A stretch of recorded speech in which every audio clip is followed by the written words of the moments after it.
Let us pray. Lord, eternal God, we are about to begin our meeting, and we do so with the awareness that without your divine presence here at the center of the meeting and also within ourselves, our work will be empty. Grace us with your wisdom and vision. Gift us with holy humor and humility so that not only this meeting, but all our lives may be a meeting place for your kingdom. We ask this through Christ our Lord, Jesus Christ, who lives with you in the unity of the Holy Spirit, now and forever. Amen. Thank you. On my part, I will eschew my opening remarks, but I don't know whether I would give my co-chair, Chairman Invergat, for his opening remarks. Yes, thank you very much, Mr. Chair. I have not prepared any opening remarks. Of course, given that there is such a long list of our resource persons, it would be best in our interest to accord them the time, all the time that may be needed. So with that, Mr. Chair, thank you again for the acknowledgement, and magandang umaga po sa ating pong lahat. It is the birthday of our COMSEC baby, but COMSEC baby, please acknowledge our resource persons. Good morning, Your Honors. Magandang umaga po sa ating lahat. Birthday din kagabi. Our resource persons for the Joint Committee this morning are the following. Joining us today, Undersecretary Cheryl Marie Caballero, DA High Value Crops, Undersecretary Drusilla Esther Bayate, BIFAR Fisheries, Assistant Secretary Genevieve Belicaria Guevara, BA Legislative Affairs and Department Legislative Liaison Officer and Consumer Affairs. Assistant Director, OIC Assistant Director Ruel Hesmundo, Bureau of Plant Industry. Director Diosamia Sevilla, Bureau of Animal Industry. Director Elizer Salilig from BIFAR. Administrator Larry Lacson from the National Food Authority, Assistant Secretary Agaton Teodoro Uvero from the Department of Trade and Industry, Ms. Rachel Laksa, Philippine Statistics Authority, Dr. Eva Guyena, FNRI, Attorney Mark John Palomar from PPA, Philippine Ports Authority, Attorney Leah Banagi Han, from the Cooperative Development Authority, together with Ms. Daniel Victoria Garcia. AVP Maria Melissa Bernardo from the Land Bank of the Philippines, and SVP Antonio Owen Maramag from the Department of, from the DBP, Development Bank of the Philippines. Mr. Lionel Tangkangko, Malusog at Matalinong Bata Coalition. Former Administrator Roderico Bioco from the National Food Authority, Attorney Regidor Karingal, Top Seed Agri-Products Trading, Mr. Ronil Carmona, Pacific Sealand Corporation, Pacific Sealand Foods Corporation, Mr. Edwin Mapanaw, Philippine Association of Feed Millers, Inc., Mr. Romualdo Elvira, Philippine Maize, EVP Eric Harina, Pork Producers Federation of the Philippines, Mr. Rosendo So, Samahang Industriya ng Agrikultura, Attorney Elias Jose M. Insyong, United Broiler Raisers Association, Miss Genevieve Mapa, E&L Faster Food Imports, Inc., Ms. Mary Antoinette Salgado, EL Faster Food Imports, Inc. That would be all for now, Mr. Chair. Maraming salamat po. At this point, may I recognize the PSA for a short presentation. Update on prices of food prices. Update on food prices. Good morning, Mr. Chair. Good morning, everyone. I will be presenting the updates on prices of selected commodities. If I may request the Secretariat to upload. flash in the screen.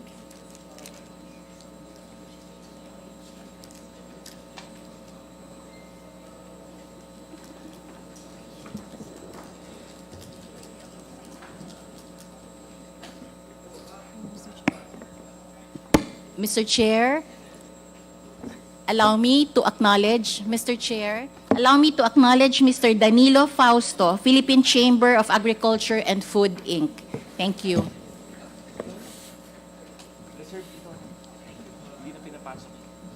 Thank you. Please continue. May I recognize, of course, Congressman Nick Briones, a major player in the agriculture sector. Ma'am, please continue. Thank you, Mr. Chair. Again, here are the updates on prices of selected commodities. First, we have the farm gate. In the next slide, please.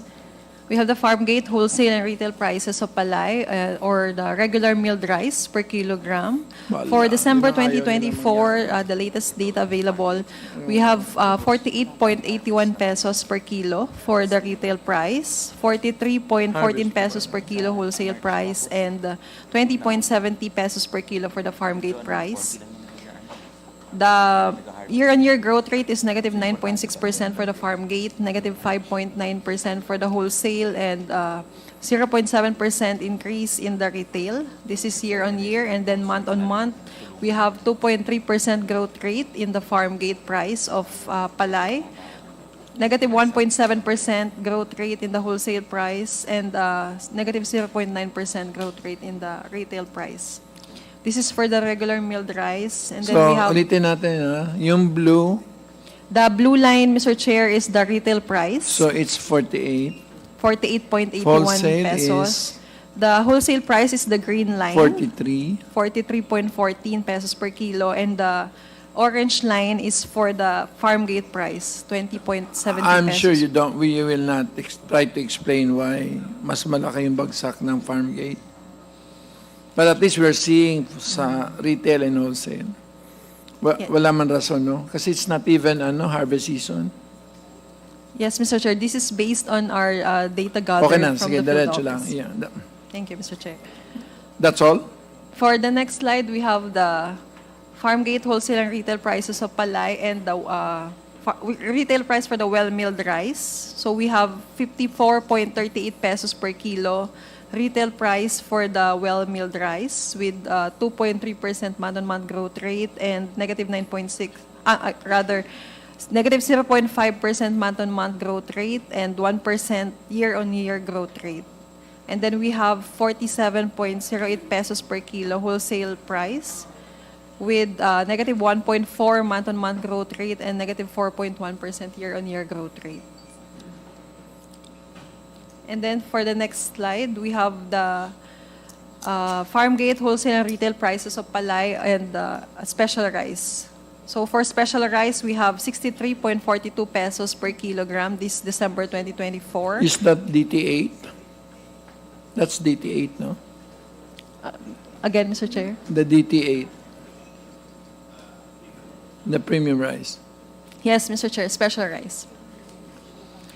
We have 63.42 pesos per kilo in December 2024 with negative 0.5% month-on-month growth rate and 0.5% year-on-year growth rate.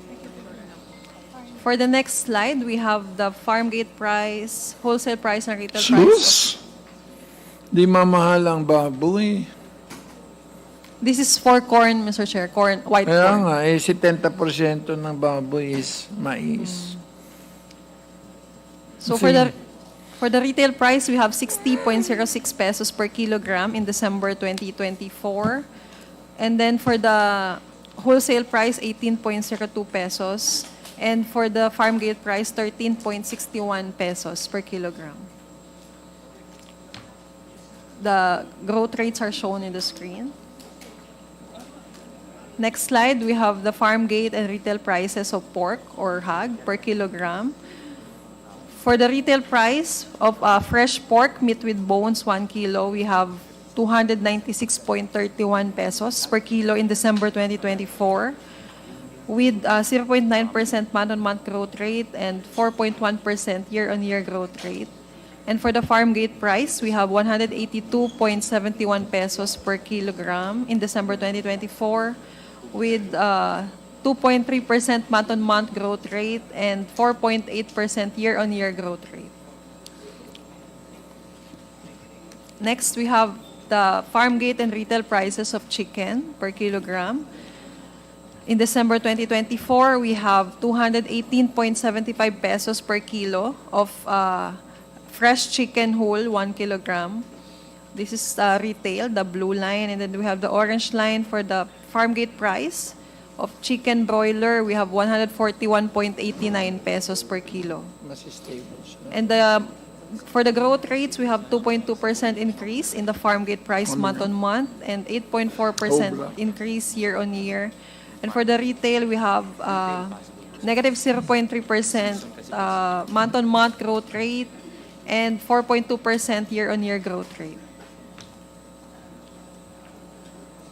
Next is the farm gate and retail prices of beef or cattle per kilogram. In December 2024, we have 346.84 pesos per kilo of fresh beef, meat with bones. And then for the farm gate price, cattle for slaughter, we have 195.11 per kilo. And for the growth rates in the farm gate price, we have negative 9.7% decrease. And then for the retail price, we have 0.3% or minimal increase month-on-month. And year-on-year, both increased with 1.5% in the farm gate and 2.6% in the retail price. Next is the retail price of garlic per kilogram. We have 162.96 pesos retail price in December 2024 with 0.9% month-on-month growth rate and 4.2% year-on-year growth rate. Next is the retail price of onion, red creole, per kilogram. In December 2024, we have 129.83 pesos per kilo retail price with 1.8% month-on-month growth rate and negative 37% year-on-year growth rate. Next, we have retail price of round scad or galunggong per kilogram. In December 2024, we have 210.81 pesos per kilo of galunggong with 0.8% month-on-month growth rate and 4.1% year-on-year growth rate in the retail price. And lastly, for the prices, we have the retail price of chicken egg per piece. In December 2024, Oy, chicken... Nick, yung mga itlog mo, nagiging mahal.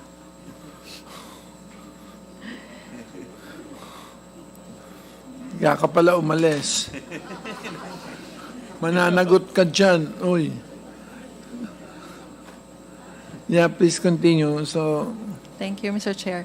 In December 2024, the chicken egg per piece is worth 9.22 pesos per piece with 0.2% month-on-month growth rate and 4.1% year-on-year growth rate.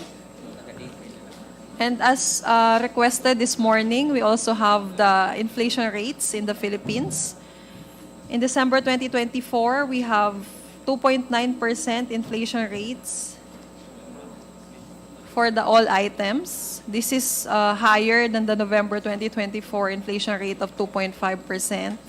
And then for food items, we have 3.5% inflation in December 2024. This is the same as in the November annual average inflation for 2024 at all items and 4.5% for the food. And in the next slide, for the food groups, we have for cereals and cereal products, 11.9% annual inflation and 1.3% December 2024 inflation.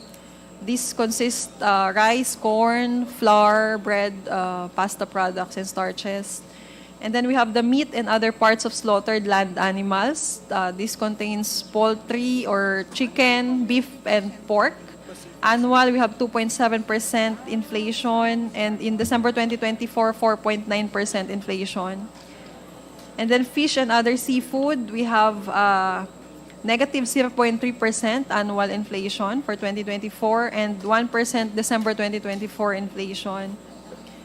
Milk, other dairy products, and eggs, we have 2.8% annual inflation and 2.4% December 2024 inflation. Before you move, so what, back, yung 14.2% na vegetables, dahil lang ba yan dahil maulan? Natutunaw yung pechay? Again, Mr. Chair. Bakit 14.2? That stares you in the face. In the next, in slide 16, Mr. Chair, yung details po ng vegetables. If we could show. Can you slide- show? Can we jump to that? Slide Nana? 16, please. For the vegetable, Mr. Chair, ito po yung ating mga commodity or Sus! detailed. So, ang pinakamalaki po dyan is Kamatis. tomato. In December 2024, tomato has 120.8% Bakit daw? inflation. You don't need to explain yung, under the PSA ba, is there any attempt to explain that? No more na? Mr. Chair, this is based on our data gathering and price collection po. So, Sino in the mag-explain yan? And ito. Ching, bakit yan? Yes, Mr. Chair, magandang umaga po. Malaki po talaga yung spike. It has even reached 300 pesos at that time. As we were explaining last hearing, there were two instances, if you remember, Mr. Chair, bago po magkabagyo, nagtapon doon sa NVAT. There were several truckloads. But that was a transaction na hindi na-consummate. The farmers were saying that there was an order dito, hindi dumating yung buyer. Yung So, buyer. tinapon nila. Oo, nagtapon sila. Then came the typhoons. There were 6 typhoons at that time. So, yun naman ang apektado yung sa harvest nila. The high perishability That's contra-intuitive. Yung isa, pampababa presyo. Bago po, Yung isa naman, pampataas presyo. Yes, sir. So, alin dun sa dalawa? Yung una po, bago dumating ang bagyo, Yan, yung tinapon nila. Yun ang tinapon Ibig nila. sabihin, babagsak presyo. Oo. mababa ang presyo nun. Siyempre. Oo, so it would be it's not It's financially okay. viable. But what I want to know is, bakit pumutok? Opo. If you remember, sir, 6 na So, bagyo yung... is bagyo, yung anim na bagyo. Opo. So, ang ginagawa po natin ngayong intervention, yung pag-set up ng mga nurseries para meron ng planting materials na ipapamigay, hindi na buto. And then, yung inclusion ng greenhouses. So, they can produce 6 times. How many greenhouses have you, Our budget was slashed for that greenhouse, but the secretary is trying to look for funding, 3 billion. Magkano na lang ang greenhouse? Meron pong low-end na greenhouse, umaabot yan ng less than 1 million. But the one that is being Is established there a by... greenhouse that is typhoon resistant? Yes, sir. There are models that's being established by COICA. 6 of that in Region Benguet? 6. It's still to be implemented po. But Northern the one Ilo- in Region 4A in Siniloan and That's Region 4. opo, merong mga support po kasi na binigay sa atin through grant.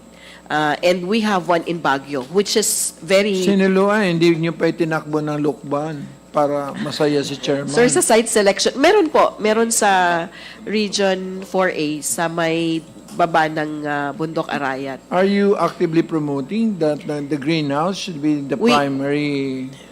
For highly perishable vegetables, bell pepper and tomatoes would really be financially viable because they can produce 3, 4, 5 times a year. Yan yung may temperature control na, may tubig control na, may... Fertigation po siya. And Tapos, then ilang floors inside? it's just one One floor? one floor, but But din it's yung gayahin yun sa precision. Korea. If you go, let's say, from Paris to Amsterdam or you go from Incheon to Seoul, you can immediately see that all the greenhouse there are like multiple floors. We are looking at those Bakit one floor innovations. Well, that's a grant. So That's we a have grant. to work on the design of the project that took off from the Anyway, Baguio thank model. you. Thank you. So let's go back to PSA and finish, and so we can jump to rice and then back to FNRI. Meron ka pa ba? Yes, Mr. Chair. Yung just- kamatis, yung yan. Yes. So aside from tomato with 120.8% inflation in December, we also have chili with 13.5 and cabbage 37.9%. Those are the vegetables with high inflation. But you could also notice the onion and shallots, we have negative 34.7% inflation. HBCC ka, bakit, why are they going in different directions? Yung isa pabagsak, 35. Yung isa paakyat, 121. So I don't know, why isn't there, so there is no such thing as a class of products that should have at least one, not unidirectional, pero not this like na they're going. Yes, ma'am. Yes, sir. On the onions and shallots, fresh or chilled, it should be considered that DDA has funded several cold storages. And these cold so storages yung cold were able storage to na nagpababa. contain. Opo. Tapos, On the, kasi ito yung onions and shallots. For tubers, plantains and cooking bananas, some of the information that we got in Mindanao, they are, I don't understand though the decrease in price because when you go to the market, it's quite mahal. But we'll check Lionel? on the tubers, Mr. Chair. No, Lionel, because can you sit down here? Lionel, the valedictorian, summa cum laude Bataneo, where are you? Lionel, do you have a theory for this? Because Lionel says, planters' intention are determined by government support. So obviously, if prices go up, it's because they're not planting because there's no government support. I'll have to look at the data, Mr. Chair. But happy to help the committee check po. Oh, can you just check that? Anyway, thank you. yeah, for bananas, it must be noted that there were challenges. But that's more international. Yes, sir. These are the Saba variety because cooking bananas is generally the Saba variety. This might be affected by, I don't know if it's an oversupply, but we have noted, Mr. Chair, that So, ang- Nueva Vizcaya is also. Sinasabi mo, kinat yung budget nyo. Kaya, para sa akin, that is the only theory that matters. Planters' intention is determined by government support. And therefore, no government support means less supply and therefore higher prices. I live by very simple, So, how much are you asking government for? Well, we asked for. Magkano ba inislas ng Congress? We eh? asked for 14 billion, sir, for 60 plus commodities, plus the innovations. So, yung 14 we ilan only ang got 3 billion. 3 billion. So Yes, kami sir, may 3.2 po. kasalanan. Well, that included also our funding for coffee. We're So supposed you want to sit down here na lang? And No, sir. I question We're trying you. our best to live with the budget that we have. There are some Tuturuan technologies. ko kayo kung paano makakuha ng additional budget. Thank you po, Mr. Chair, for We this. will identify savings and then we can augment. Basta may bahay. Yes, Mr. Chair. Anyway, so now, are you finished, PSA? More or less. Mr. Chair, just the meat po. One last slide po. Okay, one last slide. In Parang slide kanta. 15, please. Okay? This is for the details of the meat. We have meat of bovine Oh, animals. very stable. Congratulations to the importers and local producers. So, ibig sabihin, hindi sila affected ng ASW, tsaka ng ASF, tsaka AI. Looks like, have we stabilized Who is in charge of meat in ano? But we will go to the meat later. How can the prices be stable when corn prices are rising like shit?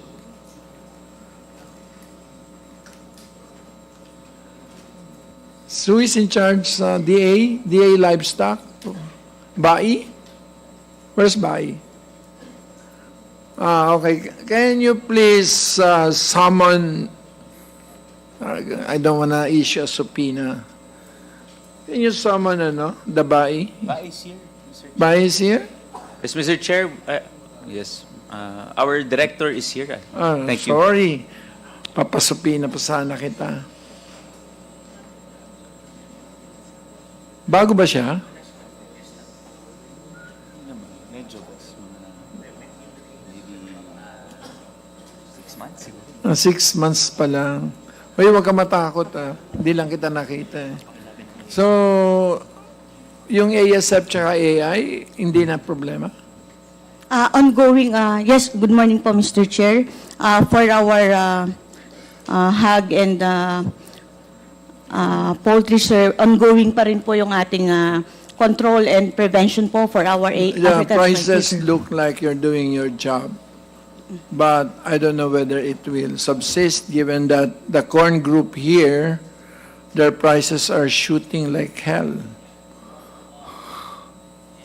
Anyway, are you finished, PSA? Yes, Mr. Chair. Anyway, Mr. Chair, may I just clarify the data presented earlier? can you Uh, bring it back? Ma'am, your data is based on both on local and imports. Tama ba? Mr. Chair, yung amin pong price collection is in the market for the retail price. So we are not in control kung imported or local. But Okay. yes, it could be Sige, both. thank you. Okay, now we go to DA. Who's in charge of rice?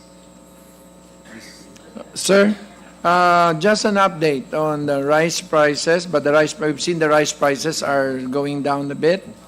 But what are the actions taken to sustain the affordability of rice?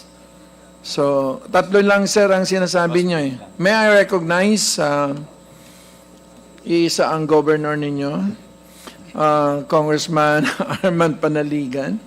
Mukhang there's now unity ticket in Oriental Mindoro. No. Lahat kayo, di ba? Si RGB, ikaw, si isa yung... Anyway, sir. No, the Kadiwa, the NIA, rice contracting, and NFA, flashing out. Sir, for Kadiwa, I'll request our Consumer Affairs group to Okay, discuss the Kadiwa. please answer that. Bebang ba? Nakailan ka na roll out? Sabi mo 1.5. Nakailan ka na sa 1.5?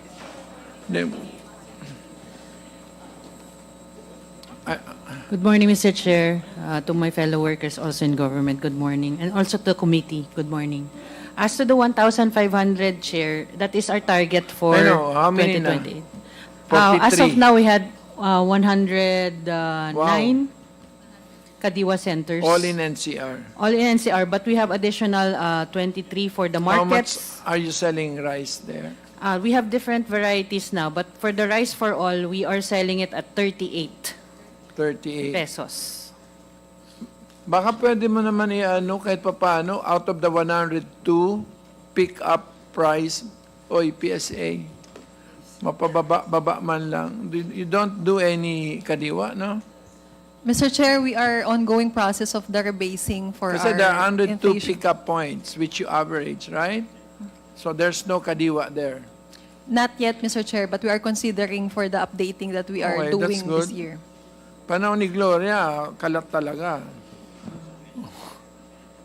Because ako may pakana noon eh. Buy at 28, sell at 18. Anyway, so, asa na si NFA? Galit na galit sa iyo si Janet dahil nangako ka daw na 1.5 million tapos ilan na ba binuhos mo sa merkado? Nipis. Thank you, Mr. Chair. Yung sa kadiwa po na Hindi, huwag nilalabas- nang kadiwa ikaw. Sa ngayon po, wala pong calamities, wala tayong nire-release. Put. Yes. Yes, yun, may I be Yes, clarified, Mr. Chair? Because there are pronouncements already made that the DA has already agreed, ano, that there is an emergency situation. So, yun yung gagamitin mo, admin, di ba, para malabas natin yung stock. So, may we request, Mr. Chair, for an update can you simulate kung anong mangyayari sa mga darating na panahon? Thank you, Mr. Chair. If in case ma-declare na po yung food security emergencies, then we can unload our stocks na, whether it's regular stocks or aging stocks. So sa ngayon, ang total stocks natin na nationwide, nag-increase na tayo, naging 761,207 bags or sako ng bigas available. And we are continuously milling. Sa ngayon po, inaantay lang namin yung declaration po ng food security emergency. So, admin, pag lumabas, Mr. Chair, pag lumabas sa merkado to, magkano natin ibebenta yung stocks natin? Yun pong sa aging stocks natin, it will still be the same at 29 pesos. Yun po. And for the regular stocks Ilan po yun? natin, Ilan? ilan yung aging po? Nasa 300, more or less 300,000 bags sa ngayon. Konti naman yan. Meron hong 400 plus, almost 500,000 bags for the regular stocks na pwedeng ilabas at 38 pesos din per kilo. 30. This will be limited to the Kadiwa centers and LGUs. And LGUs po. Okay. Then, sa LGU, bahala sila sa price din, ano? Pwede They have the po, liberty pwede to po sell. siguro silang mag-recover ng cost. Oo. So, at cost siguro. Mr. Chair, we have the privilege once again to be joined by the Honorable Chair of the Committee on I hope Appropriation. she's in a good mood after yesterday. Yeah, but you're prettier when you're angry. So, you don't have any question with NFA? Not doing anything? After the two gentlemen. Hindi niyo ba yan basta-basta mapirmahan? We've been losing momentum against, then papasok na naman yung bagong mga pressure. Mr. Chair, just a very brief interjection, follow-up dun sa point na ni-raise ng ating Yeah, you're recognized, administrator. sir. So, in the event that the food emergency declaration is released, ilang bags 2 weeks. ang dapat i-release sa NFA to make a difference in the price, no? Gaano karami, volume, quantity ng bigas ang dapat ninyong ilabas para magkaroon ng epekto, magkaroon ng bisa yung deklarasyon at maka-apekto kayo sa presyo ng bigas sa merkado. Thank you, Mr. In your Chair. estimate. Pero I will be very honest, I don't have the expertise kung gaano kalaki yung porsyento na dapat ilabas to influence the price. Well, dapat alam din natin yan, ano? Dahil walang, baka hindi maging effective yung declaration ng food emergency kung hindi natin alam ang ating ilalabas sa merkado, no? Dapat calculated natin yan at naniniwala ako ng NFA ang mas may expertise sa bagay na yan. Dapat mapag-aralan ninyo yung market, yung movement sa market, ano? Otherwise, baka walang epekto yung pag-declare ng food emergency. So to make an impact para magkaroon ng dent man lang yung declaration ng food emergency sa merkado ay dapat ay calculated natin kung gaano karami, no? How many bags of rice ang dapat na ilabas ng NFA. So I think you should do that and I hope you can report sa amin yan, sa committee, sa sunod na hearing. Thank you, Mr. Chair. We can try our best to calculate that. Pero during the pre-RTL, that's the only time when NFA has the influence sa pricing. Yun po yun. Halos nasa lahat po ng merkado noon ng NFA. Kaya ngayon ang ating nirevise sa amended rice tariffication law para magkaroon ulit ng measure of regulation ang gobyerno, no, through the DA sa usaping ito. Kasi nakita natin eh, no? So I hope that you can come up with a more Larry, complete update sa amin sa next meeting. Siguro kahit naman kami recess, meron pa rin sa sipag ng aming chairman ay kahit siguro recess na tatawag po rin ang hearing yan. Mga ngampanya din ako. Mr. Chair. Sandali lang. Sige. Paano ka pagdating ng harvest, paano ka makakabili kung hindi mo naman nabibenta? So, ibig Tama sabihin, po. so, ibig sabihin, walang sino gumawa ng batas? Tayo, di ba? So, bakit lalagyan mo ng emergency for them to sell? And then you give them buffer stocking, and then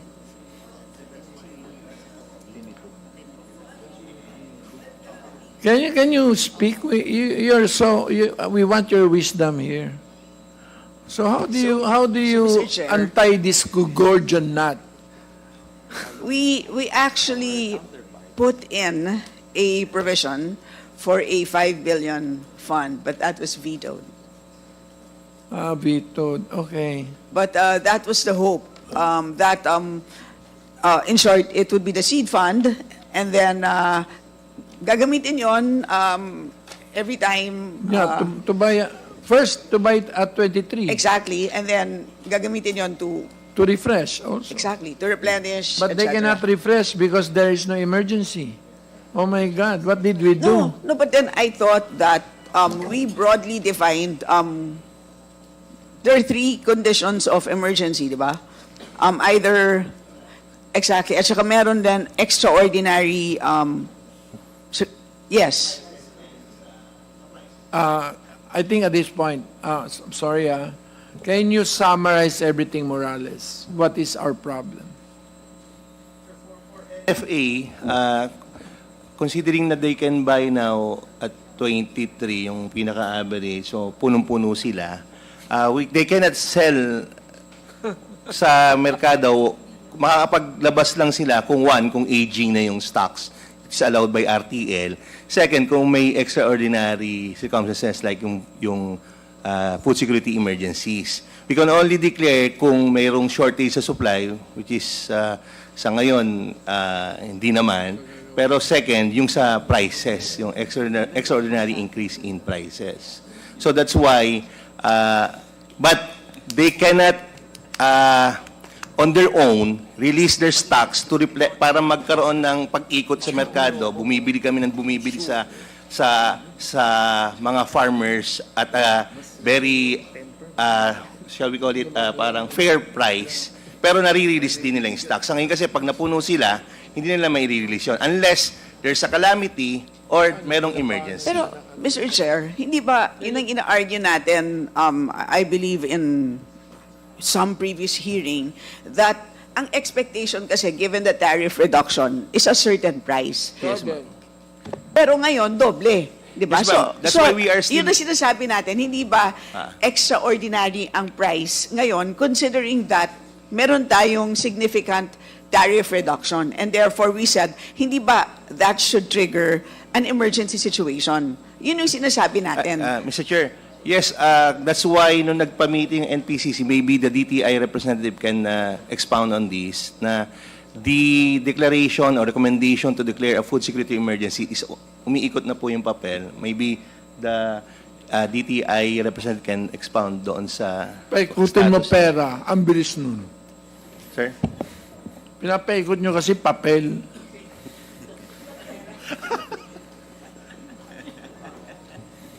Hindi, DTI, asan ka? Yes, Mr. Chair, briefly lang, just to share lang during the discussions on the RTL here in the House of Representatives, and you say Chris was with us. We set conditions in our version, na kung saan in the event na may emergency situation, government mismo, the national government, we can buy from NFA. From DA. DA can buy sa NFA using the fund. So that one, and then kung ubos ang stock, then pwede bumili sa importers sa ports. Di ba? So that was the premise sa House version. Yun sana yung Probably, maybe later on we could reconsider siguro. Thank you, Mr. Chair. Hindi, later on, baka siguro yung, I mean, learning again from this experience in the future. So sorry, just to summarize, I didn't catch that. Ano pa yung kulang? Sir, Mr. Chair, we're still waiting for the recommendation from the NPCC Oh my God. for the declaration. So, yung paper po kasi, I think umiikot nga. Maybe the DTI can Ang explain. tingin ko kasi, Chair, yung kulang is yung fund, Yeah, which we partly. attempted to actually do. But if they can sell, they will have funds.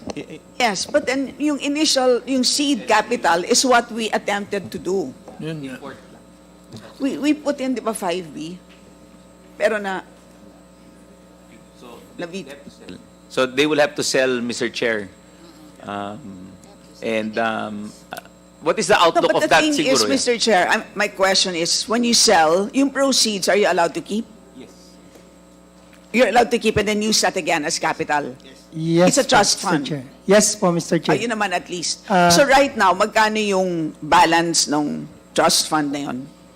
We were given for 2025, 9 billion for 9 billion. purchase of Wow. palay. Meron po. So right now, yun ang pinapaikot ninyo ng Yan working po yung capital. pinambibili natin. Na So 9 billion is good for how many? even for the 9 days before, kasi naging 15 days po yung buffer stock, yung 9 billion po ay kulang for the 9 days. Ngayon po naging 15 days, mas lalo pong lumaki yung kulang. Okay, so 9 billion is worth how many days?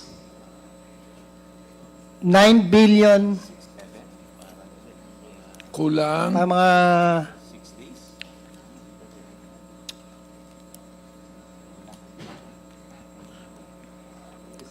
13,892 divided by 360 times 9. Ilan ba yan? Pahingi nga.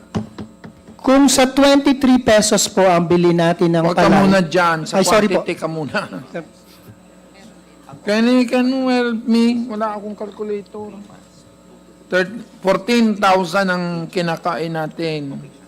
Divided by 365 times 9. Yan ang buffer stock. It's based on consumption. A buffer stock is based on consumption, not on production. Ano?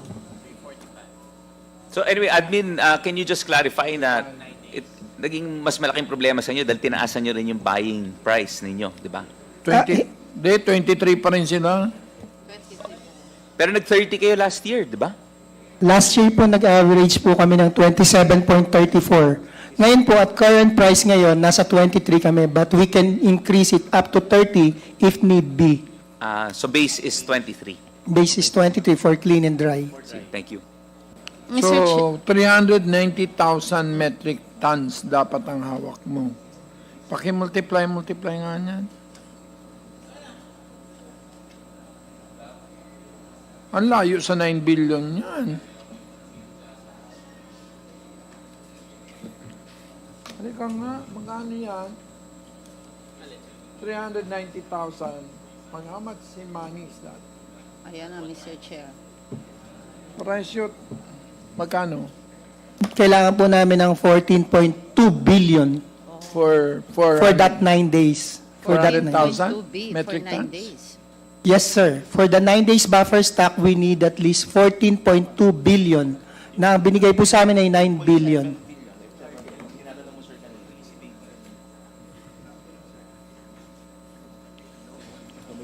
So, magpapalugi ka, no? Magkano ba palugi mo doon?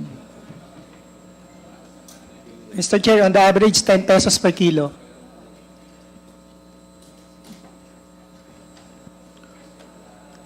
You're allowed naman to take losses, di ba? Mandate naman. Yes po. Basta dahil sa Monday. Anyway. Okay, can we close that? Yeah. So, Mr. Chair, I will just follow through and finish my interjection po. So, yun ang tanong ko lang, no?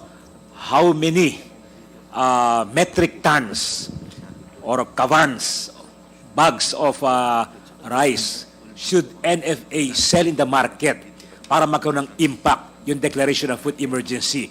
Sana po malaman namin, although alam nga natin, malaki requirement ninyo, 14.2 billion pesos, meron kayong 9 billion. Sayang na veto ng presidente yung 5 billion pesos kasi sabi it violates daw the one fund concept, So, we will have to maybe look for funds, elsewhere. Pero paki-compute yon para sa next hearing ma-update ang committee, At second, of course, you are required to buy only from local farmers, di ba? Dahil bawal ang NFA na mag-import, Bawal din ang day mag-import unless pag talaga merong acute shortage. So, you are going to buy sa local farmers. So, ito'y tanong ko sa inyo, NFA at saka DA din, can you ensure naman ang DA na merong sapat na ani ngayong kasi dry season ngayon tayo sa ating harvest season ngayon. Do you project, DA, na merong sapat na production, local production ng ating mga magkasaka na pwedeng bilhin ng NFA? Mr. Chair. Pakisagot na lang po. Yes, sir. If the decrease in budget, not almost 10 billion, hindi ibabalik, we are projecting or estimating about 19.2 million metric tons production for 2025. Pero kung maibabalik yon, which the President has the go signal na to make ways paano maibalik yon 10B. Ibahin mo yung production support sa Sir, NFA. sa input support kasi sir yung nawala So it will greatly impact doon sa Planting intentions. Sa intentions ng mga Yes. farmers. So kung hindi may around 20.5 yung in-expect natin production for 2025, which is the highest. Pero sir, it Di ba will pinalayas na natin yung mga importers? Wala na, is there any importer pa dito? Wala na, no? We discharge them because they're not doing anything bad. Yeah. Mr. Chair, just to reiterate, I had requested 3 importers to be present today. Okay, that's good. Where are they? But Comsec, baby, Atara Marketing, can we please be guided if they are present today? Atara Marketing, Top Seed Agri, and Northern Success. Yeah. So, can we be updated if they are here? Thank you, Mr. Chair. I bought from them at 37. Anyway, I have a different experience. I thought that they were doing their job. Just to add to the questions of Kong Panaligan, if I may. Sorry, this is a Yes. basic question. So, right now, yung 9 billion fund natin is not even good for 9 days. Yan ang sinasabi po niyo, no? But you don't know exactly how many days. If there's an emergency. Sir, you were referring to the palay procurement po, yung Yes, 9 days? yes. Yun pong kailangan natin for palay procurement just to get the 9 days buffer stock. We need is 14. 14.2 billion. We were able to secure 9 billion na po. Okay, so 9 of 14 is, magkano yun? 9 divided by 14, 64% of your requirement. But they cannot Times sell. 9. So it's about, wala pang 6 days. 5.78 days, more or less. So round off, 6 days. Okay. So ang ibig sabihin nun, just in elementary terms, if ginastos ninyo yung 9 billion, kakayanin ninyo punuan ang rice needs ng lahat ng Filipino for 6 days. Yan ang ibig sabihin nun. Okay. So, babalikan natin yung tanong ni Kong Panaligan, kasi magandang tanong niya yung magkano bang kailangan natin na pera so that we can substantially impact on the price. Diba? So, paano natin i-compute yun? Hindi ba we can do it in terms of days? Kasi, if, for example, ubusin natin ang pondo and let's say, if within 6 days ay kaya ninyong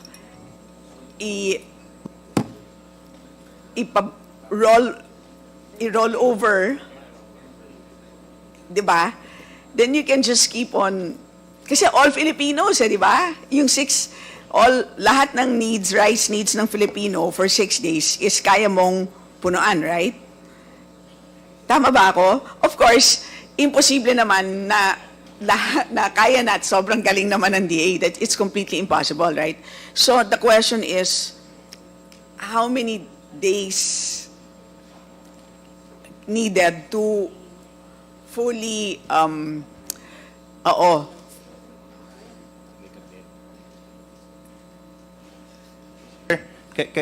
Clarify lang namin sa question. How many days can we fully utilize yung buffer stock ng... If, for example, we give you a fund for, let's say, 15 days, tapos inubos nyo yun, so every 15 days, nasa-subsidize nyo lahat ng rice needs ng Pinoy, right?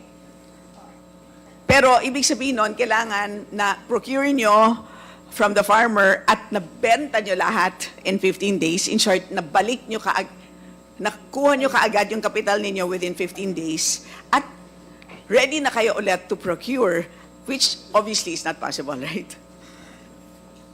So,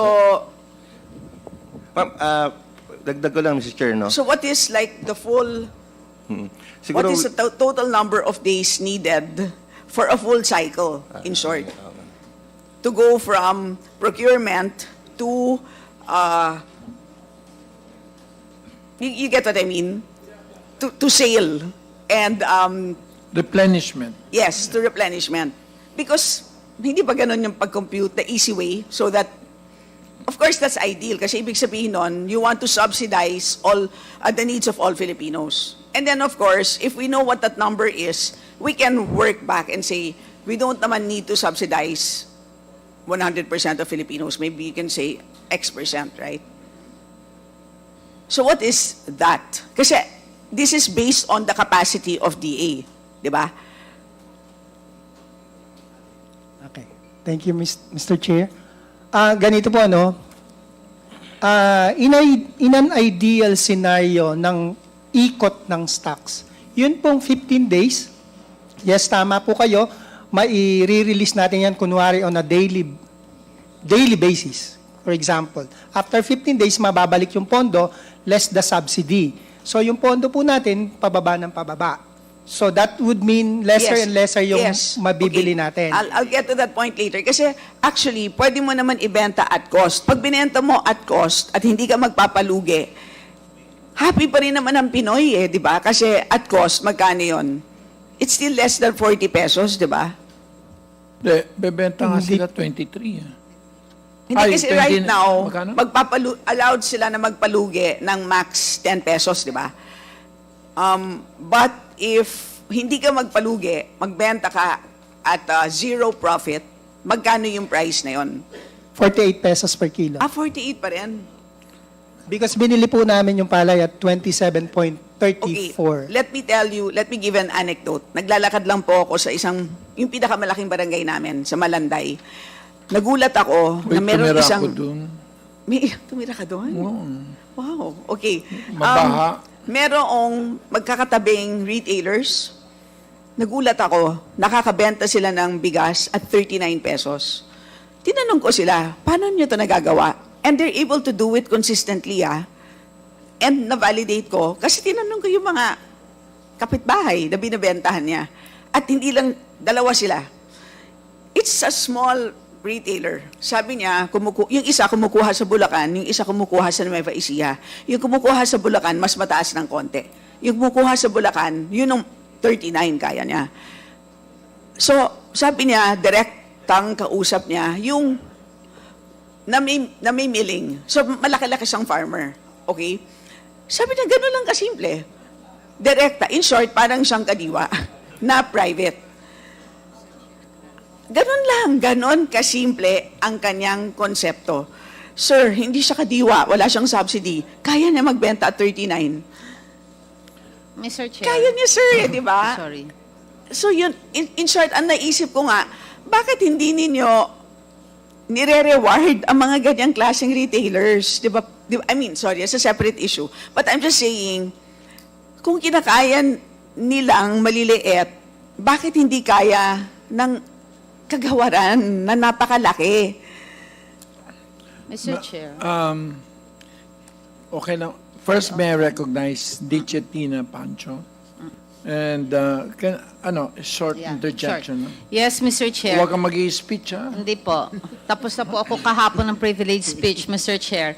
Follow up lang po kay Chair Stella. With respect po kasi dun sa supply chain ng ating rice, sinasabi nga natin from the farm gate, di ba? In between yan, dapat direct ito sa retailer natin. And then direct sa end user or sa consumer. So, meron pa po bang middleman na nasa gitna? And that's the very reason kung bakit ang price ay mas tumataas dahil sa markup from farm gate, 'di ba, to the dito sa ating middleman. Meron pa po bang ganon? If there is, pwede ho ba nating matanggal yon yung mga middleman para yung supply chain diretsa dito Morales. sa retailer tapos sa end user? Ano po ba ang pwede nating maging magawa para ma-address ang issue ng mga middlemen natin? Mr. Chair, yes ma'am, meron pa rin kasing kaya tumataas yung presyo because of the intermediaries. That's why isa sa priorities ng Masagana Rice Industry Program is to strengthen yung farmer clusters. Kasi kailangan yung buhos ng intervention ng gobyerno sa kanila para imbis na panay na rin yung ibenta nila, makapag-mill sila ng bigas, direksyon na sila sa market. Yun yung vision na tinutunguhan po ni Secretary na talagang to lessen, kundi ma-eliminate yung nasa middle, to lessen yon para ma-improve yung directly market to farmer clusters na yung approach. That's yun yung goal and vision and objective. Isa sa mga goal and objective ng Secretary po. Okay. So this has been ongoing na for decades. Maraming na hong taon. Hanggang ngayon, hindi pa ho natin medyo nasusolve ito. So hopefully sana masolve na po itong With issue na ito. investments Very also soon. by the government. Yes, ma'am. Okay po. Cristela? Yes, tatanungin ko lang yung sagot dun sa tanong ko na simple lang naman di ba? Bakit hindi nyo kayang gawin? Thank you, Mr. Chair. Unang-una po, yung cost ng palay namin mas mataas dun po sa mga trader at yung mga local players. 27.34 po yung average namin last year. And we are expected sa NFA to buy higher than the traders kasi nga po suporta sa magsasaka. Unang-una po yun. Dun po ang bulk ng cost namin. Pangalawa po sa operation, ang mga makina po namin ngayon, kanya namin minomodernize, mga luma na po. Okay? So, medyo inefficient na. That's why nagmo-modernize po tayo. Pangatlo po. Di ba sinasubcon nyo yan sa ibang ano? Meron pong portion nito, mga 70% pinako-contract po. And then, yun pong operating expenses po natin, I'm just assuming, kanya po malaki ang ating gastos, we give all the benefits of the government employees para sa mga empleyado and all, yung po mga private traders Wait, and... allowed kayo bumili ng bigas, right? Hindi po bigas, palay po. Pero sa RTL amended, hindi, pag emergency nga. Pero right now, emergency na nga, di ba? Wala man proclamation. Hindi, malapit na, umiikot na. Because, guys naman, nakailang hearing na tayo. Nakalimang kinta. Hearing na tayo. That was the first question that I asked during our first hearing. Na umabsent lang ako. This At 6 hindi ko weeks. na This is tinanong. our 6th week because absent kami last week. Yes, pero 'di ba, Chair, if I remember correctly, that was my very first question on our first hearing na kailangan nyo nang i-declare na meron tayong emergency because clearly merong extraordinary price levels as a result of the non-translation of the tariff reductions on the current price levels. And this was many weeks ago. Sir, nasusunog na ang pabrika. Yes, more or So less. anyway, sir, ano ang deadline nyo dyan? Pwede po ba ngayong araw na to, bilangin nyo, sir, kung ilan pang hindi pumipirma. Paki-report po sa amin kung sino ang hindi pa pumipirma. DTI? Sino ayaw pumirma? Mr. Chair, good morning. Hindi naman sa ayaw. There were some dun sa mga yeah, I think it's more of the wording of those, the formula for declaring extraordinary price to support the declaration. ilan? Tapos na yung mga comments. Yun ang medyo maraming comments But is kasi. there consensus May consensus na. na merong Yung- extraordinary Yes, price yes, levels? Yes. And ano yung dahilan? Basically, for the last 1.5 years, there had been that extraordinary price increase that is still present to date. So, ang Sir kailangan lang... naman, huwag na kayong mag-isip. Tignan nyo na lang yung inflation. Yes. Nakikita nyo naman na ang contribution ng rice, ang laki-laki. It's higher than our usual 3%. So- Sir naman, you don't need to have a PhD to make that analysis. Di ba, sir? Meron na, Mr. Chair, tapos na yung draft, umiikot Sino na. ayaw pumirma? Wala naman, yun lang, the usual... Sino hindi pumipirma? Sinong hindi pa pumipirma? Double check ko lang kasi kahapon na finalize yung version na okay na sa lahat. Kasi nga, meron mga, it's more of the wordings kasi dumadaan sa mga, the usual complete staff work of the secretaries na hindi yan pipirma kapag hindi na-review. So, kailangan, that's the bureaucracy of it eh. Dadaan lang dun sa review ng bawat reviewer ng bawat Sige, secretary bago open. Sir, in 2 days, lalabas na yan? Kaya na siguro. Kaya na, Mr. Chair. O in 48 hours, may lalabas na. In which case, pwede nang bumili ng bigas ang NFA, ang DA. Tama? From NFA. DA dun sa amended, Yeah, di ba? how much- Okay. DA. DA pwede, di ba? Pwede na kayong bumili ng bigas. Pwede na magbenta ang NFA. So, FTI can also buy from NFA, bang? No, hindi kayo bound to just purchase palay, right? Tatlo lang. Amas, magkano budget mo para makabili sa kanya?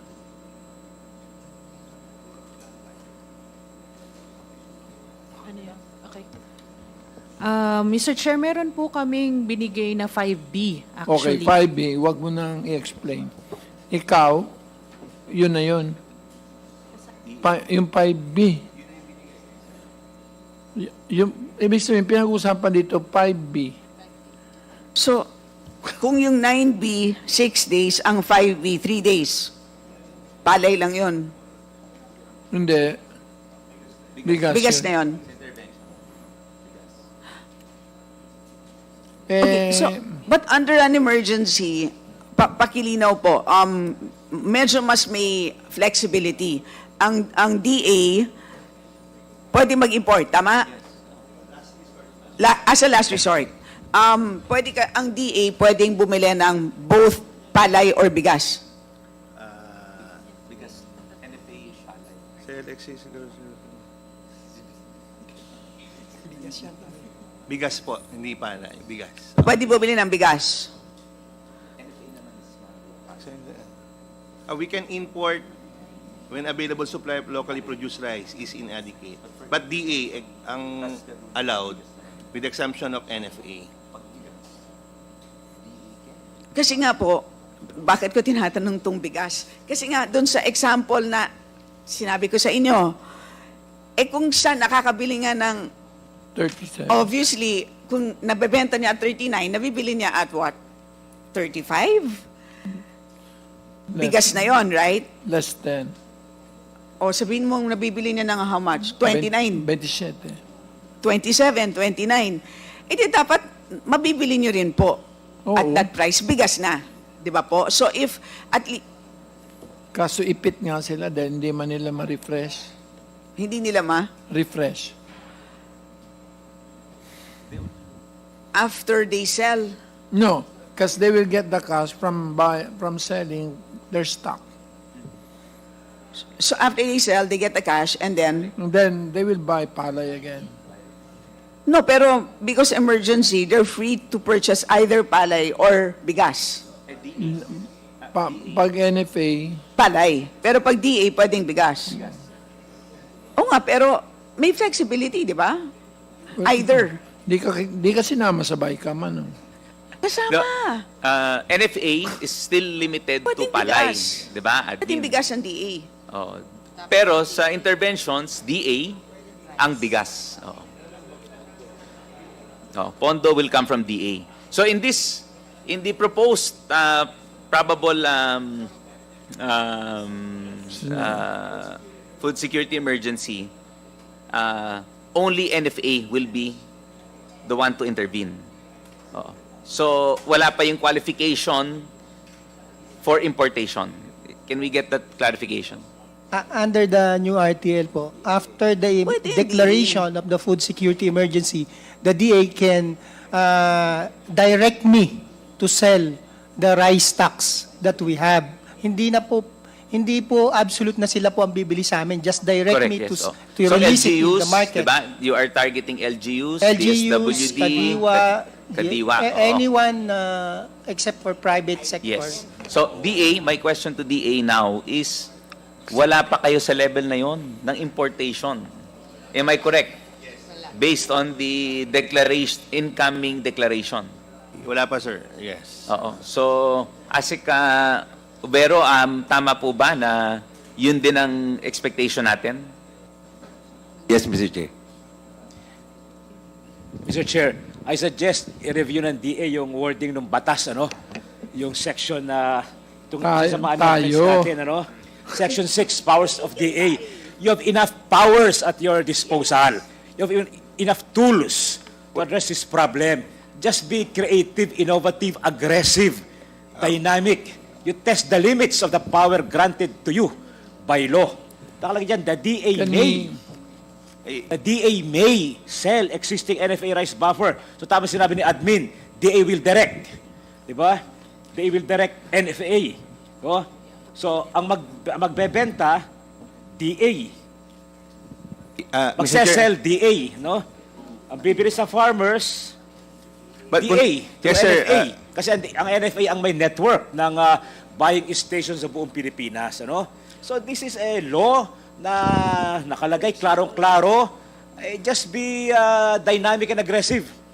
No? Parang anemic ang DA. No, sir. Mr. Chair. Paggawa, Sir, we can use the powers at your disposal. We have given you enough tools. we can do that provided that there's a food security. So iniintay lang naman natin Kaya yung nga, food security emergency, sir. Sabi nga ni Kong Estelle, emergency, papaikuti pang papel. Di ba, pag may sunog, emergency, magkapaala pa ba yung bombero sa kanya mga superiors bago siya baka umalis sa estasyon, di ba? So ngayon, yung sense of urgency, we've been within 2 grappling with this days- problem ever since. Kasi masyado na tayong within 2 days, makukuha natin yung emergency. Boss, 2 days na. So, ikaw, magkano ba mabebenta mo? Ilan doon, bulok na bulok na. Wala naman pong bulok na kasi regular ang ating testing po doon. So, if you can refresh, from which authority does it come from? Because refreshing presupposes that you sold and bought. Ang refreshing po, once ma-unload namin yung stocks, whether So it's... you have an authority to refresh. Yes, meron po. So that's virtually selling and buying. Yes, sir. So in other words, because your normal losses per kilo is 6 pesos. Logistics plus processing. Tama ba? Naka-built-in na dapat yan, di ba? So sa bawat ikot, nawawalan kayo ng 6 pesos. Tama ba? Roughly 10 pesos po. Roughly 10 pesos. So ibig sabihin, yung 5 billion mo, sa pangalawang ikot niya, 4.5 na lang siya. 4.5 ba? Mr. Chair, can I interject? We have to jump na kasi. Can we've been stuck with rice like anything? Rice is the biggest problem, Mr. Chair. Mr. Chair, if I But may meat suggest, is also a problem. if I may suggest, Mr. Chair, sa NFA, considering na pag ngayon ka benta, let's say meron ng emergency, nagbenta ka, nalulugi ka ng 10 pesos. Pero makakabili ka ng mura eh. So, pwede mong i-balancing eh, na hindi umabot na 10 pesos ang iyong mabibili, ang iyong malulugi. Let's check, magkano mo ibebenta yung lugi ka ng 10 pesos? From 48 to 38 ho yun eh. Pwede mong in between eh. Pwede Diba? po yun. Pwede naman po And yun. then, bumili ka ng mura, mababawi mo yung nalugi sa'yo. Di ba? Mababalance mo. Then continuously, yung pera tutuloy-tuloy yan. Dahil mas mura ngayon ang farm gate price. Di ba? They are mandated to buy higher than... Yeah. Dati 27 ang bilhin mo? How much? policy. Kaya ka nalugi ng 10 pesos. How much ang bilhin mo dati? 27 po. 27. Magkano ngayon ang farm gate price? Sa mga local... 23. 23 based kay PSA. 20.7 20 pesos eh. 20.70 pesos. So, then ibig it's sabihin, pwede mong bilhin ng mas mataas, let's say, hindi 27, maaaring 23 or 24. And then, delete na yung malulugi sa'yo sa susunod na cycle. Pag 20 kasi, wala na magtatanim. No. 23 or 24 pesos, not 27. 20, sinabi, sir. Can we have this? Parang lang, I will immediately back to rice. Can I ask for your indulgence? Kasi nasasayang yung mga oras ng mga executives. I know the people want lower rice price. Pinagbigyan mo ako kahapon, pagbigyan mo ulit ako ngayon. Alam ko, may I recognize, of course, from the powerful delegation of Bukidnon, La Arnie, Lavin Roque, Representative Steve Chongbian Solon, and of course, so now, and Congressman Dagook, you want a last comment on rice, Stella? Well, earlier, Mr. Chair, you Pati ikaw. had a statement, Mr. Chair, that Hindi tayo makaalis-alis. importers had nothing to do with the high prices of rice. Parang ganon. So, ang comment ko lang po doon sa statement na yon is it's somewhat counterintuitive considering that doon po sa findings namin po ni Chair Mark doon sa onion cartel, yun po ang naging, kumbaga, root cause naman nung onion cartel. Doon nag-umpisa, etc. So, gusto kong malaman from PCC, dahil nung first hearing natin, binigyan natin sila ng homework na Straight from Oxford. PCC. nasaan na po ba ang PCC, na kung tinignan na po ba nila, meron na ba Yes. silang any action with respect to the rice market? I think you should get PCC because straight from Oxford, say something. Grabe, kayo very powerful Oxford. Ma'am,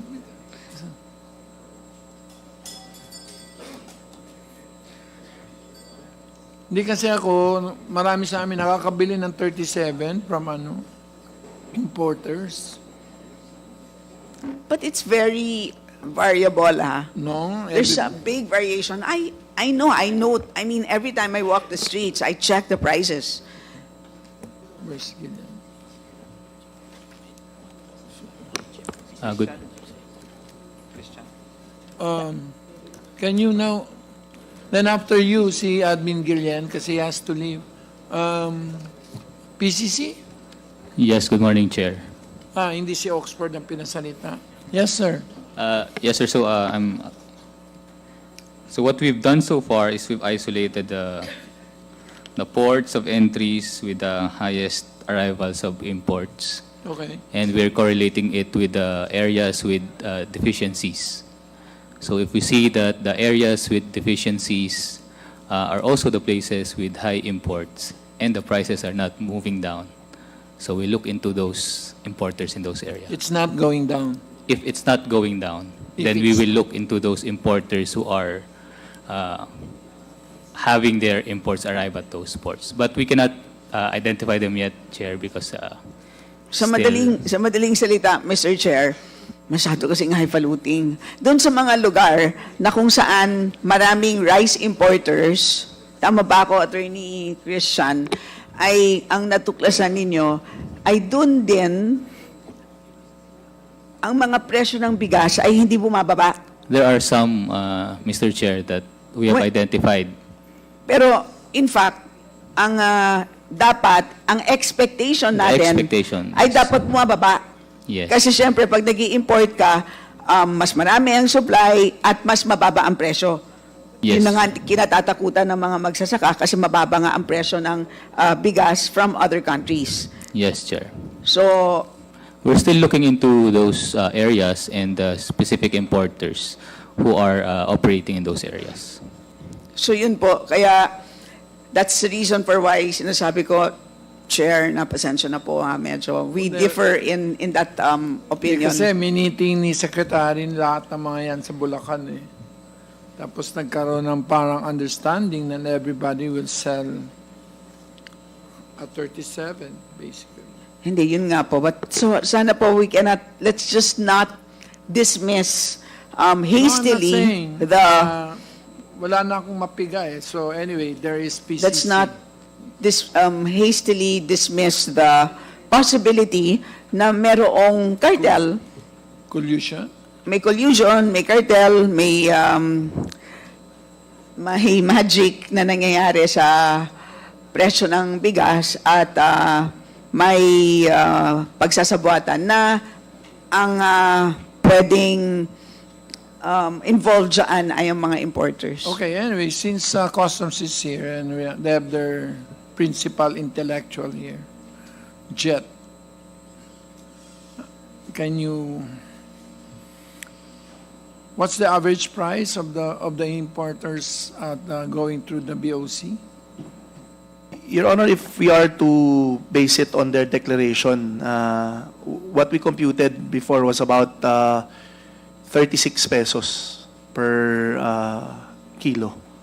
If that's based on their value declaration of 0.5 per kilogram in dollars.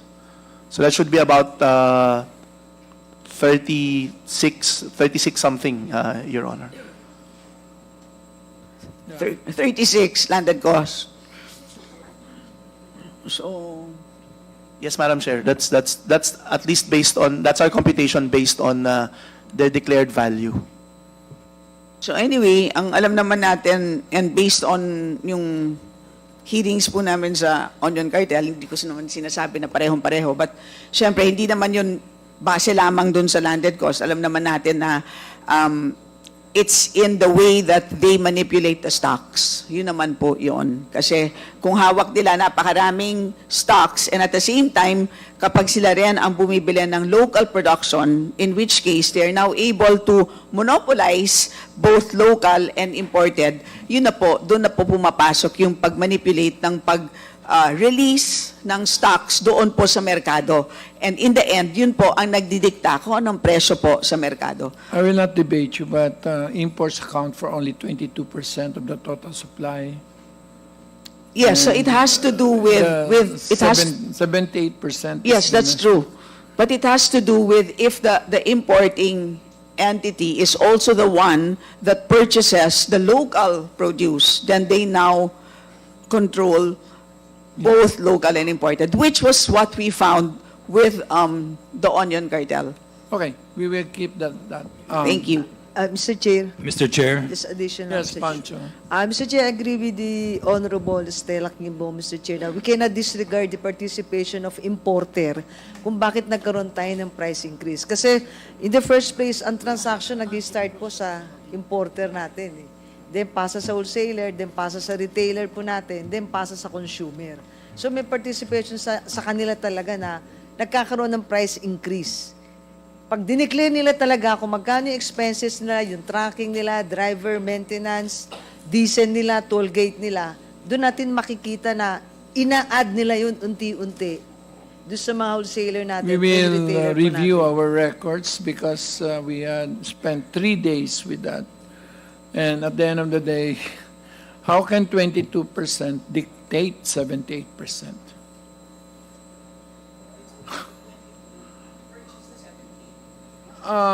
Then it's not the importer anymore. Then you. Anyway, I don't wanna. It's actually virtually the government inability to intervene, if you will ask me. Kasi Mr. Chair, yung Because importer ang the- magdidictate ng price eh. Di po. In fact, sila they're shifting the supply curve to the right. So therefore, it increases the supply in the market. Ang problema ko nga, baka bumagsak yung presyo. Mr. Which, just the last point, yun nga po di ba? In theory, tama po yun. Pero yun ang tanong, bakit hindi natin nakakita yung 36 peso rice in the market? Yun ang misteryo.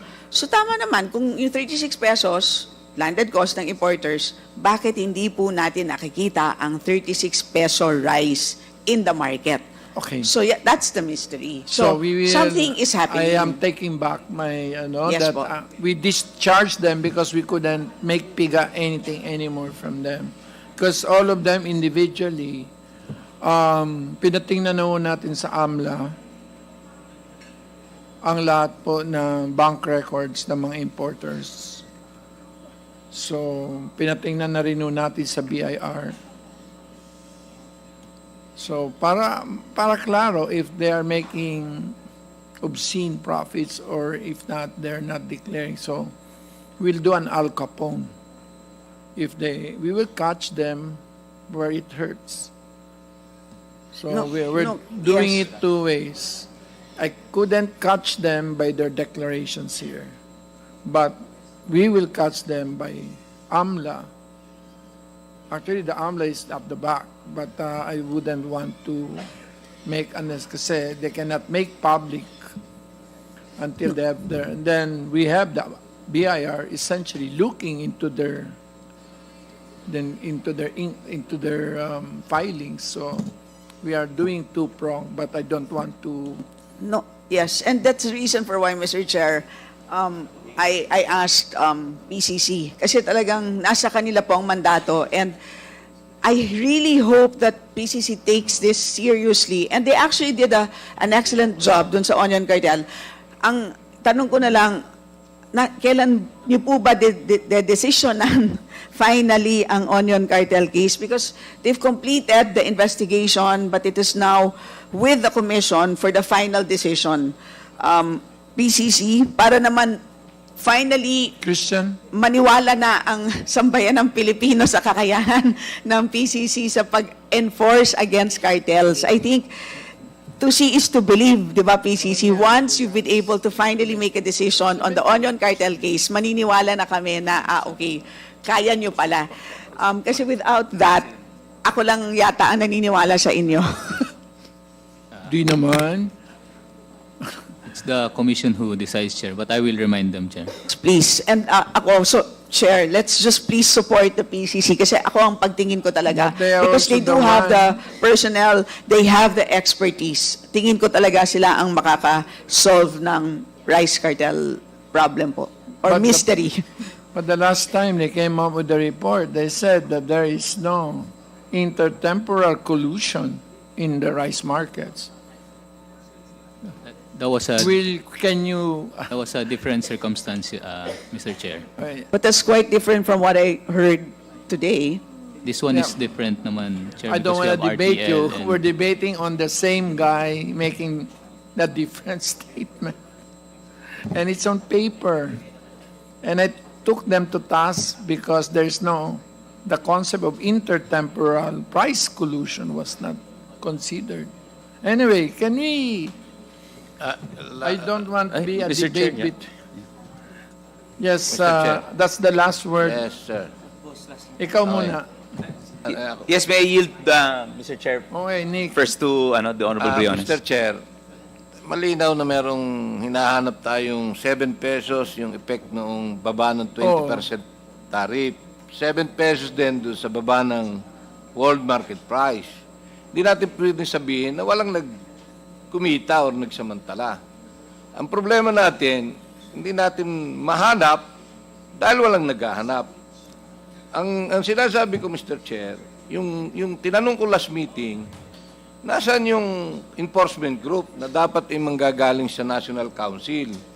Sinuggest ko sa ating mga agency, ano na ang status para makombine yung National Council, magkaroon ng enforcement group, yung NBI, PNP, at hanapin kung sino yung nagsamantala doon sa nawawalong 13 or 14 pesos na supposed to be ay binaba ng presyo ng rice na hanggang ngayon hindi pa bumababa. So, kung sasabihin merong PCC, pero matagal nang wala naman tayong nakikita. This time, meron tayong pagkakataon. Subukan natin yung enforcement group na makikreate ng National Council dito sa ating bagong batas na Anti-Agricultural Economic Sabotage Act, Mr. Chair.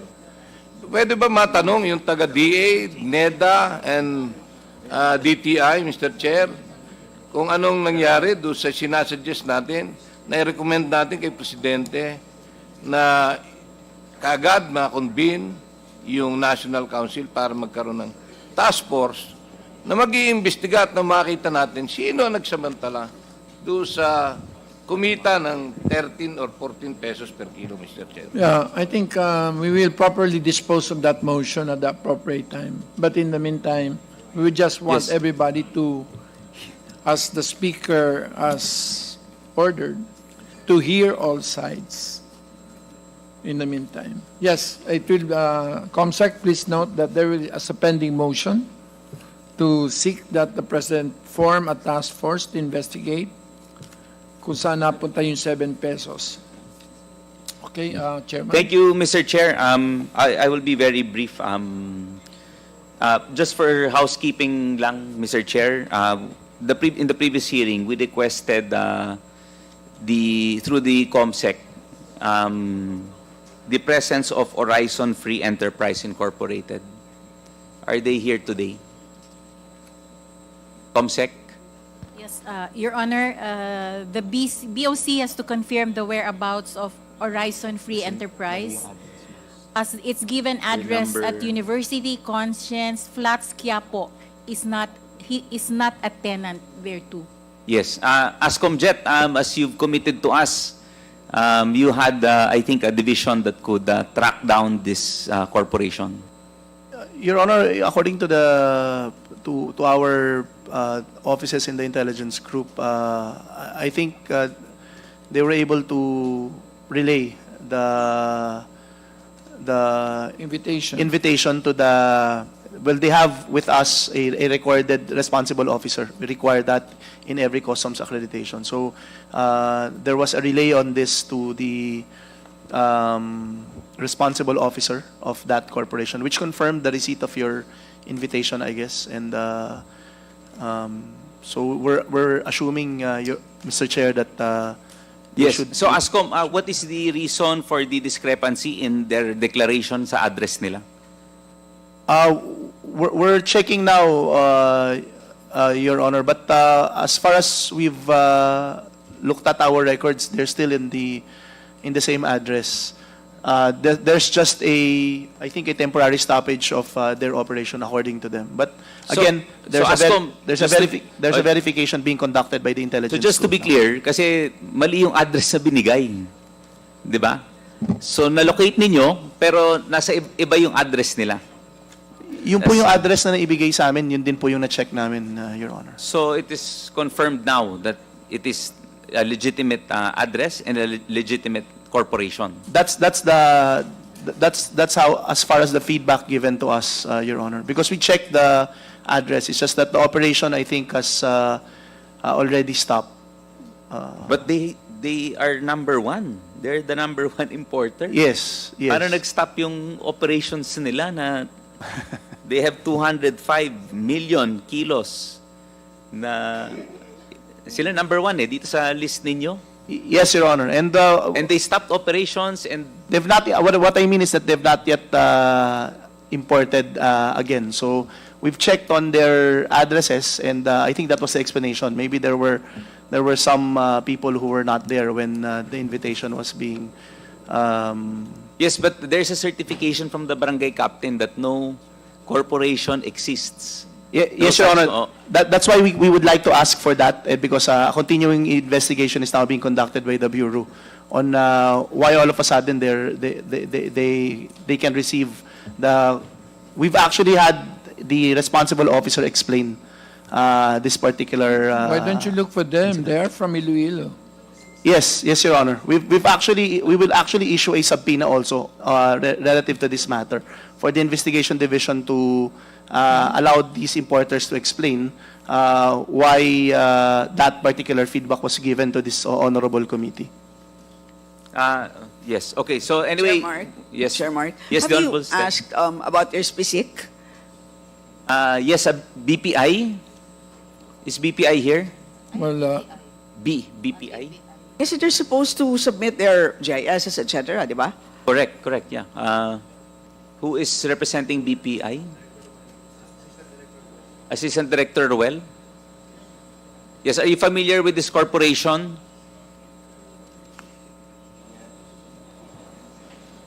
Kilala mo pa, boss. Ko pa.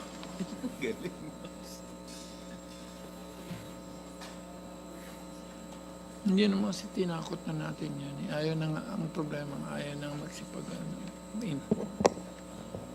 Kaya parang inaano ko lang kasi baka lalo magkaroon tayo ng problema sa simula.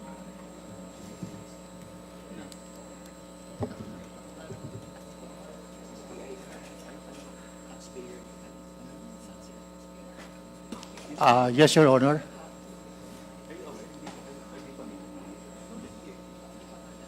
Yes, Director Ruel. So, is Horizon Free Enterprise Incorporated registered with BPI? At saka yung SP6. Can you confirm that you've issued SPSICs for this corporation? Yes, they are registered. And Have you validated their address? here our representative sa quarantine, Henrik, please.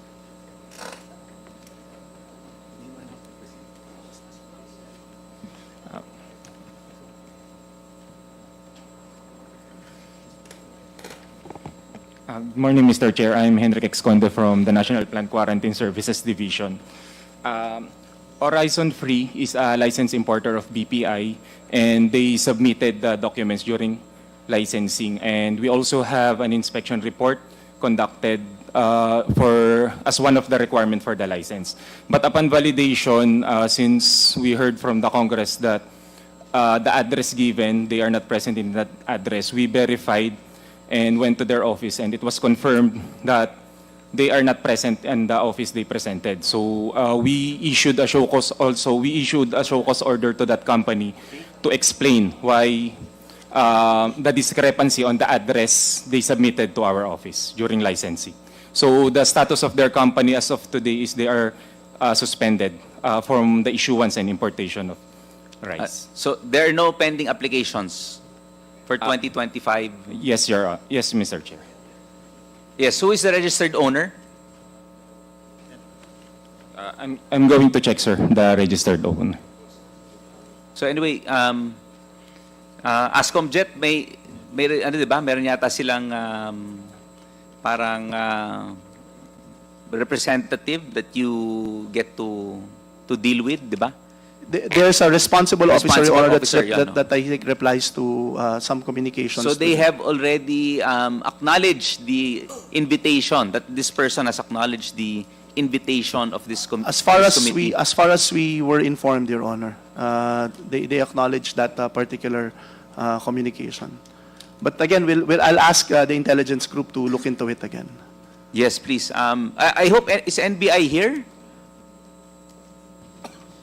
Baka pwedeng, Mr. Chair, with your, pwede bang ano? Anyway. Yes, Comsec, please prepare a letter directed to the NBI to look into the particulars of this. When was their last legit importation? Would you know? And that as of when? And when was their last legitimate importation? Last year, between January to October, I suppose. Nasaan si BPI? Specific naman yun dun sa specific na ginamit, di ba? So you can tell. Yes, Mr. Chair. I'm just going to check their last record. Thank you. Baka pwede pasama na rin yung their 2023, 2022 application for SPSIC. Yes, Mr. Chair. I will include those records.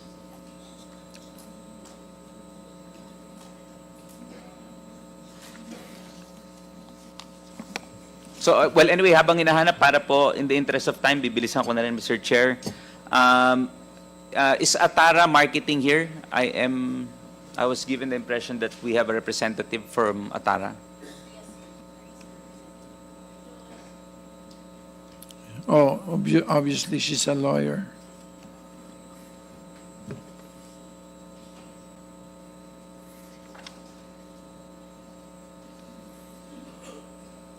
Unfortunately, Mr. Chair, we also invited, as mentioned earlier, two said companies, Top Seed Agri and Northern Success Consumer, who are not present today. But Comsec, can you confirm that they received our invitation? Your Honor, Mr. Chair? Top Seed is represented by Attorney Regidor Karingal. Yes, thank you. Well, anyway, Mr. Chair, the last time they were not invited, they were not part of our hearings. This is the first time. This is the first time, am I correct, that you have attended on behalf of your client? Good morning, Mr. Chair. We attended previously. We attended in the previous hearings po. The first one. The first one. Yes, Your So yes, you Mr. have Chair. complied also with the request of the submissions by the chair? I will check with our client, Mr. Chair. Yes, if we have already with submitted regards the to documents. your GIS, BIR records, income tax returns. I will check with our client, Mr. Chair, and I will ensure that it will be submitted to this committee. So, within the day. Yes, we will need that within the day. Just for Top Seed, sir, have you submitted these required documents? Sir, sa mic po, please.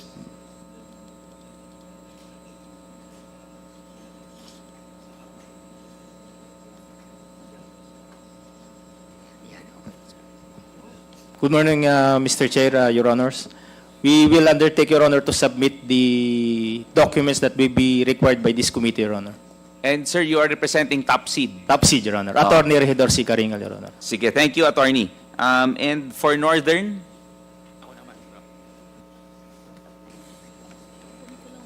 Northern Success Consumer.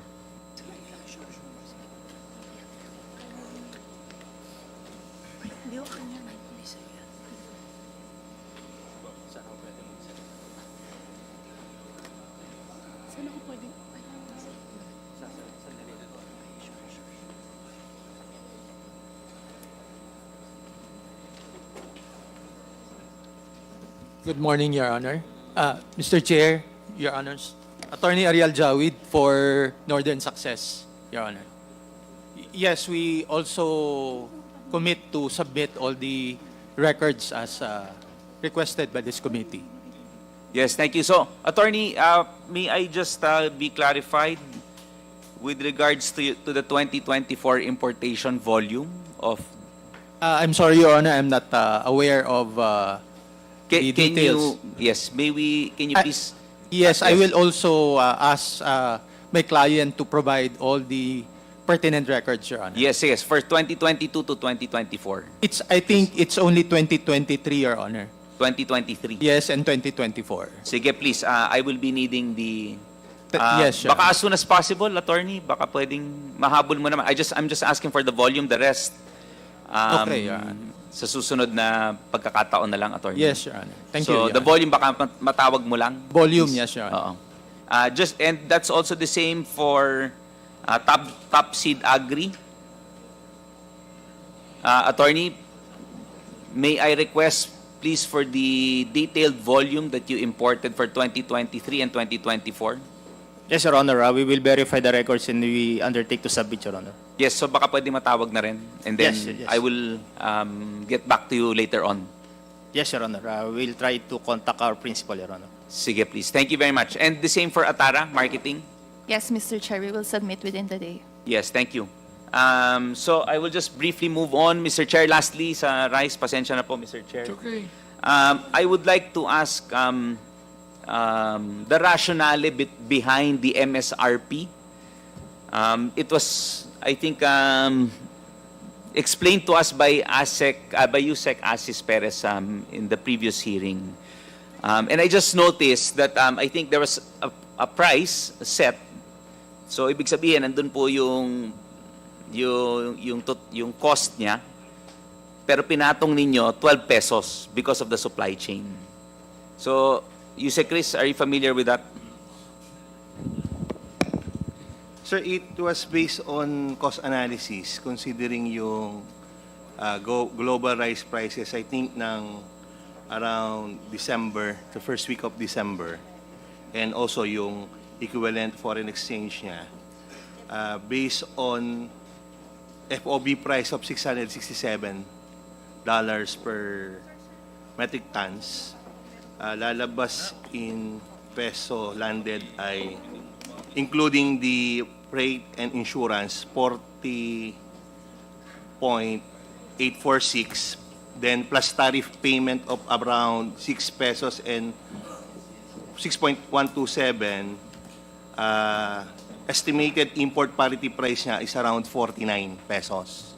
So during a January, I think January 9, consultation with importers, traders, and retailer, initially nag-agree on a 8 to 10 pesos. So nagreklamo yung mga retailers. So nag-agree sila na about 10 pesos. So kaya come up with the 58 pesos. Pero this is for 5% premium, and with the understanding na habang bumababa ang price, mag-a-adjust based on assessment ng based on the world prices, no.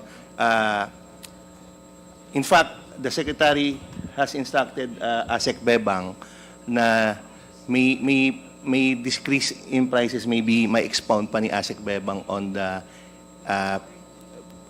moving forward yung MSRP natin. Sige. Sige, baka marinig. Okay, baka we could hear ASEC Bebang first, Mr. Chair. Para malinawan tayo kung paano yung formula noon. Meron po kaming formula na nasa presentation po, pa-flash na lang po siguro para mas makita po natin yung computation po of MSRP. Ito tayo makaalis sa discuss sa bigas.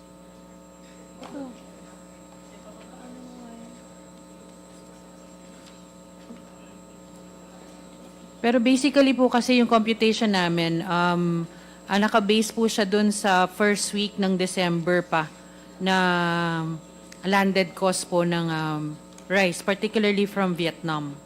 Tapos nag-add po kami dun ng mga cost based din po from NFA data. Maybe asan yung presentation? Yeah.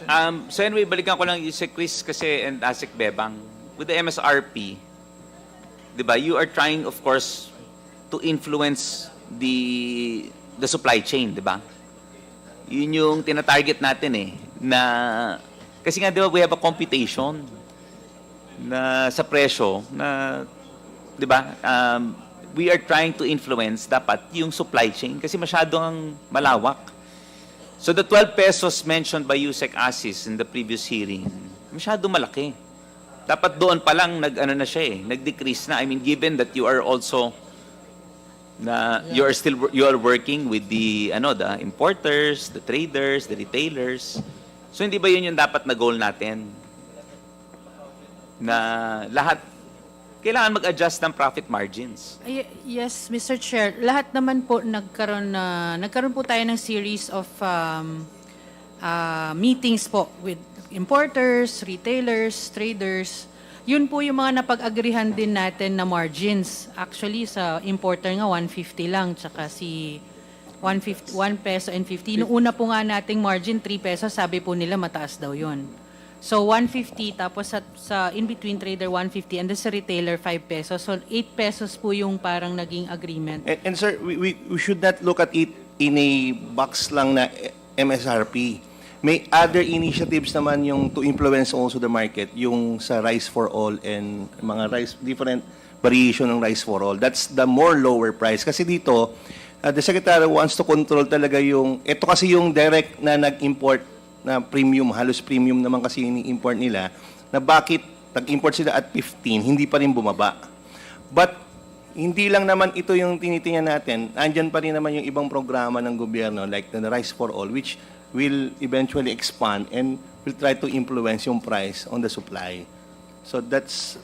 Yes, pero hopefully, I think the structure should be But I think there's a plan na to decrease na, sir. Oo, dapat by March. Kasi nga, like I elaborated lang, Constella, briefly lang, as I elaborated nung last hearing rin, ang daming dinadaanan. So lahat gusto kumita. We have to shorten the supply chain. So yun yung pressure that we have to put to them, di ba? Di ba? So bawasan natin. Hindi pa masyado mataas sa akin, ha? 58 is too much. Yes. So, Kong Stella, Mr. Chair. So, Mr. Chair, pareho tayong concern. So, okay, naiintindihan po namin kung ano ang inyong goal, di ba? MSRP para babaan ang presyo. Yan naman ang ultimate goal. First concern, hindi natin alam kung tama ang pag-compute, di ba? Kasi sa dami ng ina-add ninyo, hindi natin alam kung tama ba ang information sa bawat step of the way. Number 2, alam naman natin na pwede naman direct, di ba? You can actually minimize certain steps along the value chain, di ba? Pwede naman direkta from the farmer, direct na kaagad sa retailer. Pwede yon. Pero by adding all of those intermediate steps, parang ninyong inaalaw. Parang ganon, right? Okay. Now, kaya po, dumadagdag. Sandali lang po, tatapusin ko. Number 3, and in the end, naging 58? Magkano po? 48, 50? Naging malaking number. Okay. So, if it is a big number, this is a competition concern, bigger than usual. Di ba? Kanina may kwento po ako sa inyo na doon po sa Barangay Malanday, sa Marikina, merong isang maliit na retailer nakabenta at 38. Pag ang ending, yung MSRP is higher than what actually prevails in the market, ang nangyayari is they now collude around the higher MSRP. Sasabihin ng mga retailers, allowed naman pala ang MSRP na 58 o tayong lahat magbenta na lang tayo at 58. Kahit na, kaya naman pala nila magbenta at 38. Kumbaga po, naging government endorsed collusion. Yun po ang usual na sinasabi na problema kapag naglalagay tayo ng MSRP. Sa akin po, simple lang naman, why not? Katulad po ng ginagawa ko, mag-monitor po kayo. Transparency ang approach. Hanapin ninyo sa bawat lugar. Sa bawat lugar. Sabitan nyo na sampagita yung retailer na nakakabenta ng pinakamababang presyo. Dito sa Marikina, ang retailer na to nakabenta 38 for this month. Bigyan nyo ng premyo. Ilista ninyo sa buong NCR. Ito ang pinakamababang retailer sa bawat lugar. By transparency, nakita namin sa buong NCR, ito pala ang lowest sa buong NCR. Nakita po namin ang minimum, ang best minimum sa buong NCR for this particular period. Actual po yun, hindi pa kayo nag-compute. Yun lang po, hindi na kayo nag-debate, di ba po? Kasi actual po yun. So, ako for me, that's the simplest and at least hindi na kayo mahihirapan na mag-determine ng method. Yes, Yusek Chris. Sige, si Asik Bebang, Mr. Chair. Yes, ma'am. We take note po of, lalo-lalo na po yung sa suggestion na we put incentives din for those who are really selling it really low. But based din po sa monitoring natin, ma'am, yung pong 58 kasi talaga, yun po yung imported 5% premium.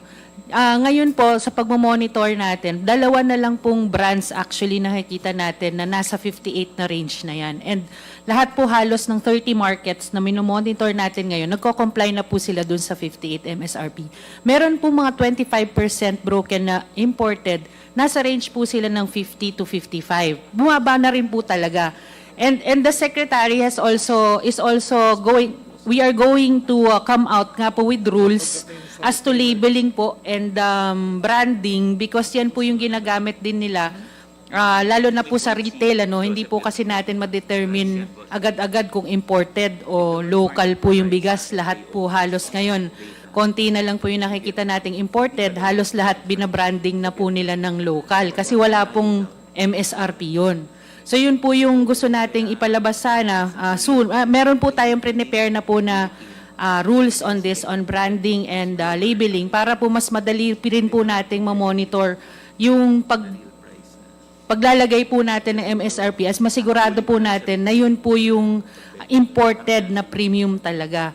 So doon naman po sa pagmamonitor natin, halos ngayon po, every week po, nasa labas po kami ni Secretary na nag-iikot po tayo sa mga major palengke dito sa Metro Manila. Nakikita po talaga natin na nagko-comply po. Pero yun nga, ang nakikita rin po namin is because yung sa branding and labeling ang medyo hindi pa natin na-establish, yun yung kailangan natin establish soon para po lahat ng measures that we are doing now, including po itong MSRP, ay mas ma-implement po natin na mas efficient.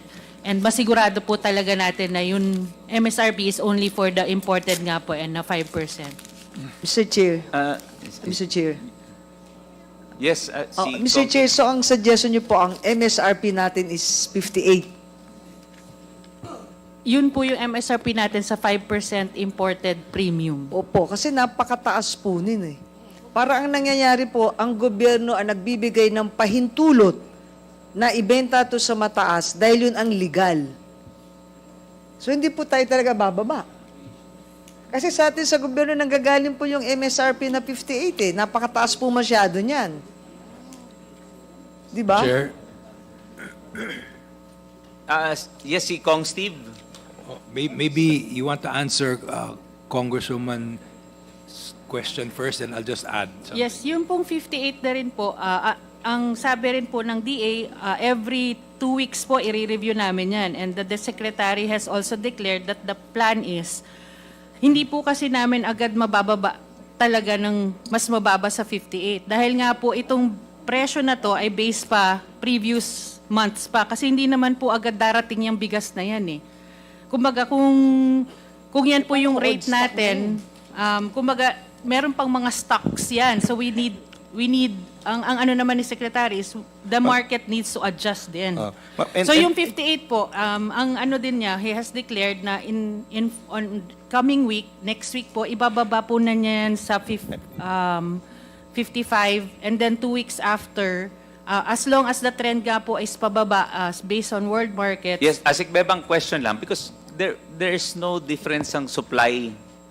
Sir, it's for premium rice talaga na dito. Oh, yes, it's not for regular milk or well-milled rice. I understand, but my question is every 2 weeks. There is 2 no weeks. difference in the delivery ng isang buwan. So ibig sabihin, Sir, why even bother going to this price? Dapat lower, diretso mo na. In 2 Ayun nga weeks po, time, parang- diretsoin nyo na. Yun nga po, parang kailangan din po kasi ng market na mag-adjust. Kailangan din niyang ma-dispose yung mga existing stocks na nabili niya rin ng mas mataas. Depende po dun sa MS. I think what should be clear is the people should know that ito talaga ay dapat yung presyo. Di ba? So, dapat diretso na tayo sa price na yun. Why? So, ibig sabihin, may pagbibigyan tayong, pagbigyan mong kumita muna yung additional kita, but the price is just the same, di ba? Sa Tsaka Mr. computations. Chair, parang yung stock po niya, siya na nagdedeklara kung anong presyo ang dapat na mag-prevail sa market. Parang sumusunod tayo dun sa stock niya, hindi yung sa dapat na mabili ng sambayan ng Pilipino. Bakit siya nag-stock ng marami? Tapos tayo magsasuffer. Di ba? Kasalanan yun, nag-stock siya ng madami. Yes. Kung stock issue, how much has already landed? 4.2 million metric tons landed. Di ba? Nandito na yun. So, what delays are we talking about? Mr. Chair. Yes, Kong Steve, before si Asik Bebang. Yeah, I just have a last meeting, may isang USEC na nabanggit po niya, 'di ba, mag-experiment ang DA with the MSRP for premium rice. Tapos nabanggit namin dito na why not do an MSRP for premium, for 25% broken, 50% broken. So you have prices from premium to the lower grades of rice. So those that need the rice, the poor, they can benefit from an immediate decline in rice prices. Hindi lang yung premium, maski yung mediocre at yung lower prices of rice. Ang sabi ni USEC, they're studying, kalimutan ko yung pangalan, they are studying that option to put MSRPs on all those categories of rice. And just to add, what Congresswoman Ditsi said is, if you do it week per week and bring down the price, it takes a long time for retail prices to come down. Prices are sticky when it comes to that level. So if you do it week per week, it's going to take a long time before it feeds into the market. Thank you. Yes, so Asik Bebang. Yes, sir. Meron po talaga tayong ginagawa ngayon dun sa paglalagay po ng MSRP per category.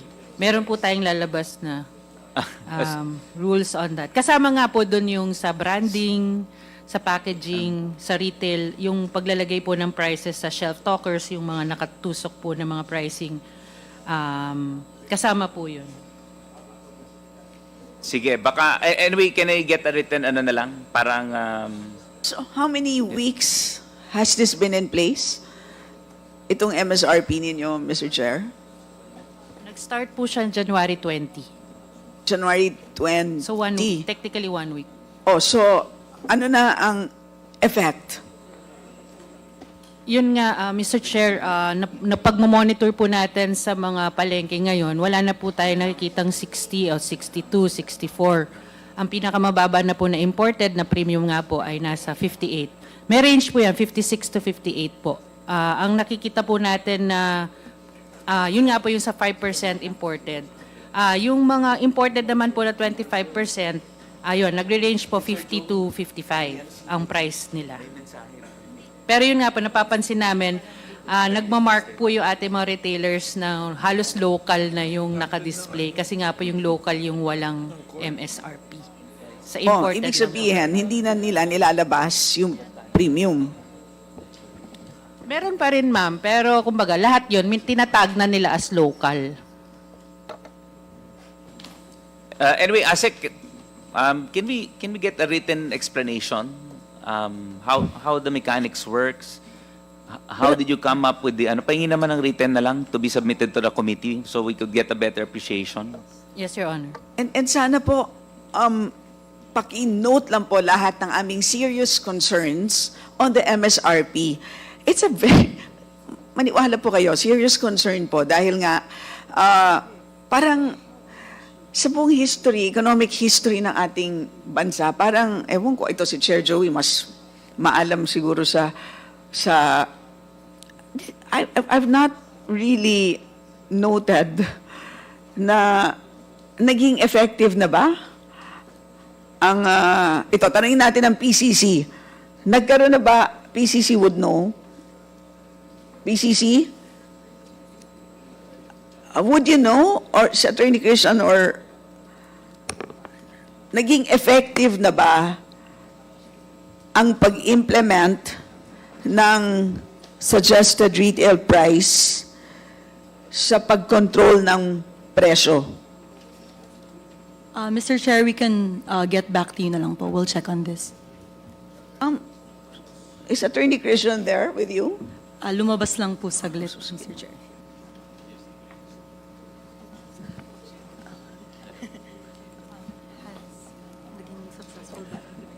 Anyway, Mr. Chair, I think maraming hanging. Mr. Chair, we'll do the letter and then we'll also inform the Secretary about these discussions and sentiments of the Honorable Congressman and the members of this committee about the MSRP.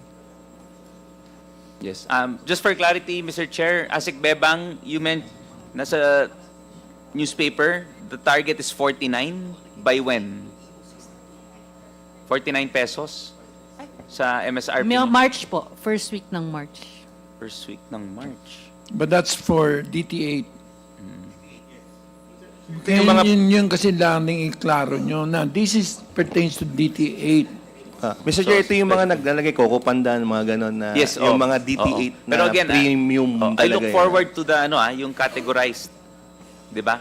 Na kasi may mga lesser premium rice na like Thailand, 'di ba? May lesser premium na Majority. Okay. So thank you, Mr. Chair. I do not wish to belabor the point.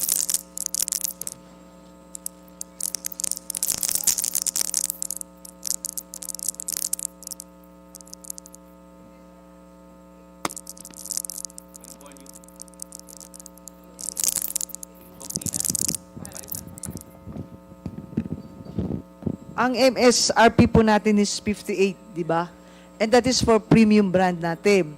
So, paano nyo madidetect na yung retailer po natin, yung binibenta niya, ay local lang, pero binibenta niya doon sa price na premium, na 58. Kasi yun ang allowed natin eh. So, maring nandun po, hindi po natin sinasabi sa lahat, pero baka po may pagsasamantala, local lang pala, pero yung presyo niya ay ginagawa po niya 58 because that is allowed by the government.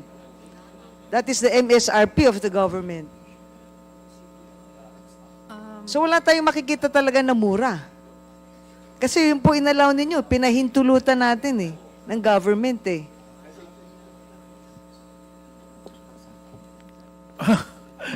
Okay, I hope that's the last. Yes. Thank you, Mr. Chair. I hope that you don't need any response, huh? Thank you, Mr. Chair. Good morning, everyone. Talking of MSRP, in the power sector, yan po yung problema noon sa oil natin. Dati ang Department of Energy nagsasabi na next week, ito yung So, ginagaya lang po ng sa wholesale electricity spot market natin, naglagay ng price cap yung ERC, 52 pesos. Ay di, sinagad nila ng 52 pesos, kaya binago na naman yung role. So, I agree with some of the concern of my colleagues na kapag kanilagay mo yan, tingnan mo yung Department of Energy ngayon, hindi na nila binabanggit kung magkano. Ang sinasabi lang nila, maybe next Wednesday, there is an upward or downward movement. Wala na pong amount. They have the computation, pero hindi na nila binabanggit kasi noon, binabanggit nila na aakyat po yan ng from 50 pesos per liter to 60. Ay kahit yung iba, may nagbibenta, kaya nilang ibenta ng 52, ay sinagad nila ng 60. So ngayon, yung sa ERC, balikan ko sa kuryente, ay nagkaroon ng secondary price cap. Anong ibig sabihin ng secondary price cap? 52 dati, no? But sa ngayon, pag ito yung conditions, 31 na lang. 31. Biruin mo yung niya. So, I believe, Mr. Chair, kailangang i-reevaluate ng Department of Energy yung paglalagay ng specific amount per kilo. Maybe di kan monitor kung ito tama ba. Kung wala naman sa authority ninyo na sitahin yung specific na retailer or importer. So maybe that's one of the amendment, no? That we are going to do with your charter. Now, Mr. Chair, marami pong nakahang dito na last November 26, Mr. Chair, the chair, no, directed the NBI, no, to investigate doon sa role ng mga middlemen on the allegation of rice manipulation. Nandito po ba yung NBI? Kasi we keep on adding additional subject matters. Pero yung nauna, wala tayong resulta. No, we have notes of the previous hearings, and I think maybe next time we should provide everyone. But but since just to directly answer you, may I call on the NBI? They are around to please take microphone. May initial na ba tayo? No, let's. Where are you? Please raise your hand.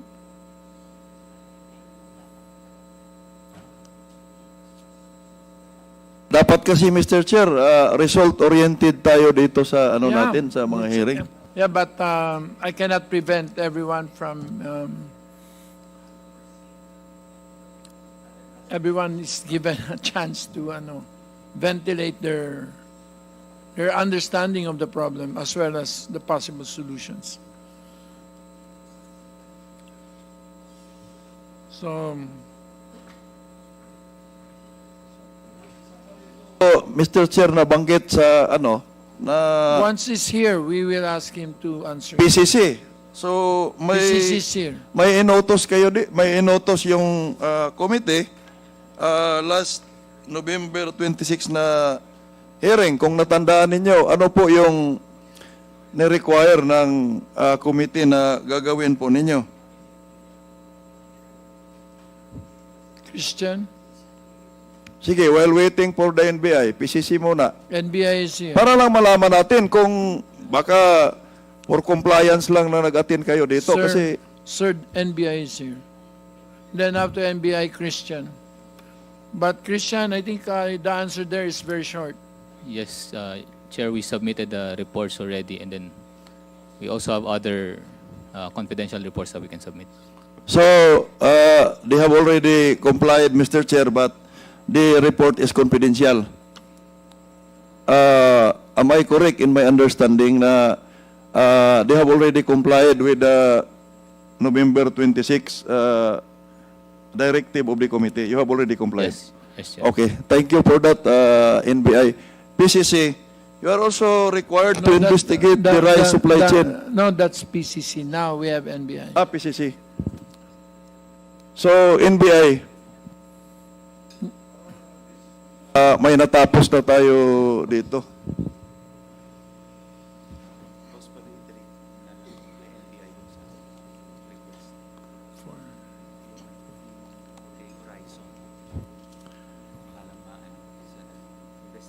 Sir?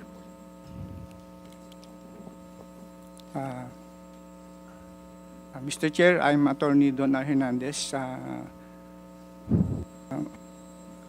While we are waiting for the Attorney Mark Santiago of our Anti-Organized Crime Divisions who investigated this smuggling, is already coming. Can you also remind him to, if he has any information with respect to Horizon Ventures? Horizon Free Enterprise. Horizon without an H. Horison. Sir, can you tell your boss?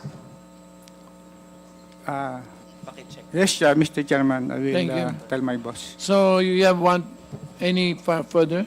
I have further inquiry, Mr. Chair. The Department of Agriculture is tasked to monitor prices of particularly rice. Now, may I ask the Department of Agriculture, do you have a protocol or a policy or a circular or any issuances by the department in as far as the detailed step-by-step process on how to monitor? Saan kayo nagmula? How to monitor the prices? Mayroon po bang department circular yan? Before that, the price monitoring functions were all transferred to PSA. So their BAS actually was dissolved. So they no longer have Bureau of Agricultural Statistics. So I think one of the main recommendations after this is to restore some sort of, at least, the capacity of the DA to monitor prices, supplies, etc. Because napilayan sila dahil we concentrated all statistics with PSA and we in fact dissolved BAS, transferred it to PSA. So that's why we have PSA in every meeting for the past 5 meetings. So but still I think the DA has a group that monitors the prices. Mr. Chair, may I turn my question to the PSA? Kasi kayo na pala yung nagmumonitor. First observation, when you submit to this committee, no, the most important data that we need, wag naman yung kailangan pa natin ng microscope para mabasa. Ang hinahanap po natin dito yung price monitoring, pero anong ginawa nyo dito sa presentation ninyo? Kailangan natin, naghanap ako kanina ng microscope, hindi ko mabasa eh. Tingnan ang representation ninyo, napakaliit. Yung presyo ang hinahanap natin, pero hindi mo mabasa. So, may I ask PSA, since you are now in charge of monitoring, do you have the list of all the importers? Kasi doon dapat magsimula yun eh. Do you have the list of all the importers of rice? Kasi itong importation ang problema natin. Kasi kung kani-kanino tayo naghahanap ng ng kung sinong importer, dapat may listahan kayo. Mr. Chair, we would like to apologize for the format or template of the presentation. We took note of that recommendation to enlarge the font next time. As for the list of importers, we get the data from the BOC. Oh, kita mo. Dalawang agency na ang involved. So kung kayo ang mandated to monitor, dapat may data kayo na what if yung BOC din hindi din kompleto. So mayroon na tayong problema doon sa supply chain. Now, ilang importers ba yung number of importers na nakuha ninyo galing sa BOC? Mr. Chair, what we get is the whole list of the, not just for rice, but for all the commodities that being... Ilan nga yung nandyan sa inyo? Then, we will segregate that. In as far as the rice is concerned, ilan yung importers ng rice? What we release kasi, Mr. Chair, is the trade statistics, official trade statistics, but hindi po kami allowed maglabas ng detailed or listahan. So hindi kayo allowed na maglabas ng listahan. I am not asking the specific importers. I am only asking the number. I will have to check the number. If truly you have that data, bakit hindi niyo maibigay yung number? Ilan? Ang hindi ko po tinatanong, Mr. Chair, kung sino-sino yung importer. Ang tinatanong ko lang, ilan ba yung importers? Kasi doon tayo mag-umpisa pag-monitor eh. Kung ito nag-import ba o hindi, kasi doon natin kinukuha yung mga presyo nila sa importasyon. Kasi we're talking here of bottom line, presyo. Kung wala kayo niyan, paano nyo minomonitor? Sa palengke na naman kayo kumukuha ng data.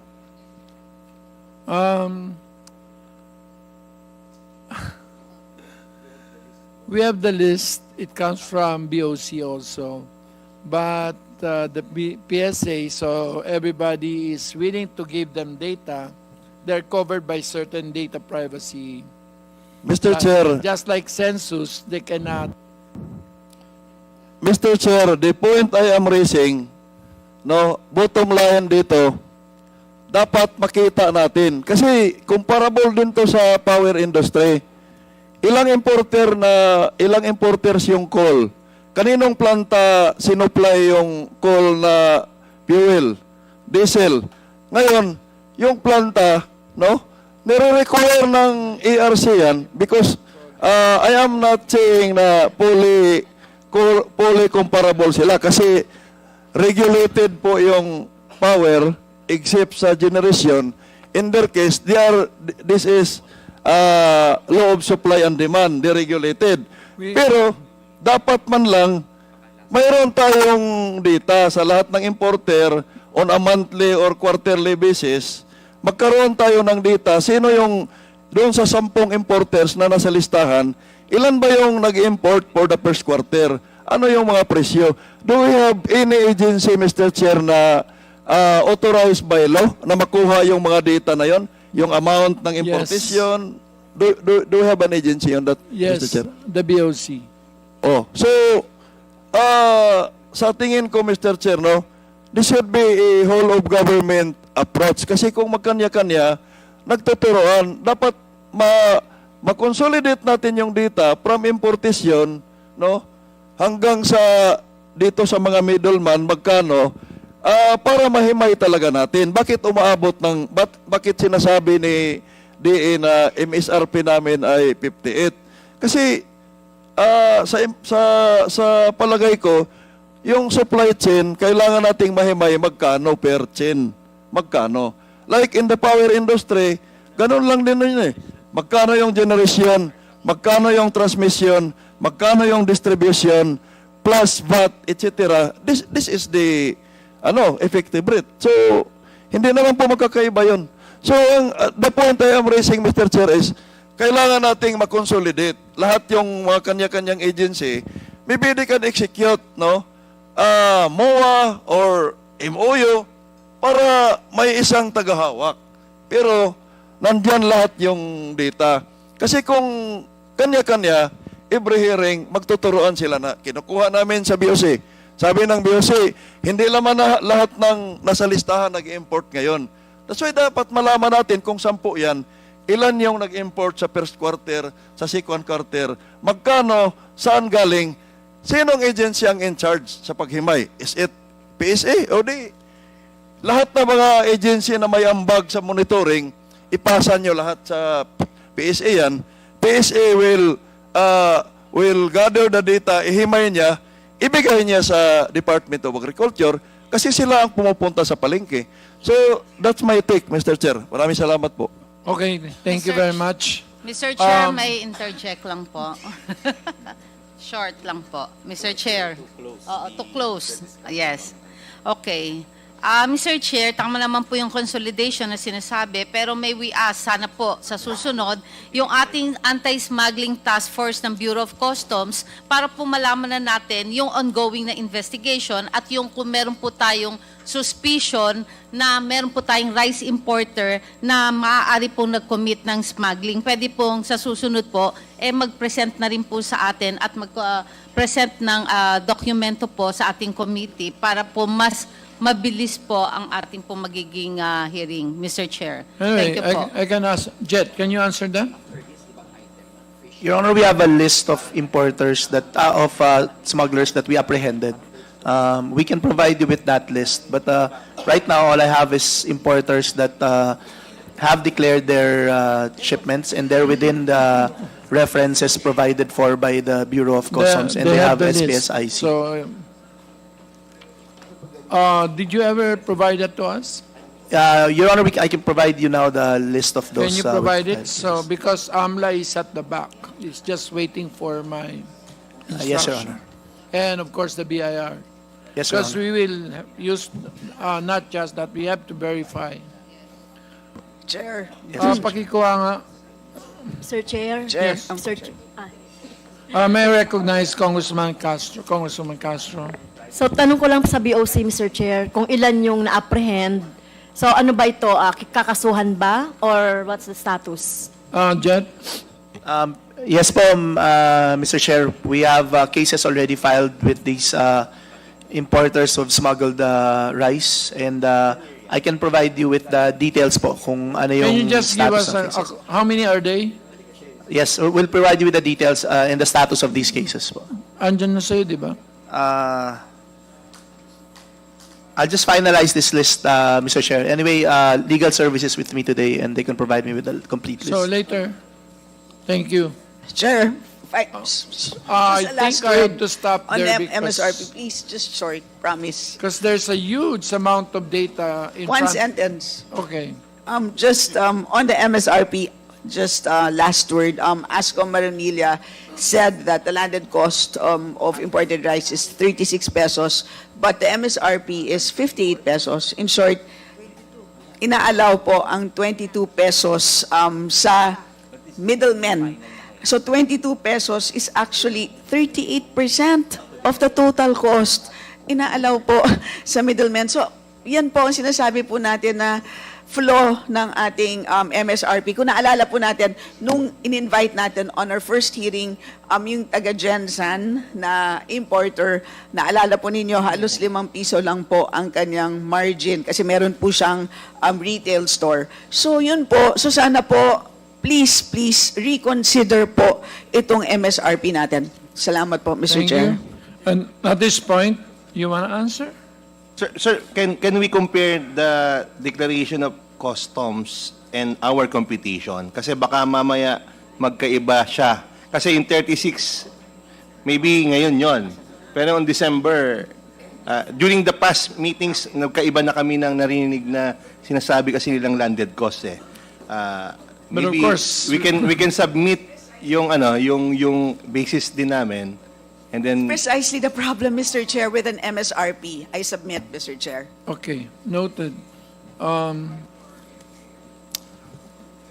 That's why we have this committee, because this is a way of getting all data. Mabangga o natin ang mga listahan, ang mga duda against reality.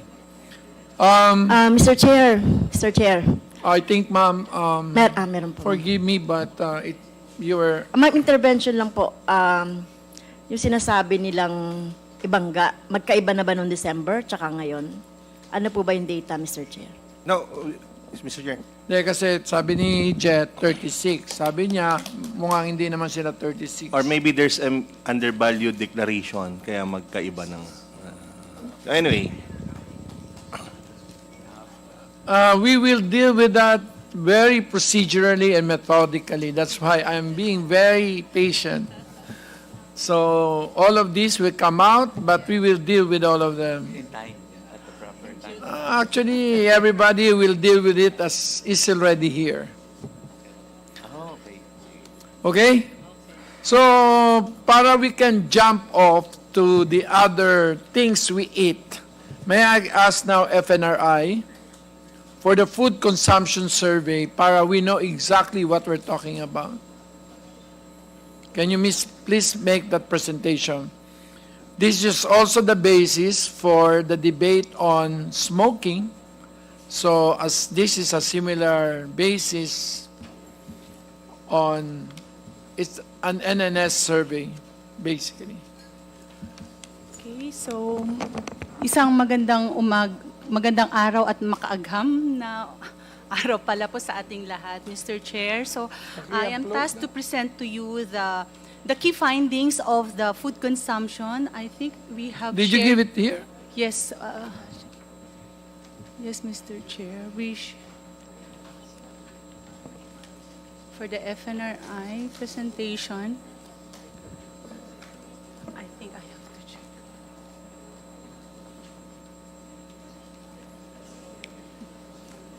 Don't worry, we have tonight.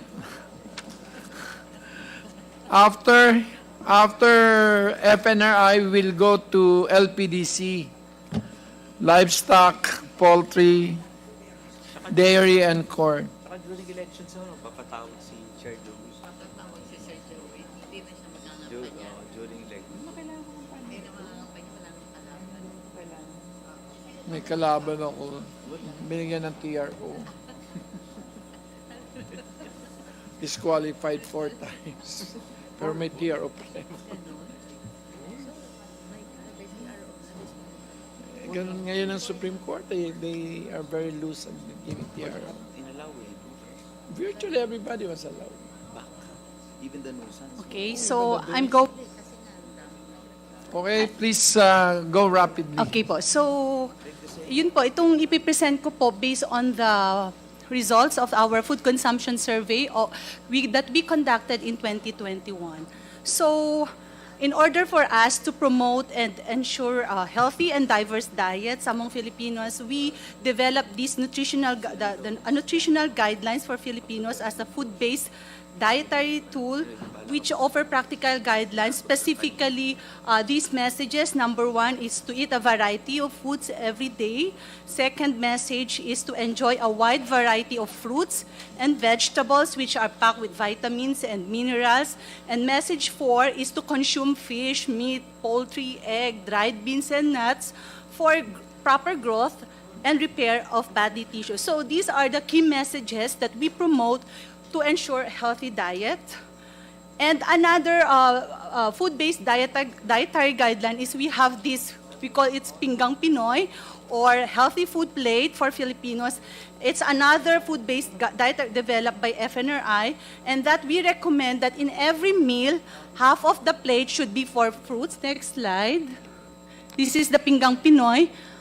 For every meal, half of the plate should be for fruits and vegetables, and approximately 1/4 of our plate should be for meat, fish, poultry, egg, and legumes, and approximately 1/4 should be for rice and other carbohydrate-rich food sources, such as mga root crops, noodles, and other cereal products.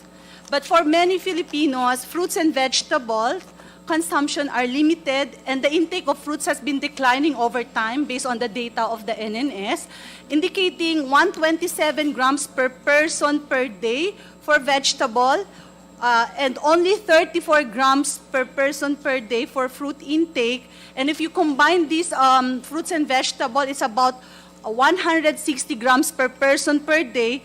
For next slide, please. Next slide. So this is the data of the NNS. We have a declining consumption of fruit intake. So yung vegetable, ang per capita intake is 127 grams per day. For fruit, it's about 34 grams per day. And if you combine this 127 plus 134, it's only about 160 grams per person per day for fruits, which is far below the WHO recommendation of about 400 grams of fruits and vegetable per day, or approximately at least 5 servings per day. So this has been a challenge in terms of nutrition and health among our population. And if we, next slide please. So if we look at the trends in the per capita intake of other food groups, aside from fruits and vegetables, we can see a significant decrease or reduction in the per capita intake of cereals, rice products, and starchy roots and tubers between 2015 and 2018-2019 based on ENNS. And there is no change in the intake of fats and cooking oil in violet line, while table sugar intake is decreasing over time. Next slide. So the intake of fish and products in blue line is declining over time. Intake of meat and products in gray line improve over time. However, since 2003, a slight decline has been observed in the meat consumption. Intake of chicken and other poultry is increasing over time, while the intake of milk and products in green line remains similar. Intake of eggs in pink line is increasing over time, and the per capita intake of dried beans, nuts, and seeds, yung mga legumes po natin, in orange line has not changed over time. So at the individual level analysis of energy adequacy, next slide please. So at the individual level analysis, next slide. Next please. Next slide. So we have this data. In terms of energy adequacy, we can see here that the usual mean in energy intake, represented po yung orange bars, it's lower than the requirement as shown in the blue bar. So this is true for all age groups po. Pero mas evident po yung energy deficiency among adolescents with 1,334 caloric intake vis-a-vis the 2,368 requirements among adolescents. Lactating mothers, about 1,500 caloric intake per day versus the 2,107 caloric requirement for lactating mothers. For pregnant women, we can see about 1,385 energy intake per day versus the 2,200 caloric requirement. So sila po yung medyo mataas po ang deficiency among energy among adolescents, lactating, pregnant women, and also women of reproductive age, 15 to 49 years of age. Next slide, please. So in terms of proportion of population groups not meeting the energy recommendation, here we can see that majority of the population across the different age groups were not meeting the recommended energy intake. Pregnant women, lactating mothers, and also school-age children have the highest proportions of not meeting the energy requirement per day based on the NNS data. Next slide, please. So in terms of inadequate micronutrient, these are the vitamins and minerals which is also considered po kapag kulang po tayo, mayroon tayong tinatawag na hidden hunger.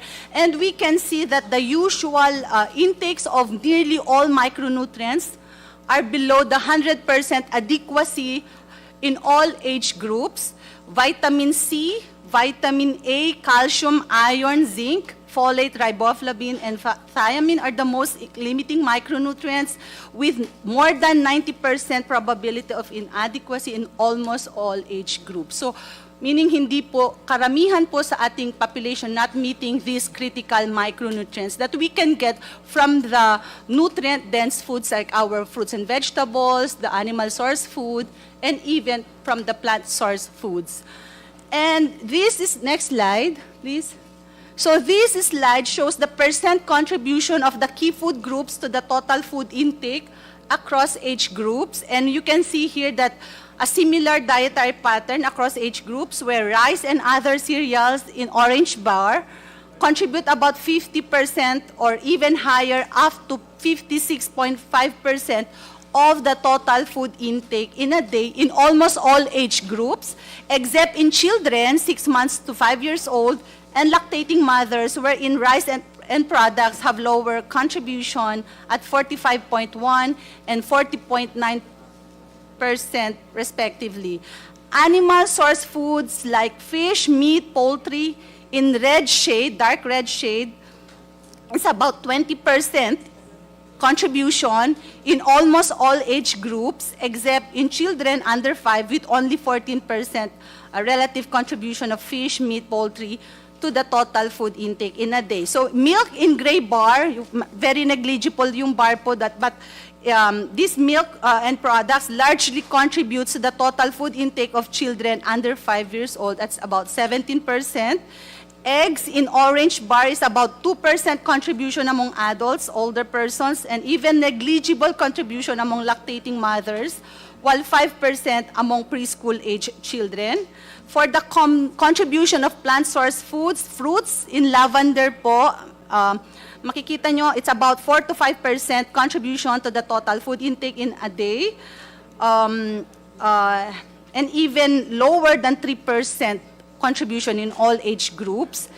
Yung green and yellow vegetables and other non-leafy vegetables in green po contribute 4.1 to about 6% of the total intake of preschoolers and school-age children respectively, while 7% to 11.3% among other older age groups. For dried beans, nuts, seeds in violet, sobrang negligible po.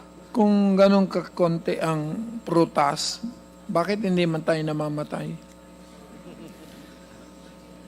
Maybe yun po kasi yung immediate outcome, hindi po about death agad na po ang final No, outcome. I'm just being sarcastic. Yes po. But it's more on, we can look at the non-communicable diseases that we have right now, the increasing prevalence of diabetes, heart diseases, and these are the major causes of death among Filipinos. Yun ang pinakaklaro dyan. Wala kami kinakain na prutas. Yes, and that's po based on the data din po na it's decreasing for fruits. Yung consumption natin, although we are consuming vegetables, but if you look at the amount, it's very limiting po. So, yun po. Continue. So we can go now to the meat sector. So, the major sources of nutrient intake of our Filipino population, we can see here po. Next slide, please. So, for the major sources of, major food sources of micronutrient, for the dietary intake of children under 5 years old, we can see that their diet is dominated by rice, milk and milk products, other cereal products like cookies, biscuits, and bread, based on the top 3 po na nakabox, rice, milk products, and other cereal products. And these are the major sources, as you can see po, sources of energy, and also fat, protein, iron, calcium, and other micronutrients, so yung rice po, milk, and other cereals. For other nutritious food like eggs, fresh fish, poultry, and fresh meat are consumed in minimal amount of this age. For this age group, intakes of fruits and vegetables is also limited, with only banana and squash as the most commonly consumed fruit and vegetable respectively. For the diet of school-age children, next slide. For the diet of school-age Mr. Chair, children. sorry, just to interject. Yes. The data that FNRI is presenting is 2021. Yes. Hindi pa po nakikita ang epekto ng pinag-uusapan natin today, which is yung presyo ng pagkain. Well, we were trying to... So, I mean, maraming salamat. Pero- Interesting naman. Pero yung actually we're trying Yung to use... relevance lang naman po. Yung nilalagay lang namin yung magnitude para ma-situate natin kung ano ang role ng LPDC, livestock, poultry, and dairy. So, hindi ito para kay rice, basically. Well, okay, pero but actually, it would have been For- nice to see kung ano yung relevance nung ginagawa natin, di ba po? But The anyway, sige relevance, po. the connection is really with this entire group with respect to meat. But yan, anyway, I mean, siguro just to ask, Baka may wala pang mas bago pa daw. Wala pang mas bago kasi 2019 pa po ang data, 2025 na po. Ang pinag-uusapan natin, mataas na presyo ngayon, di ba po? Yes po, ma'am. So anyway, sige po, Mr. Chair. I just wanted to remind everyone na We have- hindi pa natin nakikita yung epekto today. Yes, Honorable. Yes, ma'am. So we have our latest, we had just completed the survey in 2023 and 24, pero hindi pa po available. Hindi pa po natatapos yung analysis ng aming recently concluded survey. So as of now, ito pa rin po yung latest survey results that we So, have. ilang pages pa ba yan? Actually, wala. Last 3 pages na po. But Tinapos basically, mo. nakita nyo naman po, Mr. Chair, yung pattern. So it's more on... It's, So, what is the pattern? It's What is your conclusion? Cereal-based dietary pattern po. As you can see, it's about 50 to more than, even higher than 50% contribution of rice and other cereal products. But basically, ang pinaka-bulk po nun ay rice and products. So we only have limited amount But the other of- one really shows that there is rising per capita intake of meat. Yes po, nag-improve po siya, It's but there. over the, yes po, it's in the trends in the per capita. Opo, nakita Anyway, ko. before we thank you very much for your report, and please take note if you can present the latest. Danny, Fausto, you wanna go home na daw? So I'll give you your time. Danny is with PCAF, or the PCAF. Philippine Council PCAF, for Mr. Chairman. Agriculture and Food. Thank you, Mr. Chairman. While we are talking already going to livestock and vegetables, perhaps, if I get just mention something about rice, if I can be permitted. As we are talking now, if we reduce in general, if we reduce the price of rice in the market, you reduce the buying. Pag binaba po natin nasa taas, ibababa po natin nasa baba. So if we are talking about how much is the real price of our rice in the market, we should consider how much will that palay be for the farmer. Because if you're talking about 42, 41 pesos, if we will remove, say, 12 pesos for the in-between, or even 6 pesos, times 62%, which is the recovery, to convert it back to palay, lalabas po nasa 20, 21 pesos. Yung ating pong PSA data, tinanong ko po si Gretchen? Rachel, 20 pesos yung farm gate price, tuyo, which is a 14% moisture content. If we go down to the farm level, sa bukid, bawasan nyo ng 2-3 piso, nasa 17 pesos. If you're talking about 100 kabans, average, which is more or less nasa 85 kabans lang tayo ngayon, we are making about 85,000 pesos. Ang puhunan po ng farmer is about 66,000, 55 to 60,000. Kikita siya ng 25,000 for 4 months. Mga 5 to 6,000 a month ang kita ng isang farmer. Pagka ganun po, wala na magtatanim. Kaya kung titingnan po natin pagbaba ng presyo, tama po, babaan tayo natin presyo. Pero tingnan niyo po yung tao sa baba, nabibila ng palay. Yun lang po, Mr. Chair. Thank you. Para our understanding, Lionel, what is your key message with respect to the presentation of? Yes, Mr. Chair. Wanted to add lang po another data point that from FNRI data actually, Kong. It's the minimum dietary diversity na statistic po, which is kung how diverse po yung diets ng mga 6 months to 23 months old, yung critical period po for stunting. Yung alarming po kong Joey is in the Philippines, declining po yung dietary diversity ng children natin. And that's against the trends of our neighboring countries na increasing po yung dietary diversity. So wanted to add lang that po, Kong, since you're thinking about LPDC. Which means we're going cheaper. Yes po. Going into less diverse food. In other words, less diverse, meaning to say you go to the cheaper and cheaper ones. Yes po. So there's And- greater concentration of cheap diets. Yes po, Mr. Chair. So And what is the more stunting potential po. implication of that? More stunting. Yes, Mr. Chair. Okay, thank you. Now we can go to livestock. Meat, poultry. Paras lang pa yun. So, who would like to start from the livestock industry or the poultry industry or the hog industry? I think I can start with Ubra.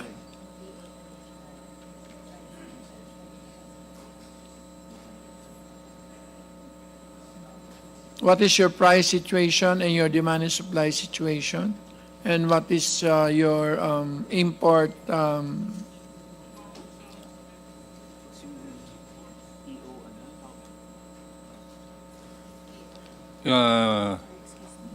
BAI has the data on arrivals last year.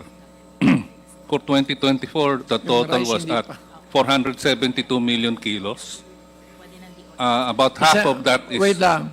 Does anybody have questions with DOF? DOF wants to go, has something to do back home? Nobody has ask any question with DOF?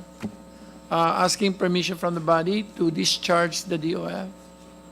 We can easily call them back anyway. Sino siya? Ikaw? Okay, you can go home. Huwag ka mag-check-in.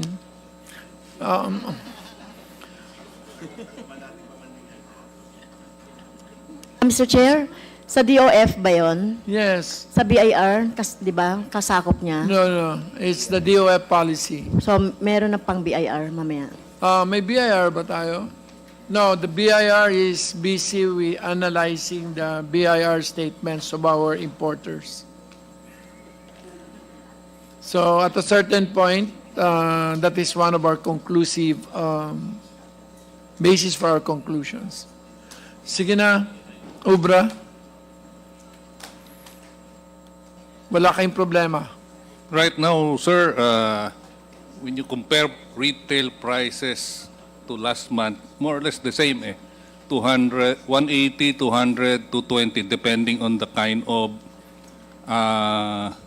wet market. If it's baksakan or primary, mas mababa yan, 180, 190. Secondary, tertiary, meaning abot ka na hanggang talipapa, doon ka na makakakita ng 220, 230. More or less, it's steady the whole year. Yan ang range. Ang madugo, sir, ay yung farm gate. Right after Christmas, ang lowest was ang range ay 70 to 80. Ang layo naman sa retail. Then, at this point, sir, last Friday, nung nag-survey kami, ang average sa Luzon ay 131 for premium sizes. Nag-react na yung producers. And also, may substitution siguro sa nangyari sa retail level. Nagmahal yung baboy Kanya nahila pataas kahit pa paano, lalo yung presyo ng manok. And at the same time, ang reality, very conservative ang players ngayon kasi nga there's too much competition locally. We have many multinationals already present in the field. You have Cargill, you have Yonghap of Malaysia, you have CP Pokpan, CP of Thailand. There's maduho talaga and the small and medium are very, very conservative, and in fact even the breeder base has already reacted. Last year, more or less the average price of a day-old chick was in the range of 23 to 30. Right now, the highest would be at 48 to 50, depending on what kind of buyer you are. Kung regular buyer ka, baka na makaka 45 to 47 ka. Pero kung ikaw yung nagta-timing lang na producer, nasa 50 ka. So, dumoble. Kasi sir, there was a prolonged period last year na lugi yung breeder base. And marami nagpahinga. And also, there's another factor for the conservatism. Mabagal ho yung approval ng vaccines. Medyo diretso na lang, sir. Diyan kami may sentimento sa BAI at saka sa FDA. Yung ASF na hindi pa widely recognized or respected, controversial pa, minamadali ng release. Yung AI. Yung AI na 20 years ng all sorts of brands all over the world, may data na, complete na ang use. For some reason, mabagal. And yet, pag tiningnan nyo sa Shopee at sa Lazada, may smuggled. Kaya that's part of the reason na hindi ganun katapang, especially the small and medium. And the small and medium, they supply a significant portion of the wet markets. And the wet markets, they supply to the consumers about 70% nationwide. Because even the big companies, a large portion of their production, they still supply live to traders. That is the situation, sir. So wala kayong problema. Do you get any government support? I don't. Normally, sir, the support would be for the importers, not the producers. What is the support being given to the importers? Normally, sir, through the years, in the 2.5 decades of UBRA, our experience is, if there is a typhoon, the first inquiry from DA would be, is there a need for a special importation? Of course, this was during the early days of our WTO commitments. But lately, in the last 2 or 3 administrations, nabawasan na ho yan. And especially nowadays, wala nang pumoporma ng special importation dahil napakarami naman manok eh. And at the same time, I think it is now well established. Kahit babaan mo yung taripa, What is the tariff right now? 40%, sir. And the sector is always being accused of being protected. Dr. Adriano is very vocal about that. Dr. Habito, they filed a case in the Tariff Commission. But they are only looking at the rate, at the tariff rate. They're not looking at the transaction value. Pag binanggaan nyo ho yung tariff rate at transaction value, pasok ho eh. There's no protection. And in other jurisdictions, sir, for example, Indonesia, sir, in theory, Indonesia only has a 5% tariff. But it has a de facto ban on the importation of chicken, such that Brazil in 2014 or 2015 filed a case sa WTO. Hindi lang makapag-decision ng WTO kasi at that time, Trump and continued by Biden did not appoint a judge dun sa DSB. Yes, dun sa kanilang adjudication process. Kaya that is the challenge. We have no major domestic support. Pero in short, can we say that despite the protection, your prices are what? Low, moderate, compared to the other countries?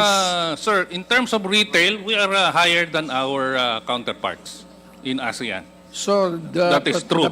The protection leads to higher prices. No, sir. There is a disconnect between retail and farm gate. Because, for example, the figure I mentioned last month, the range was 70 to 80. And that happens regularly. It may skip a production cycle.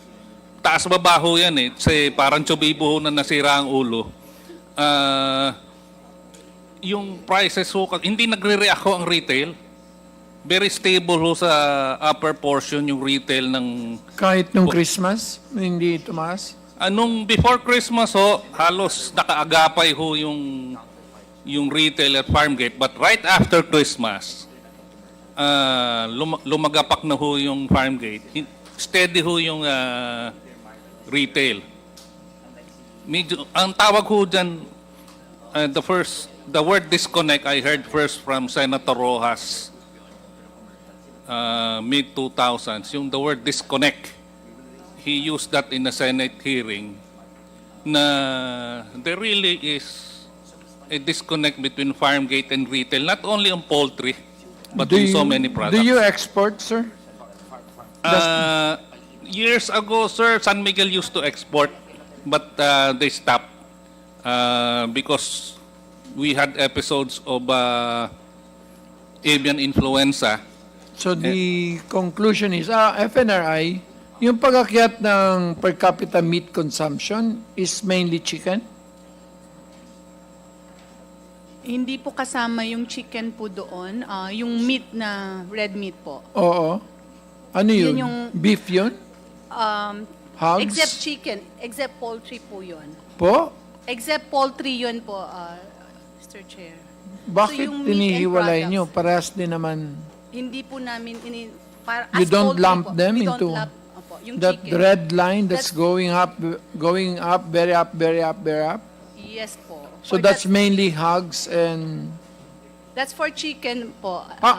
That's for chicken. yung pulang yun is for chicken? Yes po. And egg po.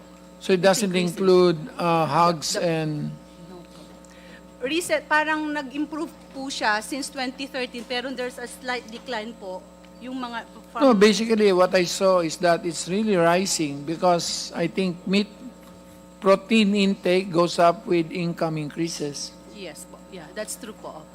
But the per capita intake, that's only for hogs po yun. So, Ubra, wala kayo problema. So, we don't have to deal with you, no? You don't need anything from DA. You don't get anything from DA. All you get is a 40% tariff protection. That is a very generous Cruel. conclusion for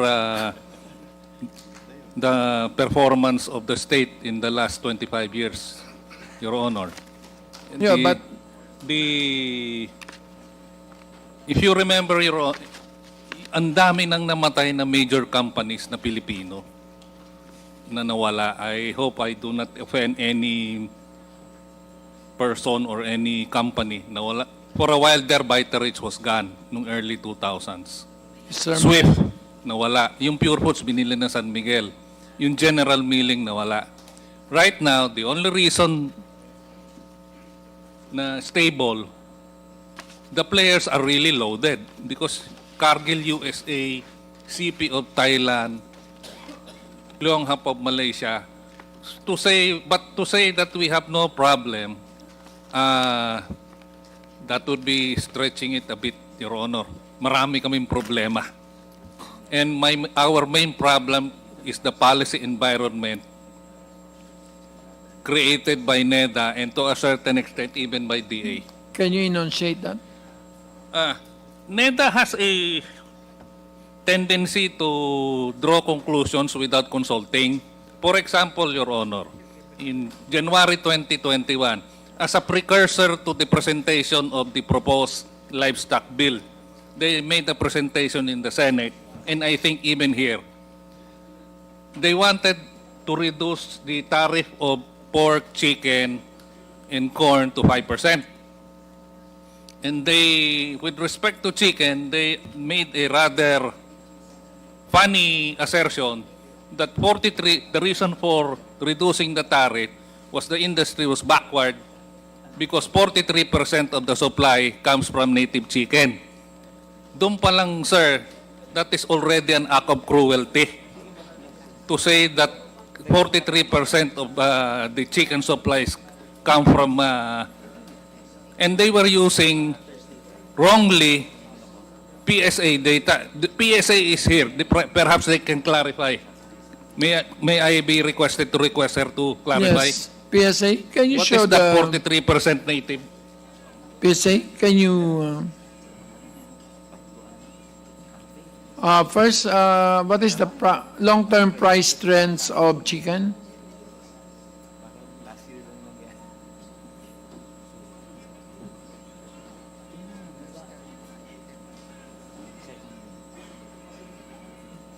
While they are looking for it, Your Honor, there was also an assertion that,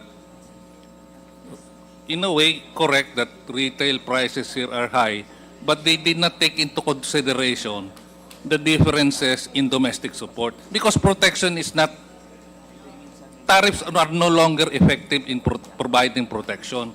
It is domestic support. You look at Indonesia, 5% tariff, and yet no foreign chicken lands there. And they have relatively more affordable chicken prices, chicken.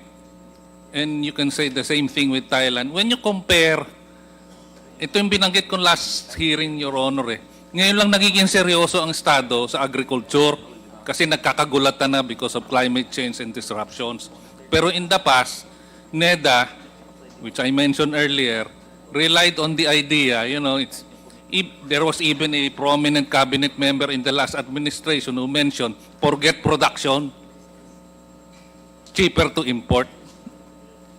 That is the root cause of our problem in agriculture and food. The shortcut mentality, you just increase the supply, and therein lies the contribution of this committee. You were able to show that despite the tariff cuts, there was no corresponding decrease or reduction in retail prices because of what Senator Rojas mentioned there, a disconnect. Because there's friction there from farm gate to retail. And even, I think, right now, after pandemic, there is friction in the price of, at the cold storage of the importers up to the retail. Kasi, just to have some numbers, Your Honor, generally, when we look at the cost of importers, on the average, like quarters, the tariff line 0 to 07.14, doon nakasama yung like quarters from the US. Nasa $1 yan, just to make it easier for me, nasa $1 yan. at 56, you multiply it by 40, nasa 83 lang yan to 80 to 90, including the expenses. Pero yung retail, sir, 200 eh. And therefore, the playing field for that value chain, yung playing field in terms of prices, ang layo eh, maganda.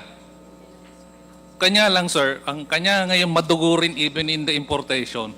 Dati-dati kasi, nung early 2000s up to the time of Secretary Alcala, 20 to 40 players lang ang importers. But because of the signal from the state, from NEDA, that importation is the favored activity, at the last time I checked, almost 600 na yung accredited importers ng meat eh. Ibig sabihin, the signal from the state is, you trade, you import. Production, you know, you are not a priority.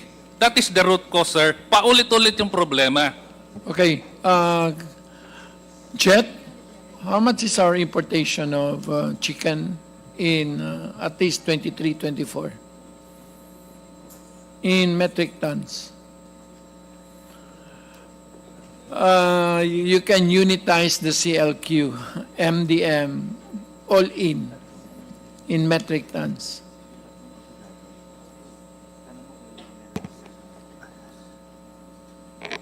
For my data, Your Honor, is disaggregated. Okay. For chicken breast, it's 21,460,640.89 kilograms. For chicken leg quarter, it's 109,537,311 million kilograms. For chicken leg, it's 28,723,952.88 kilograms. For liver and other byproducts, it's 1.106,402.54 million kilograms. So 300 million? The total for us, 300 million kilos, right? for the total, Your Honor, including the entire thing, is about 446 Million. million. Is that the kilograms. policy of DA? Your Honor, there's some No, discrepancy. I have to ask DA, Ma'am Caballero. Is that the policy that we import 400 million kilos of chicken? I think it's HBCC, no? Yes, sir. All right. So what is the incumbent policy of DA with respect to chicken industry? Ilan ba yung total domestic production?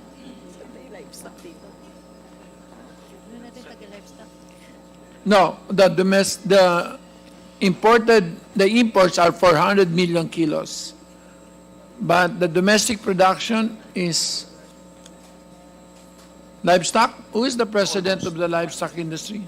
Sir, how many kilos is the domestic production? Eric Harinap from Pork Producers Federation of the Philippines. Corn? Pork Producers Federation. Pork, I'm sorry. We're talking about chicken. Chicken. Si Bai, boss. Bai, where's Bai? Si Director Sevilla. Director Sevilla? I would just like to know, we import 400 million kilos of chicken. Yes, Mr. Chair. Our local production po for chicken in 2024 is 492,760 metric tons. Tons. So, nothing. 492,000 metric tons. So, times 1,000, that's also 400 million. So, balansyado, 400 million of chicken, imports, 400 million of domestic chicken. No, I'm just trying to know. I know there's difference between, isaw and chicken legs. Your yes. Honor, I have to intervene because this may lead to a very problematic Yeah, say it. conclusions. based on the way since the time of GMA, the way production is projected would be based on the imported breeders. Because for broilers, all the breeders, the parent stock, the grandparent stocks are imported. Hindi yan native eh. And in 2024, based on the imported breeders, the projection was 1,607,000,000 heads. Then you have to convert that to kilos. The problem there is, I have yet to see with a computation wherein you segregate the production for Luzon, Visayas, Mindanao, and all, because the market requirement for Luzon would be 1.6 to 2 kilos live. For Vismin, the market requirement would be lower, 1.4 to 1.6. They have a different food culture in Vismin with respect to chicken. They don't like chicken. No sir. They Chicken have a bacolod. preference for lighter size chicken because of the taste. According to them, mas maganda yung balat eh, mas malutong pagka ganun eh. Kasi pag malalaki na sir, mas maganda i-cut mo na lang eh. Okay, And anyway, Luzon, ganun na eh. I'll give DA. But before that, may I recognize Congressman Robert Barbers? I'm sorry, I did not. And Congressman Reynante Arrogancia of... Mr. Chairman, PDS. just a parliamentary inquiry. Yes. Sorry, just I have to butt in. While I know that the topic that we're discussing right now is equally important as that of the rice, but I guess, I believe that we should go back to the rice first and resolve whatever we need to resolve in the rice issue. Madali lang to. Para Kasi we come back. Napaka-importante nung bigas, Mr. Chairman, and we know that just like what we did in the onions, there was a resolution, and it was a product of a comprehensive study done by the committee. While I submit to the wisdom of the chair in discussing the topic which is equally important as that of the rice, Mr. Chairman, I think dapat bumalik tayo sa By bigas. 3 p.m., we will be back to rice. So I just want to complete that because some of them may have pose problems. I'm just anticipating. So Caballero would have the last word on the chicken issue. Then after that, we'll go to the hogs, and then we'll go to the dairy. Then that's the end of it. Mr. High Chair. value. Yeah, I'll try my best, Mr. Chair. But I just wanted to inform the body that Do you have any budget for... for high value, Mr. Chair, I stand corrected. Our approved budget was 2.3 billion only. 2.3 billion. Opo. So nothing for... It's essentially private sector. Yes, Mr. Chair. But we are happy that for the CMF, this is the competitiveness So you did enhancement not see measures any fund. price problems? Well, we can only intervene in as much as seeds and seedlings are As concerned. seedlings? Opo. But to do post-harvest, storage, etc., it's not enough to work on it. That's So why the we're... post-harvest facilities are essentially private also? Yes, Mr. Chair. For the nurseries, that's our pleading if it's possible that can be restored or augmented, because that's the only way we can assure the farmers of a steady Thank you. supply. So let's slaughter this entire sector in very fast. So may I know who is representing the pig sector, sir? You are? Mr. Chair, for chicken, considering that one of, as said by Bong Insyong, Attorney Bong Insyong, that one of our problem is AI. Gusto ko marinig sa DA, kailan ba lalabas yung vaccine ng AI? Which is, once na tinamaan tayo yan, last time, 10 million heads ang namatay sa AI. Is FDA around? Or I don't know if it's BAI or More than 20 years Mr. Chair, I approved. think we should call FDA.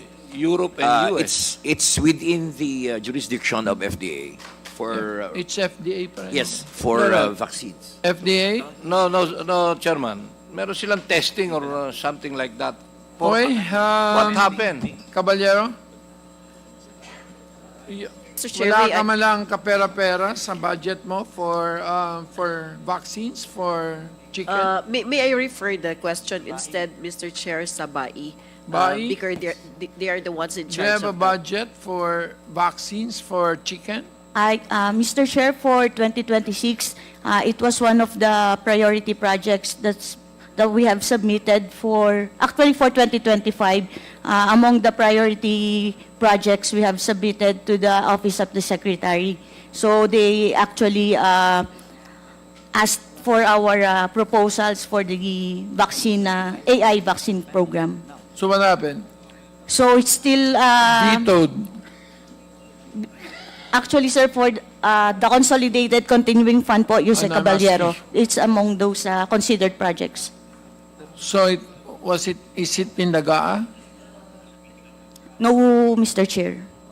So there's For not... this 2025 po, not in the GAA, sir. But they say that it's been pending for 20 years with FDA. Mr. Chair, what's pending po at the FDA is the release of the certificate of product registration of those So not the AI vaccine. The AI, not the vaccine, sir. For So it is to be under commercial. EUA? Is it under an EUA? Emergency utilization. No, Mr. Chair. It applied for commercial release, Mr. Chair. So it's for commercial release already. Yes, Mr. Chair. Yeah, Mr. Chair, we don't need the budget. We need the approval of the vaccine. Because commercial... So we will call the FDA in the next hearing. Yeah. Is the FDA somewhere Actually, here? Mr. Chair, they were invited. Oh. Can you forgive the no? Because we will insist. We will pick him up. Last thing, Mr. Chair. Yes. Yun lang, gusto ko malaman kung nasan... Tingnan mo yung epekto kailan ni Barber lalabas sa'yo, yung vaccine for commercial use ng AI. Yun ang una kong tinatanong, Mr. Chair. Ang May mga pangalawa, problema din kasi. sabi ni Atty. Bong Insyong, nabaliwala yung 40% na tariff. Ang tingin ko, ang sinasabi ni Atty. Bong Insyong dyan, because of the reference value na nagiging basis ng mga importer na napakababa. So, Jet, can you that? What happened to the reference value? Is it transaction? Of course, it's transaction value. Your Honor, Mr. Chair, we use our reference value as a risk management tool, meaning Yeah. all declarations are being referred to that value. If it's on a threshold where we determine that there might be some undervaluation, we require additional documents coming from the importer to prove the actual transaction value. Otherwise, we contest the value, and So he is suggesting there is smuggling. I have our reference value for January 2025 here, Your Honor. How I can much is submit it? Kasi ang sabi ni Nick Briones, yung paggamit ng reference value instead of... I think that's the tool for It's the tool for undervaluation. smuggling, right? Yeah, technical smuggling. Well, Your Honor, the way we actually come up with the reference values is that we get the highest... Pakibigay na lang sa akin ang report on the entire aspects. Can we do with that? I'm trying to make it, I'm trying to quicken for the sake of Congress, yes, to go home to Mindanao. Yeah, So, Mr. Chair, one last thing. Kasi yung reference value nila, magkano? chicken leg quarter is... CLQ. I have one in my, somebody sent me. Sa but US, Mr. Chair, 89 cents. That's home consumption value. That's not reference value. Reference value. Do you use home consumption value as reference value, Jet? No, Your Honor, we come up with our references based on identical importations coming from other importers. That's only 51 pesos and 96 centavos, Mr. Chair. So, ang ginagawa ng importer, Mr. Chair, tinataasan lang ng yung 89 ginawang $1.02, which is 59.16 in pesos. So, meron bang karne ng manok na 51 pesos or 59 pesos na makikita tayo sa mundo, Mr. Chair? Wala. How come na ang custom pumapayag na 51 pesos, din tataasan lang ng konti? Iyon na ang kanilang basis for The 40%. tariff. Anyway, pero yung MDM naman, virtually zero, ha? No. It is leg quarter, Mr. I know. Ang So, MDM, I mean- 5%. And then that's only another way of technical smuggling is misdeclaration. Because if you declare it MDM, nang pinarating mo naman ni leg quarter, ang baba ng value, 5% pa. Jet, yung mga isaw ba, zero ang tariff noon? 5%, Mr. Chair, ang MDM. No, Your Honor, there's a positive tariff rate for all chicken products. So, I think we will have a separate investigation, so we don't. Yeah, I think we can I think concentrate. there is a sense in the House that they want just go back to rice. Yeah, So yeah. we will just have that, I think we will have this discussion in the Committee on Ways and Means. Okay? Para, Anyway, Your Honor, for your reference, we will submit the requested data of reference prices issued by the Bureau of Customs for last quarter last year up to January this year. pwede bang 5-year para makita namin yung trend? Yes, Your Honor, we will submit. Wag mo na yung quarter by quarter. Yung ano lang, So, the tendency for you is to use the home consumption values, the reference value? No, Your Honor, it's just a risk management tool. If the importer is able to prove through other documents that indeed that is a transaction value, we follow the transaction value. For example, if he's able to produce his sales contract, the method of payment that he used for his supplier, and so much other documents, then there's a discretion by the Bureau to accept that because our law provides that Ang the kinakagalit taxes is kasi ni based on- Briones, halos kung ano, alam mo naman yung mga parts na yan patapon sa US, di ba? So virtually, less than $1 yung mga yan. Pero pagdating dito, yun, binavalue natin tapos ang charging mo, yung 40%, yung presyo doon. Yes, Your Honor, but again, we use as reference tool the identical importations of other importers. Okay, so that's the last thing we will have on chick. Are you still have, sir? My You request, wanna Mr. finish? Chair, is, no. My request, Mr. Chair, is Yes. we have as another chairman of hearing. the Committee on Ways and Means, we will motu proprio investigate that. Yeah, thank you, Mr. Chair. Thank you. So now let's go to piggery. Yes, good afternoon, Mr. Chair. Good afternoon to everyone. Si Eric Harina po ng Pork Producers Federation of the Philippines. Malaki po yung problemang hinaharap ng pig industry natin, no? As we all know, na natamaan ng ASF yung hog sector. Before the ASF, yung production natin, yung population natin nasa 16 million pigs. But ngayon, nasa 7 to 8 million pigs na lang yung population, no, at the end of 2024. No? So, malaking kawalan nito. No? It is evident as attested by mga feed mills natin at saka mga agri-vets na yung Sir, can we just start with the basic data? Ilang Yeah. kilos per year ang domestic production? Ang domestic production po, it's around 600 million kilos And the a imported? year. Yung imported for 2024, we imported 732. So, mas marami na rin yung imported Yeah, kaysa... 732 million kilos. Compared to last year, it was only around 500 million kilos po. around. Kanino tayo kumukuha? Vietnam? Now, ngayon, ang pinakamalaking imported is coming from Brazil po. Brazil. Yeah. Jet, what is the tariff and classification? And If we can get the more details, Mr. Chair, like the tariff lines that is being used and the specific description of the goods, I can provide for... do you also import, sir? No, producers po kami.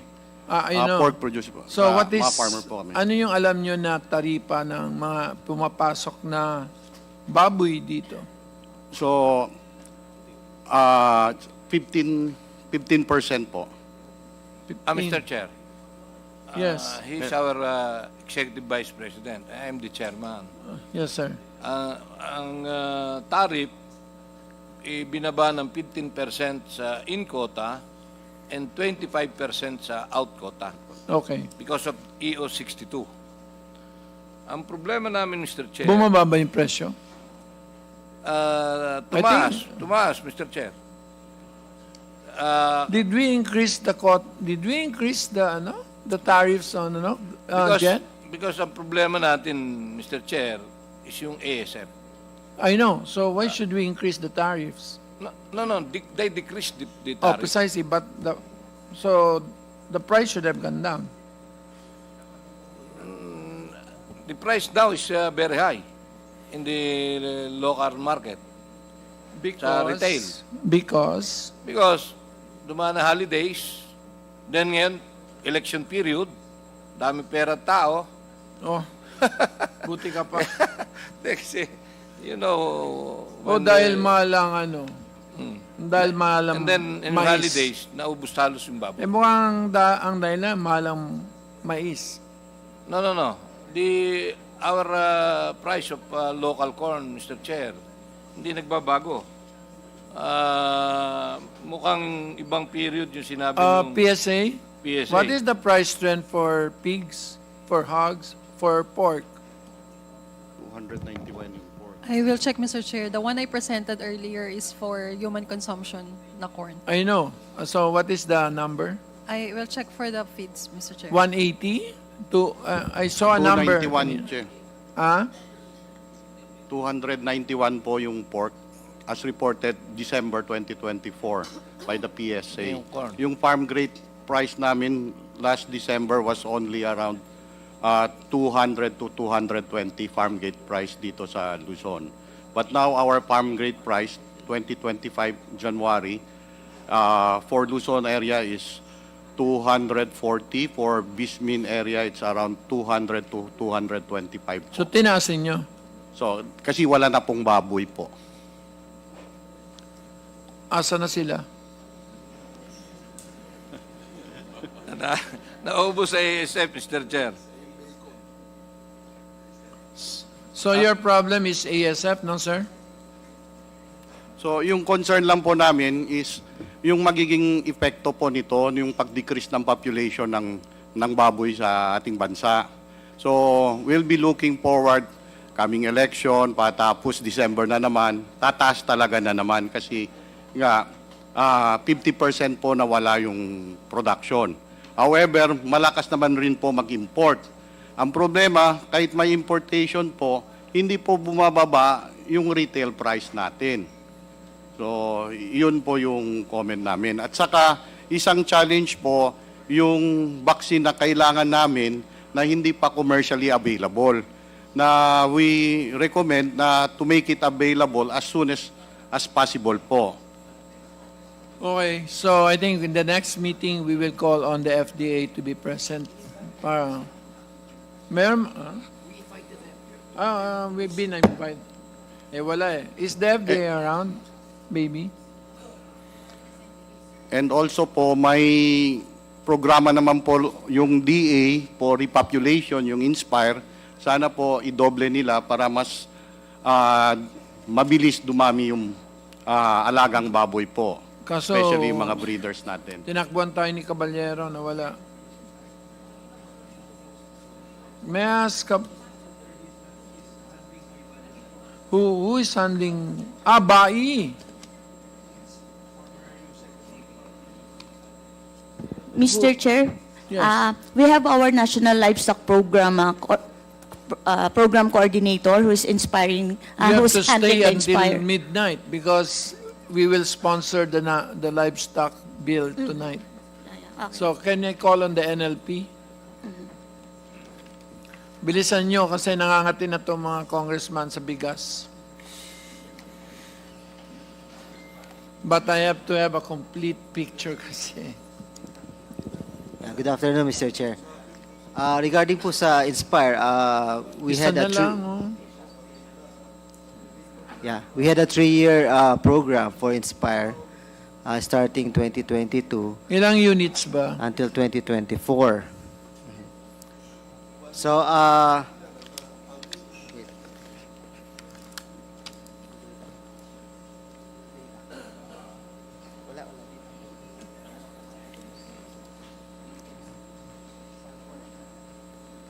sandali lang.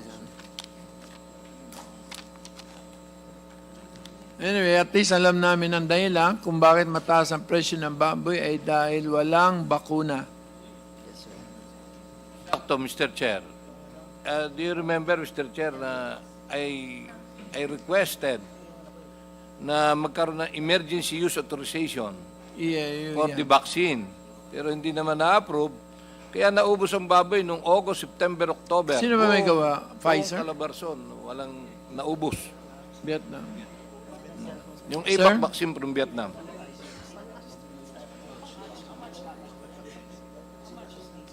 After piggery, we go to corn. That's it.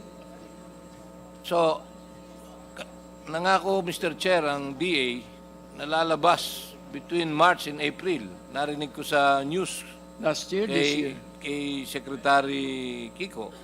At last time, during our last meeting, nangako sila na second quarter, so April, yung usage. Hopefully, talagang mangyari para ma-save natin yung 6.3 million Baby. na population ng piglets and paddoner.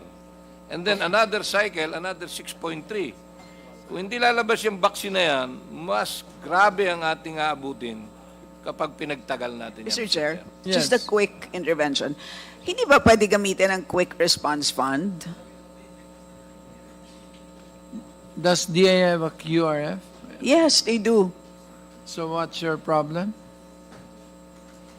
Di ba pwede yun? Si Chair Joy, dating APRO Chair. Yeah.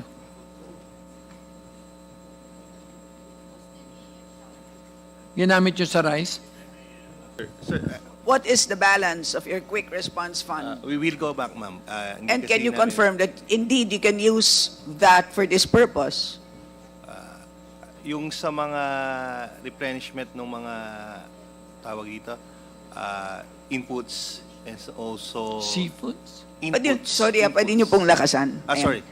Sir, yung replenishment, yung provision of inputs. Inputs. Repair ng Yan yung mga small binabagyo. facilities. But we'll get back po sa nag-handle po ng QRF namin, Di ba ma'am. parang input din naman ito sa isang sitwasyon na hindi ninyo ina-anticipate? Di ba parang ganon? So Yun ang make it a elements. request from this committee that you use the QRF to purchase, to quicken essentially the acquisition of vaccines for hogs against ASF. Anyway, sir, kasama ba yung repop sa paggamit ng QRF? I'm sure Mr. Chair, hindi po siya kasama doon. hindi siya kasama sa QRF. Hindi siya pwede? That's different, nasa GAA po yung, yung Repopulation. repopulation. So it was not considered as an emergency. Pero Mga hindi ilan ba ho pwede? ang budget? Yes, ma'am. Hindi ba pwede? Dapat nga, pero ibang ginawa nila. So, ilan yung repop nyo? Sa RIPA po, for 2022, nasa 1.1 billion mahigit po. Sa 2023, nasa 2 billion. 2024, another 2 billion po siya. 2 billion per year. Mga ilang baboy yan? Ito pong sa 2022, around 148,000 fattener po. ang Okay. pinabigay po natin. Ano po? So, yes. Based sa finance po kasi namin yung vaccine ay pre-disaster. Part of pre-disaster. So hindi siya po pwede doon sa quick Okay response. din, ha? Imminent disaster, it's there pero nasa DRR eh. Hindi naman na-approve. Mr. Chair, Yes. ang talagang kailangan namin is vaccine. Yung commercial use, yung mga commercial racers, they can buy vaccine. More or less, mga 45% kaagad ang mababakunahan noong 6.3 million. Dahil may pera naman yung mga commercial racers. Ang kailangan nilang ponduhan, Mr. Chair, ay yung backyard racers. Para talaga ma-complete yung 6.3 million. The committee will study this. We'll create a small study group for those three, and let's just Chair, finish the Chair, corn. just very short. Yeah, okay. Pero hindi ba pwedeng ma-argue na yung ASF itself and the onset is a disaster, and therefore the need for a vaccine relates to that? Yun nga po di ba? Hindi naman po natin na-anticipate na one day nagkaroon tayo ng ganitong sitwasyon. At ang response is this, the vaccine. Mr. Chair, Yes. in response to the inquiry of our colleague, it is beyond the control of the DA, because the USEC in charge of that particular concern mentioned to us in the last hearing that the application is under monitored release. So it's not ready, Kong Estela, to be commercialized because effectively it's undergoing local clinical trials. So what I understood is that the registration is about to come out, the official registration where FDA has to issue certificate of product registration after the local clinical trial has been finished. So I think since BAI is a co-applicant of this vaccine, perhaps you know the status of the monitored release application from the FDA. Okay. So I think, yes, If I ma'am. may answer? Yeah. Yes, Mr. Chair. So for the status po of our rolled out under the monitored release, we have already vaccinated a total of 31,700 animals. And we actually target to vaccinate 160,000 animals before the end of March. So we actually procured a total of 500,000 doses of ASF vaccine. So based on your monitored release, post-marketing surveillance, how effective is the vaccine? Doctor? Andito pala yung pinakamagaling dyan eh. Yusek Palabrica, Mr. Gokong Wei, you're recognized. Sorry, I just came from the checkup from the hospital. So, but I'm doing okay. Anyway, the question was, how effective the vaccine is. Well, in my previous company, sabi nga ni galing kay Gokong Wei, I used that and was able to prove that it's effective. And now we have rolled out a lot of the vaccines, and it's working. Right now we have 500,000, and I have visited all the provinces, and I just came from Legazpi, and we're going to have also a rollout of the vaccine in Legazpi this March. So it's effective, Mr. Chair. Yeah, Mr. Chair. When you say effective, USEC, ano yung gestation ng protection? How many months from the time of inoculation?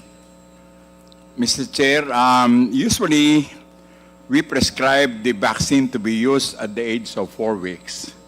And ang baboy kasi, ibinebenta ng mga 25 weeks. 24 weeks, ang timbang nun mga 100 kilos. And the vaccine can protect up to 25 weeks yung mga baboy. So, yung aming mga binakunahan, Mr. Chair, ay buhay at umakyat pa ng 100 kilo. Kasi mas malaki ang baboy, mas malaki ang kita ng mga ating mga magsasaka. So the protection is good for, at least good for 25 weeks until katayin sila, Yusek? Mr. Chair, 4 weeks, bless 20, mga 20 weeks po. At ngayon ay undergoing trial na rin po na pati yung mga inahin ay babakunahan para maprotektahan yung inahin dahil mas sustainable yun dahil yun ang naglalabas ng mga biik kaysa ito mga palakihin. Pero once na makita namin na maayos, pati po breeders ay bibigyan po namin, Mr. Chair. So, Mr. Chair, since 500,000 heads have already been inoculated, I think we have enough clinical data to support the efficacy of the vaccine. So I wonder why it takes FDA, too long to approve the commercial use of the vaccine. Mr. Chair, we have to submit to the FDA a robust data to give the regular CPR permit. And we have created a private group of scientists so that it will not be the government that will submit it. It's the private group that we created. Basically, mga scientists, mga expert. Pagka naibigay po nila ito sa FDA, sabi po sa akin ng FDA, if you have a robust data and you can tell everybody that it's working, then we can work on regular permit. And for the meantime, we have also entertained several vaccines, MSD, a Korean company, and coming from Chulalongkorn company, Mr. Chair. So you have multiple sources, Yusek, ng ASF vaccine.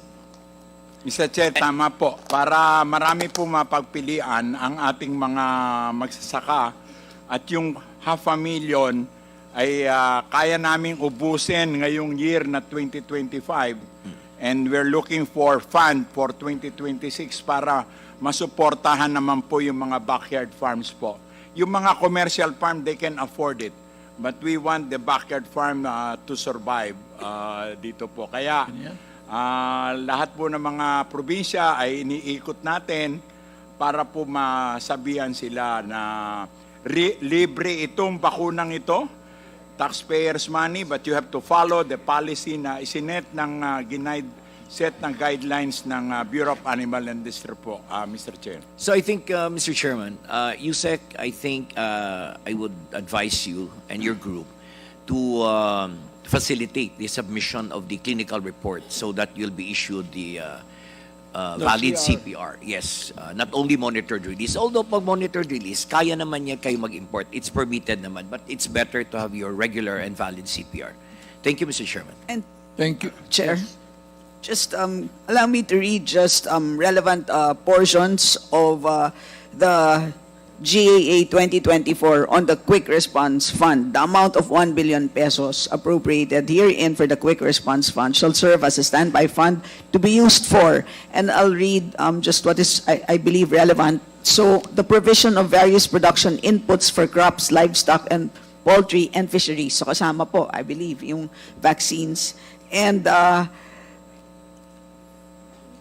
so provision of other assistance in the form of cash.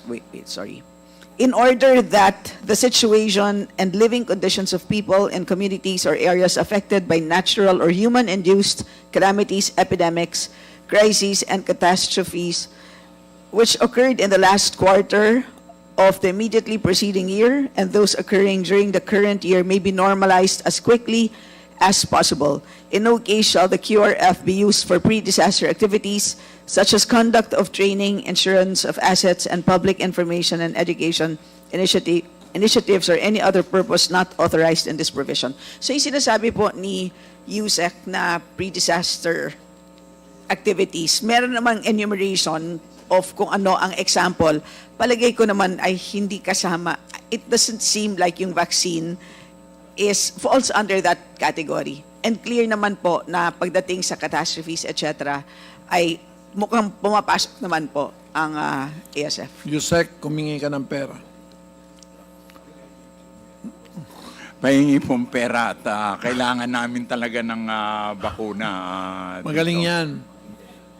Kaya lumaki ang Gokong Wave.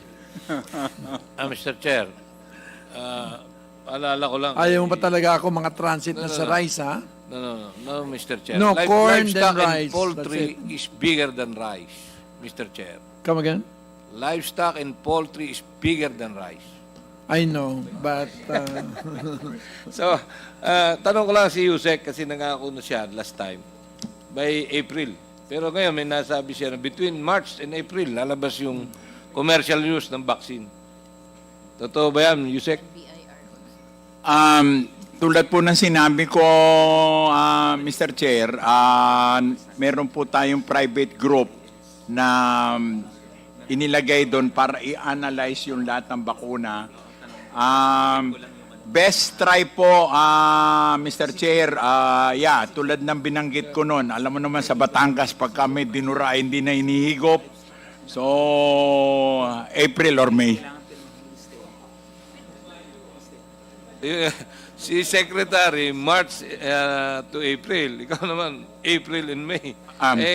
Kailangan mas mabilis ka eh. Sanay kang naranasan mo na mamatayan ng 100,000 na baboy, binaon mo, alam ko, Mr. Yusek. So, sana, alam mo ang nararamdaman ng magbababoy sa buong bansa. At kung bakit nakakaranas ang ating mga mamamayan ng napakamahal ngayong karne ng baboy, ay dahil hindi natin nasapulan yung ASF na yan na matagal ko nang sinasabi.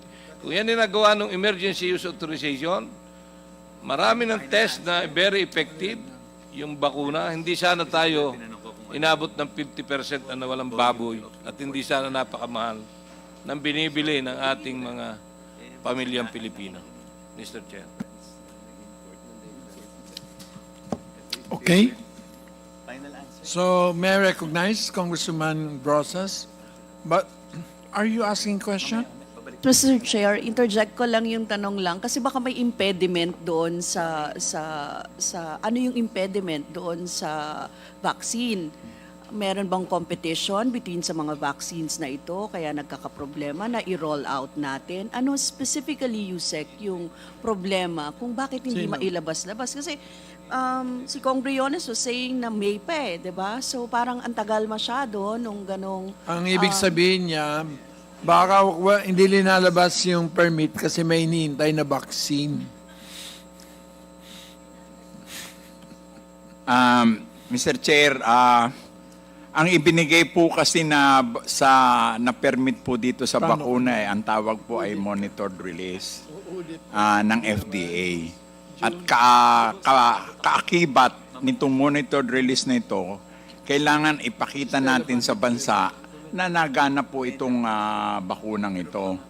At ito ay gawa sa Vietnam at ang Pilipinas ay isa sa mga kakaunting bansa na nagtatrial nito at pinipilit po namin na makakuha ng data nga para mapadali po ang paglalabas po ng regular release po. Yes, Yusek, but you have complied with it, no? Nakapag-comply na kayo. Kasi sinabi nyo nga kanina na kapag nagkaroon na kayo nag-release na kayo di ba? Ng ilang at nakita nyo na effective. So what's keeping the permit doon sa na ma-release? kailangan po ako mag-submit ng robust data po eh. Wala pa po. We are keeping all the data in dahil ang problema po, Mr. Chair, is that marami kasi mga anti-vaccine eh. Para ba nung COVID, yung mga walang magawa, puro anti. Anti-vaxxers. Marami anti-vax eh. Anti-vaxxers. Dito po sa ASF marami po akong sinasalag ng mga anti-vaxxers eh. Mas magagaling pang veterinaryo kaysa sa akin eh. Kaya we have to complete the data and we're gonna submit this to the FDA po. So yun nga, may mga nagpe-petition din against. Tapos meron kayong kailangan na i-comply no robust data. Yun yung mga ngayon ay ilan sa mga hinaharap na balakid ng vaccine. Okay. Thank you, Mr. Chair. Kinlaro ko lang. Thank you. And I think the committee will in itself just have a study group for piggery or how do you call that? For hogs. So now everybody who has something to do with hogs can go home. And with chicken, only now we can go to court. Mr. Chair, one last thing for swine industry. Same with chicken. Our problem is technical smuggling. Other than too much importation, is technical smuggling.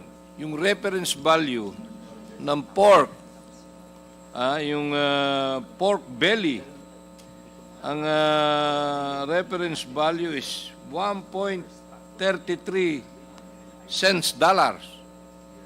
And that's only, how much that? And then yung actual amount na naging basis ng tariff ng custom is only 1.55 cents. Ibig sabihin, napakababa, Mr. Chair. Ang pork belly, merong report na not less than $3, up to $4. So, meron akong kaibigan, Mr. Chair, na dati nag-i-import, dahil hindi makasabay sa ibang importer, dahil nga sila legal, through letter of credit, ngayon bumibili na lang sila sa importer, 250 pesos per kilo, yung liempo. So, dito makikita natin, 90 pesos ang per kilo ng liempo, Mr. Chair, sa record ng custom. Mukhang napakalayo sa katotohanan, Mr. Chair. Ito ang pumapatay sa livestock and poultry. Yung technical smuggling na misdeclaration, iba pa yung misdeclaration, opals, 5%, 30 pesos ang puhunan, while maaring ang dumadating ibeli. Kaya ang livestock and poultry industry hindi na umasenso, Mr. Chair. At talagang marami ang nahihirapan. Darating ang araw, Mr. Chair, pag hindi natin naayos itong smuggling at na nangyayari, technical and outright smuggling, talagang wala tayong pag-asa, Mr. Chair. Walang pag-asang makatikim ng sapat na pagkain ang pamilyang Pilipino at wag na tayong umasa na magkaroon ng mura at di kalidad na pagkain ang pamilyang Pilipino, Mr. Chair. Okay, thank you. So, I think message received. Jet? No, Mr. Chair, pakisagot. Your Honor, we will submit our reference values and we're willing to work with this committee if there might be some adjustments that are needed. Anyway, I have here Yes. the complete references updated, and if there are any adjustments that are needed and we can find a basis for it, then we're willing to work with the committee, Your Honor. Mr. Chair, I think we have made a sound suggestion last time as Comjet that for these food commodities, we should re-implement the the pre-shipment inspection, both to ensure that valuation is correct. And of course, we want that Philippine government will not lose revenues from undervaluation. Kasi what Kong Nikki mentioned is talagang talamak yung smuggling and misdeclaration and undervaluation of these food items, of these agricultural imports. That's all, Mr. Chair. Thank you. Mr. Chair, Yes, ma'am. kasi parang laging paulit-ulit na lang yung sagot sa atin ng BOC. No? Yung mga importer, yan, magbibigay ng report. Etong mga smuggler, magbibigay ng report. Can we not invite the chief mismo ng BOC, si Rubio, para makasagot siya sa atin? Kasi parang paikot-ikot lang tayo eh. Alam na natin yung problema sa pagtaas ng mga presyo. Whether it is rice, meat, or whatever, vegetable. Ang problema natin, Mr. Chair, yung mga binanggit ni Congressman Briones. So, pang ilang meeting na tayo, wala pa rin tayong nasosolve. No? Kaya baka pwedeng may gawin na tayo, Mr. Chair, doon sa, kasi paikot-ikot lang yung mga sagot. No? Kahit na yung state of emergency na sinasabi natin, mukhang walang state of emergency na nangyayari. Yung MSRP na sinasabi natin, wala. Mr. Chair, ilang hearing na po. Nag-aantay yung taong bayan dito sa Quinta Market tuloy. Dito sa Quinta Committee na meron na tayong gawin. Yes. Kaya, the committee will coordinate with the Office of the Commissioner for his... pwede po bang si Mr. Rubio na ang Yes, we imbitahin will. natin para We will. may talagang direkta tayong We will mapapanagot. coordinate with the Office At saka po, si DA Secretary. Kasi nandito the siya DA dati. Secretary is abroad with permission. There's a letter here. Oh. Kasi kasi kung paano natin ginawa yung sa onion, 'di ba? It's in Atlanta, Georgia, for International Production and Processing Expo. Kay Chair. So we will consider that. Of Yes, course, Mr. that Chair. suggestion is very good. Chair, But first, I really have to sit down with Jet so we can run down across all various product lines. Mr. Chair, have you discussed this matter, ASCOM, with the Commissioner? Open naman siya sa suggestion of a reinstatement of a pre-shipment inspection? Yes, Your Honor. In fact, we've been advocating for that. It's just that in the new law, there's a provision there that allows us to get into a pre-shipment inspection regime. There were just guidelines that we waited for, and I think that those guidelines have already been issued. So maybe we would suggest that a technical working group on your level, Your Honor, be also formed so that we can work with that technical working group in drafting whatever acceptable guidelines you may have for the implementation of the pre-shipment inspection, specifically on agricultural Dito na products. lang, wag na dun sa Ways and Means. Yes, Your Honor. Because I am outvoiced by Stella. So, Mr. Chair, may invite tayong importers.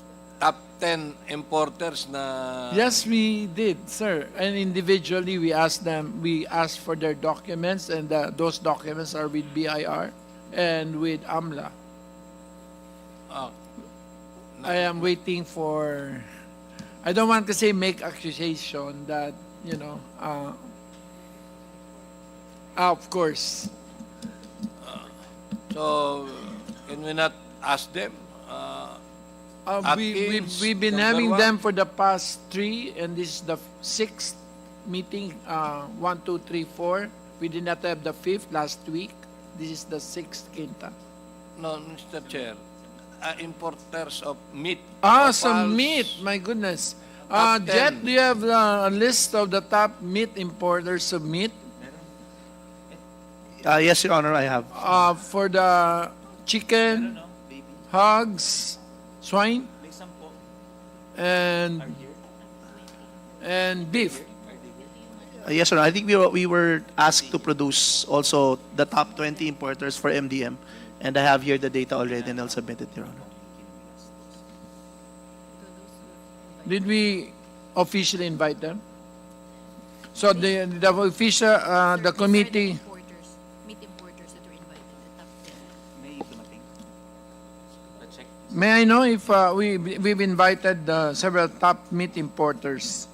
Mr. Gabriel J. Ang, are you around? So we might have to issue a subpoena. Mr. David Yu Lee Ong, are you here, sir? Can you sit para you will be exempted from a subpoena? Mr. Emmanuel Yu Lee, Miss Anne Margaret E. Lee, Miss Nanit Teresa Mantalaba, Mr. Adrino S. Garcia, Mr. Lord L. Kaso matatagalan yung rice pag...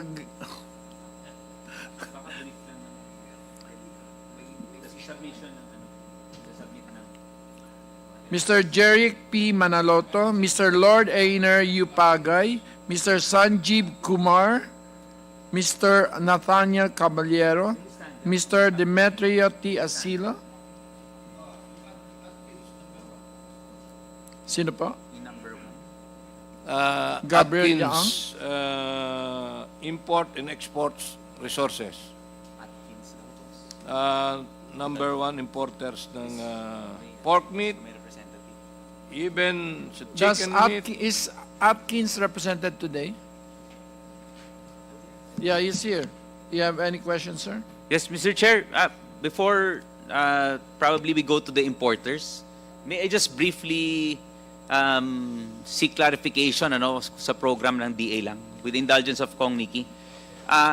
Tinanong ko kasi kay Chair Ferge, what is the policy of DA now in terms of indemnification? Anyone from BAI? ASEC Palabrica or si Director Sevilla? Anong policy po ninyo ngayon pagka namatayan, magkano pong binibigay po sa mga per head sa magbababoy? Mr. Chair, inakyat na po ng ating butihing kalihim Chu Laurel. Dati po ay nasa 4,000. Ngayon po ay nasa 8,000.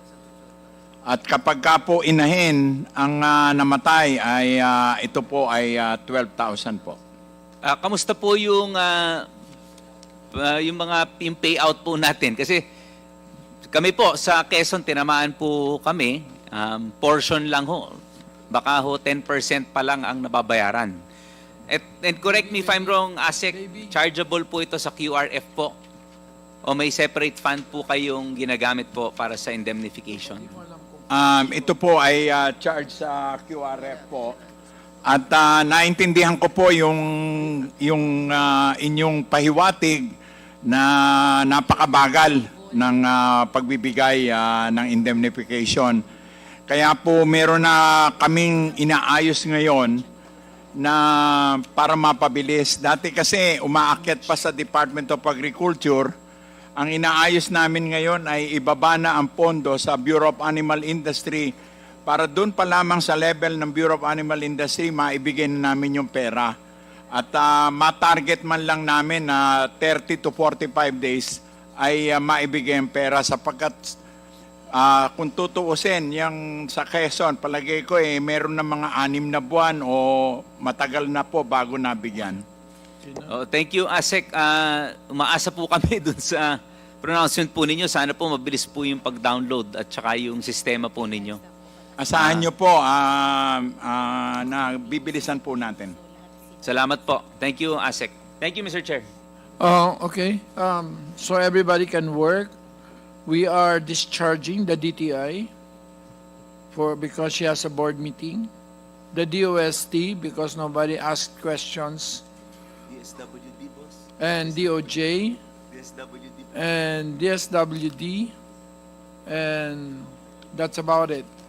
Pasensya ka na PSA, you will be with me for until we finish our report. Mr. Chairman, yes. Congressman Imano requested for the presence of the representatives from BFAR, so they're here today. So Okay. I think we'll have some questions for them later on. Thank you.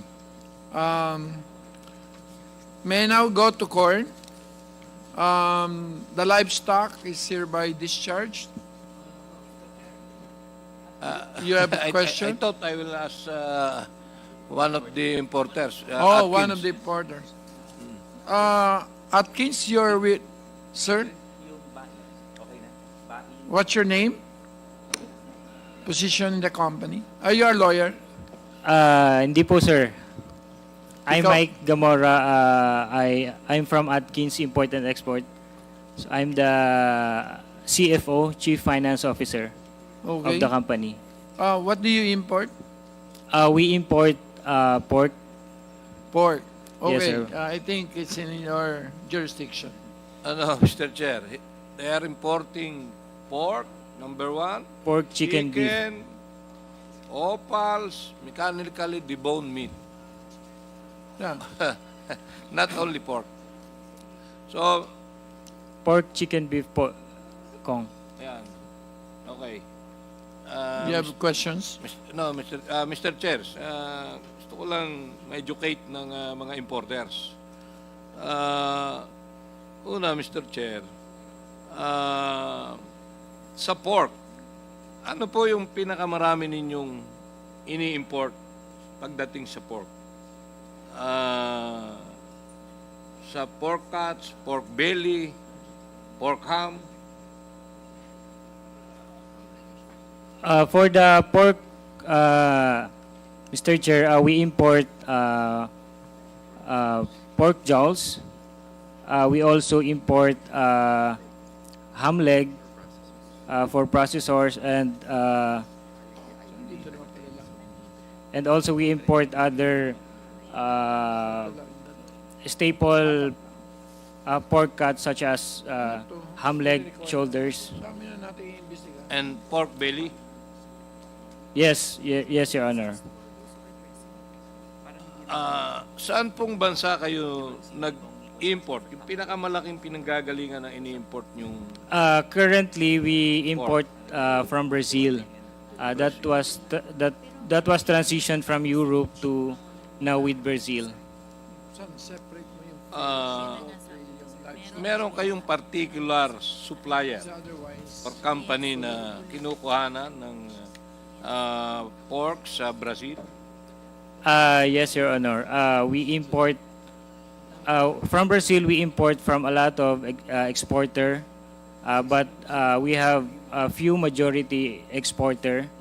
I mean supplier, which are their top Brazil's top exporting company. So, isang specific company lang, Mr. Chair, na pinakamalaking yung pinagkukuhan. JBS Group. JBS. DBS. JBS, yes sir. They are the world largest pork producer, which they supply to 6 continents. Sa ngayon po, Mr. Chair, sa Atkins, magkano ninyo binibili sa Brazil ang pork belly? Somebody should go to rules. For as of right now, because it's the price In dollars. changed daily, so Belly. yes, I'll just confirm the price right now of belly. Do you have the price? As of right now, sir, I'll refer to our supplier. I'll ask the daily belly price today. If you could give me a few minutes. Okay. Paano kayo nag-i-import? Telegraphic transfer or letter of credit? For the company, we use letter of credit. So we use bank's facility. All your importation through letter of credit? Yes, sir. So, pwede ba, Mr. Chair, doon sa GBS, yung company, considering na hindi niyo pa masabi kung ano yung presyo, pwede ba, Mr. Chair, mag-submit siya ng original na receipt coming from GBS, kung magkano ang kuha niya ng pork belly, and also with the corresponding letter of credit na ginamit nyo sa importation, Mr. Chair. Can you submit We will original receipt on how much talaga yung inyong pagkakabili doon sa GBS at saka yung inyong letter of credit na ginamit, pwedeng pakisubmit dito sa for the committee, Mr. GBS Chair. side, Your Honor, I cannot speak for them. If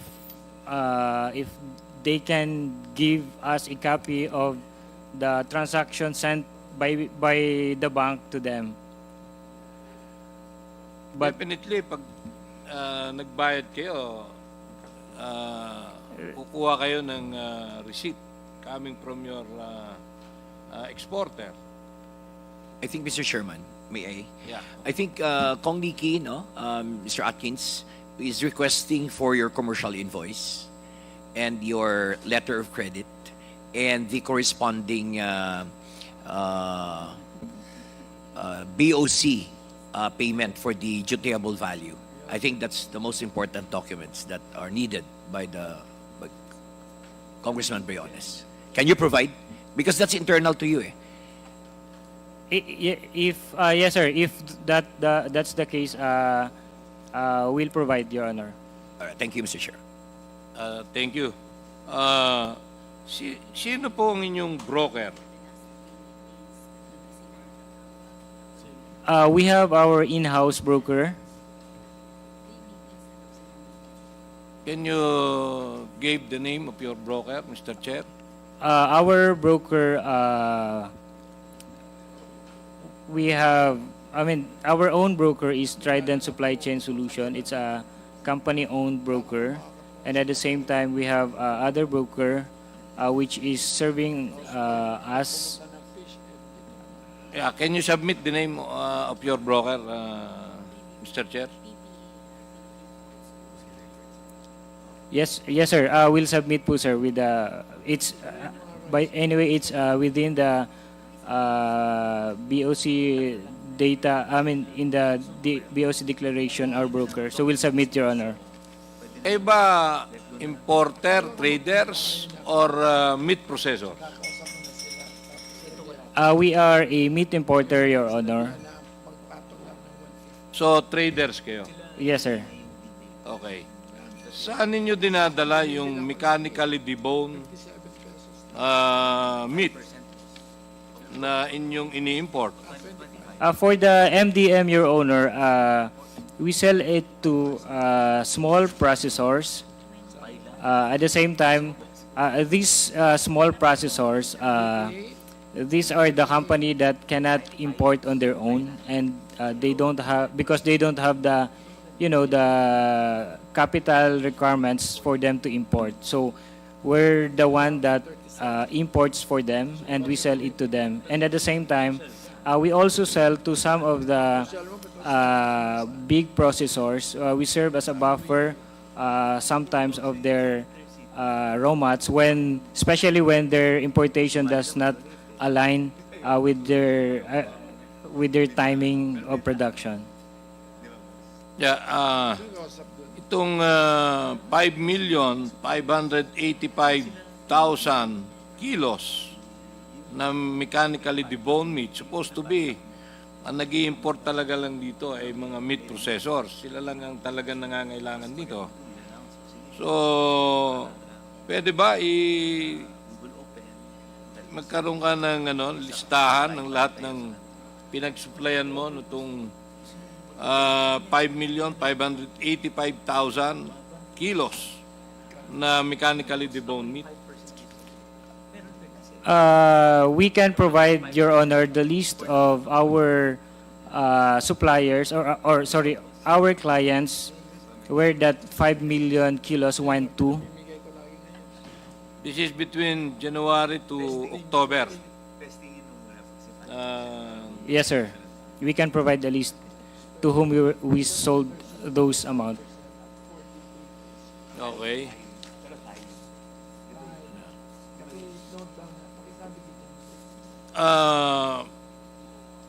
Pagdating naman sa opals, Mr. Chair,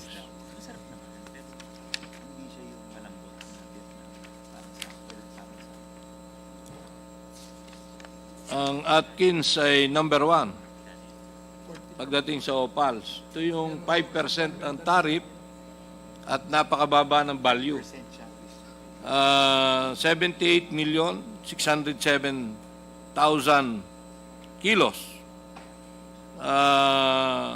Pag sinabing opals, ano yung pinakamalaking klase ng opals ang ini-import nyo, Mr. Chair?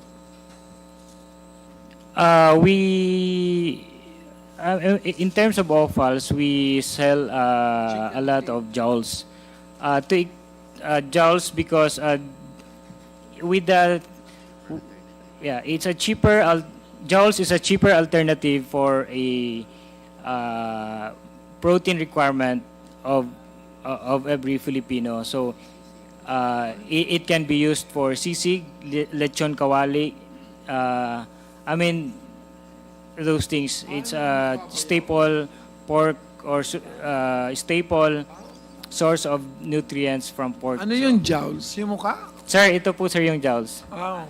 From here. So, karamihan na sisig, mostly it's a jowls. Between, paki-explain niya ano, jowls. Between yung buong leg? Dito po. From here to hanggang dito sa may neck na konti. So it's Kaya batok. talaga nahihirapan ng pork producers, Mr. Chair. Ano yan eh. Dito, siguro ngayon nasa 320 pesos per kilo. Yung part na yan. Pero magkano ninyo kinukuha yung jowls? In dollars? Kailangan bumalik ng rice. For the jowls, it's kasi in other countries, ang tawag nila dito, tapon nila sir eh. So basura. Mura talaga sir yung jowls. So, magkano? I'm not into specific kasi there's a other department that handles the purchasing, Your Honor. So, Pwede ba, Mr. Chair, lahat ng ini-import nila, jowls, MDM, belly, or mag-submit sila ng price? Okay. Yes, Congressman Nicky. Mr. Atkins, tatanong lang, yung qualification and itemized declaration ninyo sa entry ninyo, is it in accordance to your commercial invoice na lahat ng parte na itemized doon ng declaration? Yes, Your Honor. All right. So we can request for one commercial invoice where kompleto yung packing list at saka lahat ng mga items ninyo. Thank you. Can you submit? Yes, sir. Okay. Thank you. That's all, Mr. Chair. Considering that we have no I think he's answering invoice or something everything. so that we can compare with the custom. Yes. Jet, we will be trying to get from you, but the Kita committee, the 5 committees are, of course, natutuwa kami na nandito po yung out of only 1, 2, 3 did not appear. So Atkins is here, Mr. Gabriel Ang, Emmanuel Lee, Anne-Maret Lee, Mantalabas not here, Godspeed. So wala na siyang Godspeed na lang. So Mr. Adrino Garcia, Maxi Serve, Mr. Lord Amer Pagay of Sabelstian Corporation is not here. Jeric Manaloto is here. Sanjeev Kumar is here. Mr. Nathaniel C. Caballero is here. DEA Meat Trading is not here. So 4 are not here out of the 12, and Premier Food Choice International Corporation I think what we'll do, Jet, is just for you to give us, kunin na lang namin yung mga importation documents. Can you give this list? Paki-Xerox lang. Pero pati yung wala dito, Jet. But we will subpoena them for the next. Paki-Xerox. Okay, so may I dismiss upon her request because she has to see the President? Your Honor, the BAI and I think I'm also familiar with him. I think Mr. Adrian Garcia of Maxi Service here. Yes. He's present today, Your Honor. I think it's better if we just look at the documents. Okay. Yes, okay. As you could see, parang we have to go through all the minor details. Then we will just submit, Your Honor. We can just input them, see whether there's a pattern, whether there's differential. We can do more quantitative analysis. So I think that is the proper. And then if there are differential, that's the time we'll see them. Thank you, Your Honor. Bakit? Tinatamad ka na mag-Xerox? No, Your Honor, I was just informed that one of those who were... Oh, thank you. We are thanking you for your presence. But I think the appropriate way to deal with this, to get into the real situation, is to look at the documents, especially the official documents of the Bureau of Customs. May commercial invoice ba yun, Jed? Yes, Your Honor. The commercial invoice is the one that we used as the basis for the transaction value. Okay. So, it's there. So, fine. So, ayaw naman namin sayangin po at wala naman, this is not a witch hunting. We just wanted to establish, to make sure that food security, because this really murang pagkain, we are trying to, as much as possible, to see whether there are structural rigidities or there are outright violations of law that prevent prices from stabilizing at their appropriate levels. So creating hunger as well as mass poverty. So at this point, we are exempting Bebang. You can go. But as proof, I need a picture of you and the President. And the BIR can also go. Where's the BIR? Can you stand up?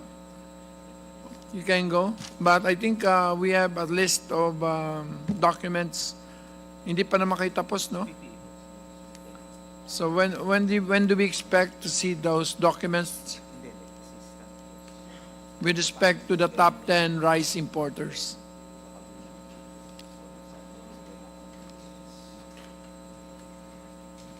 Hindi naman namin hihingin yung ano, kasi I know the data privacy. What just wanted is if they are paying their... So, i-code mo lang as company A, B, C, D, E. Okay? With no names. Para Okay, you don't Your Honor. violate the law. Yeah? We are currently conducting the investigation, Your... Oh, thank you. That's enough for me. Okay. Thank you, Your... So, any further question? I think the piggery, everybody that has to deal with livestock, the LPD, yung beef ba nandito?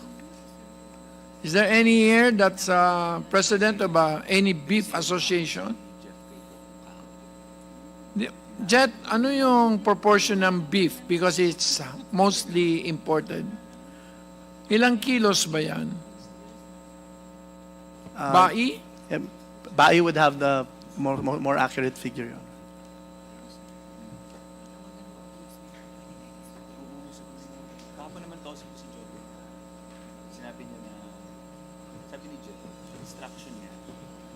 Honor. Mr. Chair, as of December 2024, our importation for beef is 203,898 metric tons. So, 200 million Yeah, kilos. So, walang sinabi sa 1.2 million kilos ng baboy. 500,000 domestic, 700,000 imported. And the chicken, ilan nga yun? Naku, yan ang problema pag pinapauwi agad. Ilan yun? 500, no? 500,000 import, 500,000.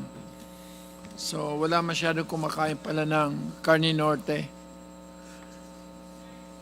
So, nobody here from beef?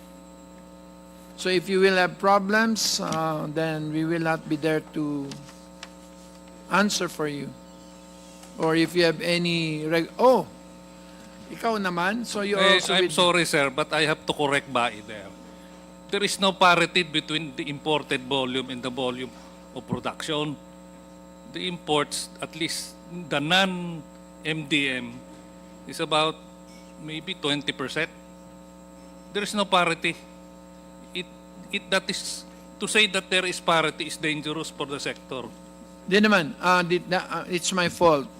I'm just trying to establish what is the universe of meat products. Yes, sir, but the statement that... When you say MDM, you mean the poultry? The mechanically...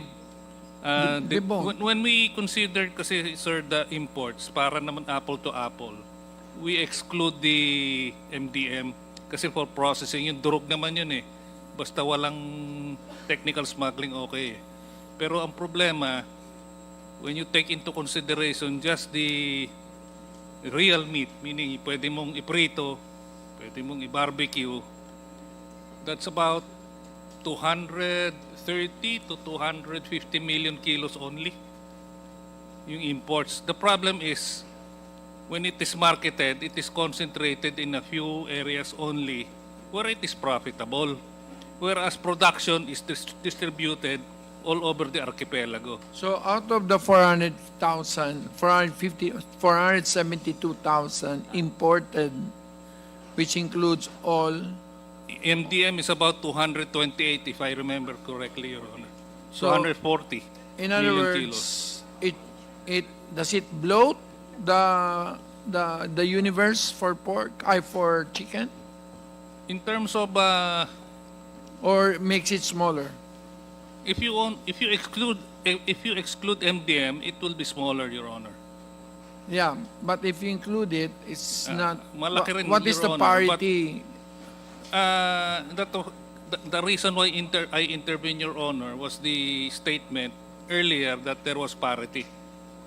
By citing data 472, perhaps Bai can help all of Ako yung us. nag-add nung tatlo, sir, kasi.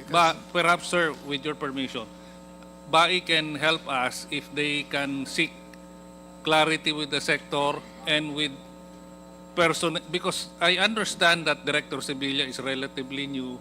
Perhaps she can call her Bureau of Better Data. Okay. Because if I were not present or delikado ho sa amin yan eh. Okay.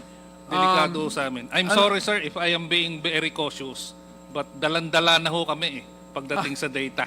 Wag kang Nabibira kami. Okay, Pasensya na, sir. PSA, you are the arbiter of all data problems.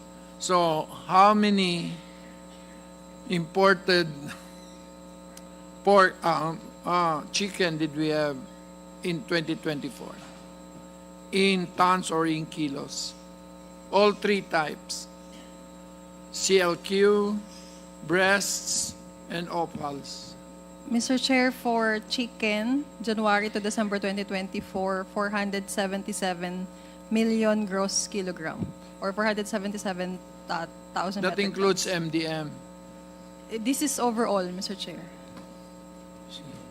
So baka magalit sa atin So virtually the numbers are conniving. Yes, sir. That's the importation, 472. Yeah. But in terms of production, there was a statement that it was more or less in parity. Yes. That is where I object. So the domestic production is smaller? It's bigger. 80% of supply, probably more. What is the domestic production of chicken by PSA? Mr. Chair, local production for chicken, annual 2024, 2,080,254 Tama ka. metric Oh. tons, live weight. Ewan, baka naman may nagkamali lang sa pagsalita ng parity. Yes. Ikaw ba nagsabi, Sibilya? Mr. Chair, for the local production po, without importation, it's 2,250, 2.2 Million. 2.2 million metric tons. 2.2 million metric tons ka ba? O 2.1 sa amin, Mr. Chair. metric tons? Opo. 2,080,254 metric tons live weight. Okay, so that's a very minimal difference. Thank you for the So Sir, thank you for being patient So with we're me. eating 2.6 million chicken a year, this country. Now let's go to corn. Anybody from corn who wish to make a statement of problem, a statement, your situationer, your problems, and what do you want from DA? If DA is... Thank you, Mr. Chair. Oh, Jojo, ikaw ba? Yes, sir. It's a matter of he is my cousin, so. Honorable members of the committee, Mr. Chair, good afternoon po sa inyo lahat. I'm Romualdo Elvira Jr. I'm representing National Sectoral Committee on Corn and Other Feed Crops and Philippine Federation Incorporated. Since July last year po, ang price ng corn dive hanggang 12 pesos per kilo. Nag-dive. Yeah. Mr. Chair, sir, pwede po makiusap po na lumapit Okay. lang po sa mic para mas malakas. Thank you, sir. So bumaba po siya ng hanggang 12 pesos per kilo since last year. And ayaw na po namin mangyari ito ngayong taon. Magkano ba siya ngayon? We had a meeting with the NFA and we requested po na bumili sila ng 17 pesos per kilo clean and dry grains at about 800,000 metric tons for 1 year para masuportahan po natin What yung is the ating total mga... industry production? The local production po is about 6 million metric tons per year. And ang importation po ang requirement po natin is about 10 million metric tons per year. So do you import 4 million? Yeah, we import po last year 500,000 metric tons, but we imported also feed wheat about 1.3 million metric tons. Paano magiging 10 million? Yung requirement po natin is 10 million. Sa feeds lang po yun. And yung ibang requirement is for seeds, for feed grade. Yeah, basically And, others. This year, since mababa po ang demand, bumaba po yung presyo, ang nakikita po namin solution is to build our surplus ngayong taon. Kailangan bumili tayo ng mas maraming mais para during the recovery period na gagawin po ng swine Ano yung industry. shelf life ng corn? Kung nasa silo po siya at controlled yung environment, about 6 months. If we could build our supply during these lean months, during the recovery period, marami tayong stock. And maybe we could stabilize po doon yung price and supply ng corn.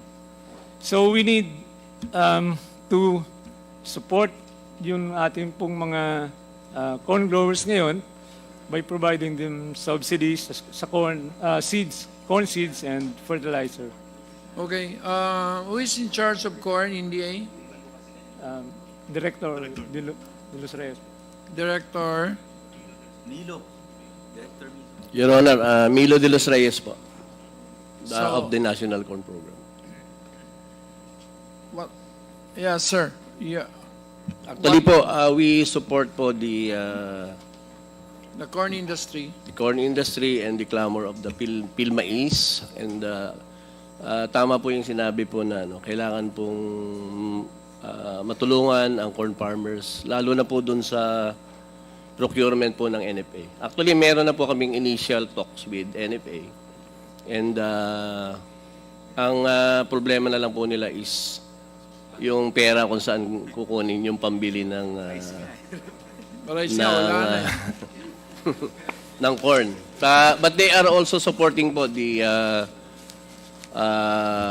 ang tawag di po, yung clamor na talaga pong bibili dapat. Actually, nung panahon pa po ni Pangulong Marcos, yung ama, ay talagang yun naman po ang mandate talaga ng NFA na mamimili ng palay at mais. Hindi lang po dilaw, pati puti po, bumibili ang NFA.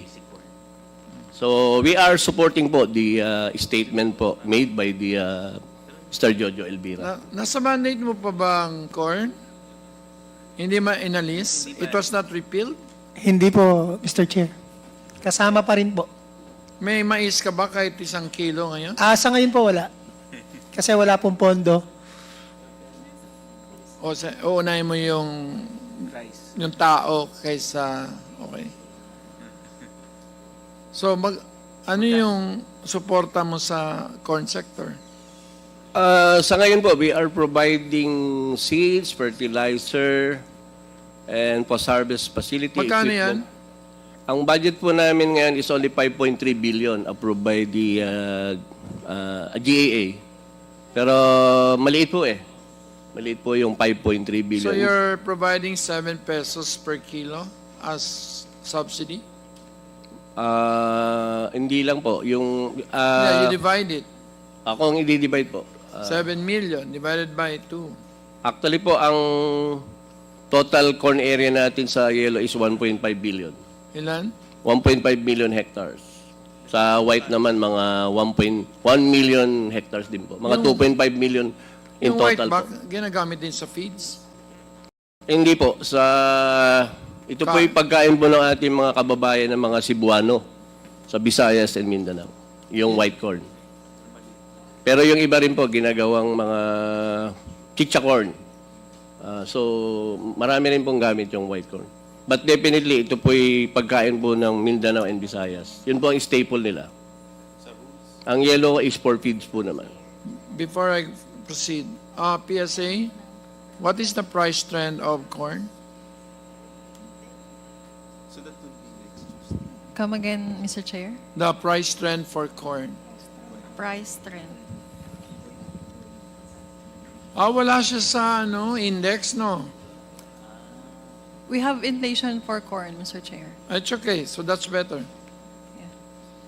For the price, as mentioned earlier, we have 60.06 pesos per kilo retail price for whole corn on the cob white. And then 18.02 pesos per kilo wholesale price for corn grain white and 13.61 peso per kilo farm gate price. This is again for white corn.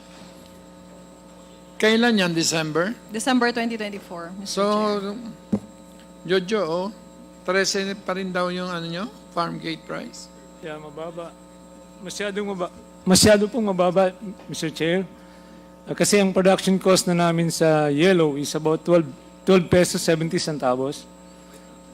Yeah, Sa white, kung magtatanim kami ng white, yung nagtatanim po ng white, mababa ang cost niya because hindi niya nilalagyan ng Meron ka enough. ba dyan for yellow corn? Yes, Mr. Chair, for yellow corn matured December 2024, the farm gate price is 12.53 pesos per kilogram. Lalong bumaba. Yes. So basically, that shows that there is rice. Rice is expensive. So, that's why white corn is more expensive than yellow corn. Mr. Chair, if Yes. I may add, meron po kaming recommendation that we use 30% corn and 70% rice, corn blend. It could lessen 30% of rice consumption. We're just looking at the possibility po. Okay ba yan, FNRI? Is FNRI still around? Lionel, how do you feel about it? Sorry, Mr. Chair, I missed the question po. Sorry. If you use corn and rice together, 30% corn, I'm not so sure lang po, Mr. if Chair. people I'm will sorry. eat it, I'm not sure. I think in our experience, parang hindi po tayo sanay sa mga alternatives to rice. There have been many attempts over the past decades to introduce other parang staples or mixes po. Yun po yung alam ko, Mr. Chair. okay, thank you. Mr. Chair, during So, rejected? the time of President Marcos Sr. and President Magsaysay, it was used as a emergency supply to increase our emergency supply of a staple of rice. Pero kaya pala itong mga livestock, poultry, and they are not complaining, yung livestock and poultry, because your price is low, no? Disadvantage at our disadvantage po yun, Mr. Chair. Tapos 2 billion lang ang gastos ng DA sa inyo. 5? Mr. Chair. And for rice? Last year, Mr. Chair, it's 31, but this year, 21. But may RCEP naman tayo. But Mr. if Chair. I may, Mr. Chair, we also promote kasi yung demand management sa Masagana Rice Program to ease out yung pressure to produce and ease out also sa pressure ng paggamit ng mga fertilizer so that yung sustainability aspects na andyan. And one of the strategy there is yung sa alternate nga na source ng energy. So isa doon pwede yung yung mix. But the problem will be yung sir, yung marketing and acceptability. But we did try that and I think it can be pwede naman subukan ulit. It's one of the strategy ng Masagana Rice and yung Pero it's to ease out surprising, demand. 1.2 million lang ang imports nyo ng corn. Mr. Chair. Yes. Talagang bumagsak ang consumption ng yellow corn because 50% of our hogs was perished by African swine fever. That's why. Okay. So the cost is virtually can be calculated from the increase in imports, no? Kaya bumagsak yung presyo nyo kasi bumagsak ang local production ng livestock. Makes sense. I did not realize. Kaya ang dami, Mr. Chair, nang naepektuhan noong pagbagsak ng swine industry. So if you have any recommendations, Jojo, you can just send it to me. And thank you because on my first year as governor, we had the first National Corn Congress in Albay, which you forced me to spend for. First National Congress on Corn. So anyway, so do you have any other? May sasabihin nga po kayo? Mr. Chair, Ed Mapanaw po sa Philippine Association of Feed Millers Incorporated. Tama po yung sinabi ni Sir Jojo. We are beset with the problem that the feed milling industry has shrunk. That's why we are priming up on the pet food and cattle for dairy and fattening. So these are the two industries we are pushing, hopefully to augment the decline caused by the ASF. Wala ang aabutan kayo dyan. We don't go for garden variety solutions. We are for plain vanilla solutions. Yes. So we just have to restore our production of our piggery, our swine yes. production. If you want to restore the demand for corn. Mr. Chair. Yes. If I may add, yun sa corn. Epekto sa palay, yung darak, wala ng presyo. Yung molasses ng sugarcane, yung coconut industry, naubos yung gamit ng coco oil, copra. Ganong kalaki ang epekto yung mga veterinary and supplies. Ganong kalaki epekto nung bagsak ng ano. Any further? No more? So everybody with respect to LPDC are hereby discharged, and I would like to welcome my good friend, Congressman Plato. And who else? So, but the DA has to stay. Now we go, is anybody here from the fish BIFAR? Everybody can go, except BIFAR. No, Rice will stay. Rice, so BIFAR, we just have to, asan ang BIFAR? Can you, ano? Sino ba, ikaw ba pumalit kay Scotto? Okay, sir? Thank you, Mr. Chair. Well, actually, it was the concern raised by Congressman Imano last time, Mr. Chairman, on the domestic demand against the supply. Director Eliezer Salilig, is that correct? Mr. Chair. Yes. How long have you been with BIFAR? Actually, sir, bumalik lang ako. Kahapon pala nag-start. Wow. Kahapon. But you were a career official of BIFAR before? Formerly, sir, Regional Director of BIFAR Mimaropa. Regional Director ng Region 4B. Yes, sir. All right. So how long have you been with BIFAR? Almost 37 years, 3 years contract of service, and 34 years for permanent. So you've been with BIFAR for 37 years. So Yes, Mr. I'm Chair. sure you speak the language of fish. Talagang magaling ka dyan sa isda. Ha? All right. So, sir. yeah, since you've been with BIFAR for many years, for almost 4 decades, ano yung domestic demand natin ngayon? How many kilos? At anong predominant na mga isda ang because fish is a part of the staple diet of Filipinos. So ano yung domestic demand natin against supply?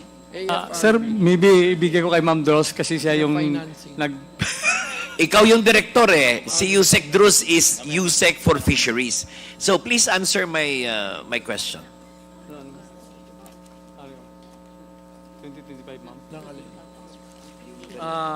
Sir, for mayroon, Mr. Chair, 2025 fish supply and demand outlook sa first quarter, mayroon kaming 624,834. Medyo taasan mo lang, malapit lang sa microphone, Director.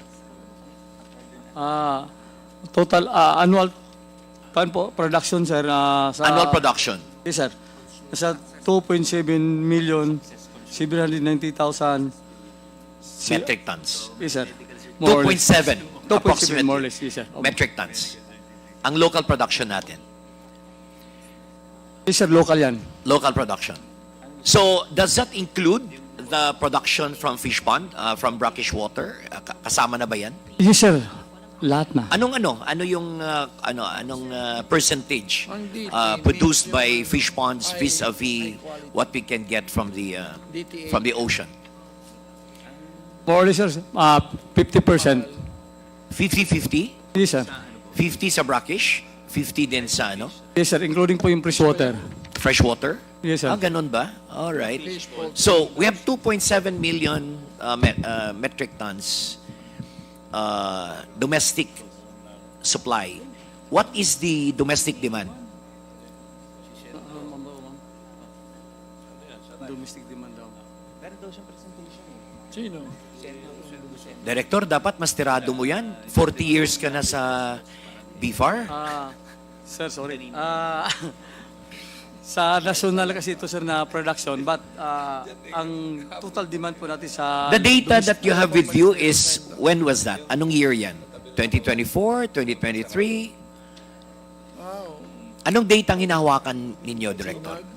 Kailan yun? 2024. 2024? Mr. Chair. That's the latest data? Yes, sir. Yes, sir. All right. So 2.7 million domestic production, 50-50 tayo. Freshwater and brackish water. Yeah. All right. So ano yung domestic requirement? Because doon natin makita kung ano ang demand from imports. 3.2 million. 3.2. million metric tons Yes, sir. ang domestic demand. Yes, sir. So in short, we are importing 500,000 metric tons import. Is that correct? Kasi, iano mo lang bawasan mo lang doon sa domestic supply ang 3.2 na domestic requirement. So, ang difference doon galing from Yes, imports. yes, Is that correct? Yes, yes. All right, Mr. next Chair. question. Saan galing the bulk of these imports come from which country? Yung ating mga sir, yung Yeah, the imported fish. Saan galing yan? mostly sir is from China. China? Sa West Philippine Sea galing? Hindi sir, yung import, di ba? We import our own fish? Sorry. Ganun ba yun? Sorry. Akala ko sir, yung import papunta dito. Yeah. That's what I'm trying to ask you, Director. 500,000 metric tons ang diferensya. Meaning to say, 2.7 yung ating domestic Yes, sir. production. Ang demand is 3.2 million metric tons. So in other words, you have a deficit of 500,000 metric tons. Tama po? Yes, sir. Saan galing ang 500,000 na yan na ini-import natin? Which country? Saan galing? Kasi I could validate that, your statement with Ascomjet. Can I just, sir? Sige sir. Mr. Sino mas senior sa inyo ni Yusek Bayate? Si Ma'am po sir, si Ma'am Mr. Chair. May I ask Ma'am to? So, we will have the... So, Congressman... Mr. Chair. Yes, okay. I think... All right, so yes, Yusek Drews has the floor. Bayate. Yes, Yusek Bayate. Good afternoon, Your Honors, Mr. Chairs. Yes, kanina Yusek, sinabi ni Director Salilig that we have 2.7 million metric tons of domestic production. Yeah, food fish. Yeah, for the fish. And that is 50-50. That's around, it's around 48-52. 48% capture fishery, 52% aquaculture. Okay. 52 aquaculture, 48 from the ocean. Okay. Ngayon, ang sabi ni Director na yung ating total demand is 3.2 million metric tons. So may kulang tayong, may deficit tayo na 500,000 metric tons, more or less. Mga around 413,000. All right, yes, Yusek. So sa 413 na yan na imported fish, saan galing yan? Where do we import the bulk of the imported fish coming to the Philippines? Based on my notes, I don't know the latest, China and Vietnam, I think. We get it from China, that's 39.3%, Vietnam 18.7%. We also get from Papua New Guinea 9.6%. All right. Japan and Thailand 3.8%, and then other countries. So the dominant supplier for imported fish is China. Is that Yeah. correct, Yusek? Around 190,000. 190,000. Almost half of the requirement. Yeah. And then next is Vietnam. Yeah. How many percent is Vietnam, Yusek? It's around 18%. It's 90,000. All right. Okay. 676. So klaro no, ang kulang natin Yusek is around 413,000 metric tons. Sa bagong director natin sa BFAR, now that you have been reinstated, as director, anong plano ninyo, director, to narrow the gap? Anong plano ninyo for domestic production so that we don't have to import fish? Ironically, we're importing our own fish. Sir, Mr. Chair, mag-increase po Galing in West Philippine Sea ang ating isda So tayo din ang nag-import ng sariling isda natin, mahal pa. So I think you need to boost domestic production. Anong plano ninyo? Sir, i-increase po namin yung fish production sa local. How do you do that? Sir, mayroon po akong top 5 na agenda. Number 1 po yung aquaculture. And then yung sa law enforcement. Kasi pag makuha natin yung law enforcement, matutukan natin yon, so mawala po yung mga illegalista, so tataas po yung ating production. And then, the third is yung livelihood assistance. Tutulungan po natin mga small fisherman natin. Anong program ninyo sa livelihood? How will you help or assist financially our small fishermen? Sa sir, based on sa during my time as a director, hanggang ngayon, ganun pa rin sa naming ginagawa. Sa mga livelihood assistance natin,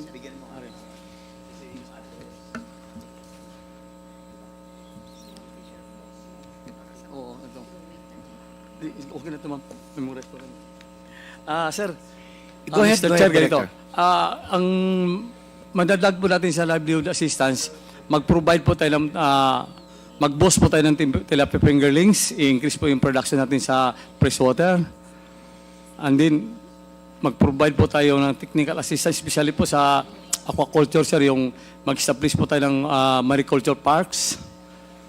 And then yung ating mga existing FLA, Fish Fund Lease Agreement, marami po tayo nakatambak, sir, na hindi nagagamit. So, kasama po sa top 5 po natin na agenda yan as a new national director.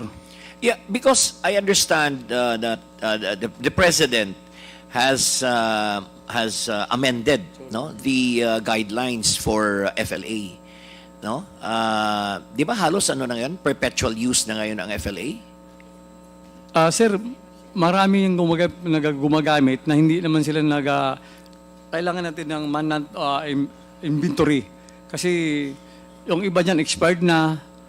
Ang iba naman, sir, gumagamit, mga tinas na lang. So, see to it na ma-review, ma-address natin po ang problema especially po sa FLA na yan. How many million hectares ang under FLA ninyo?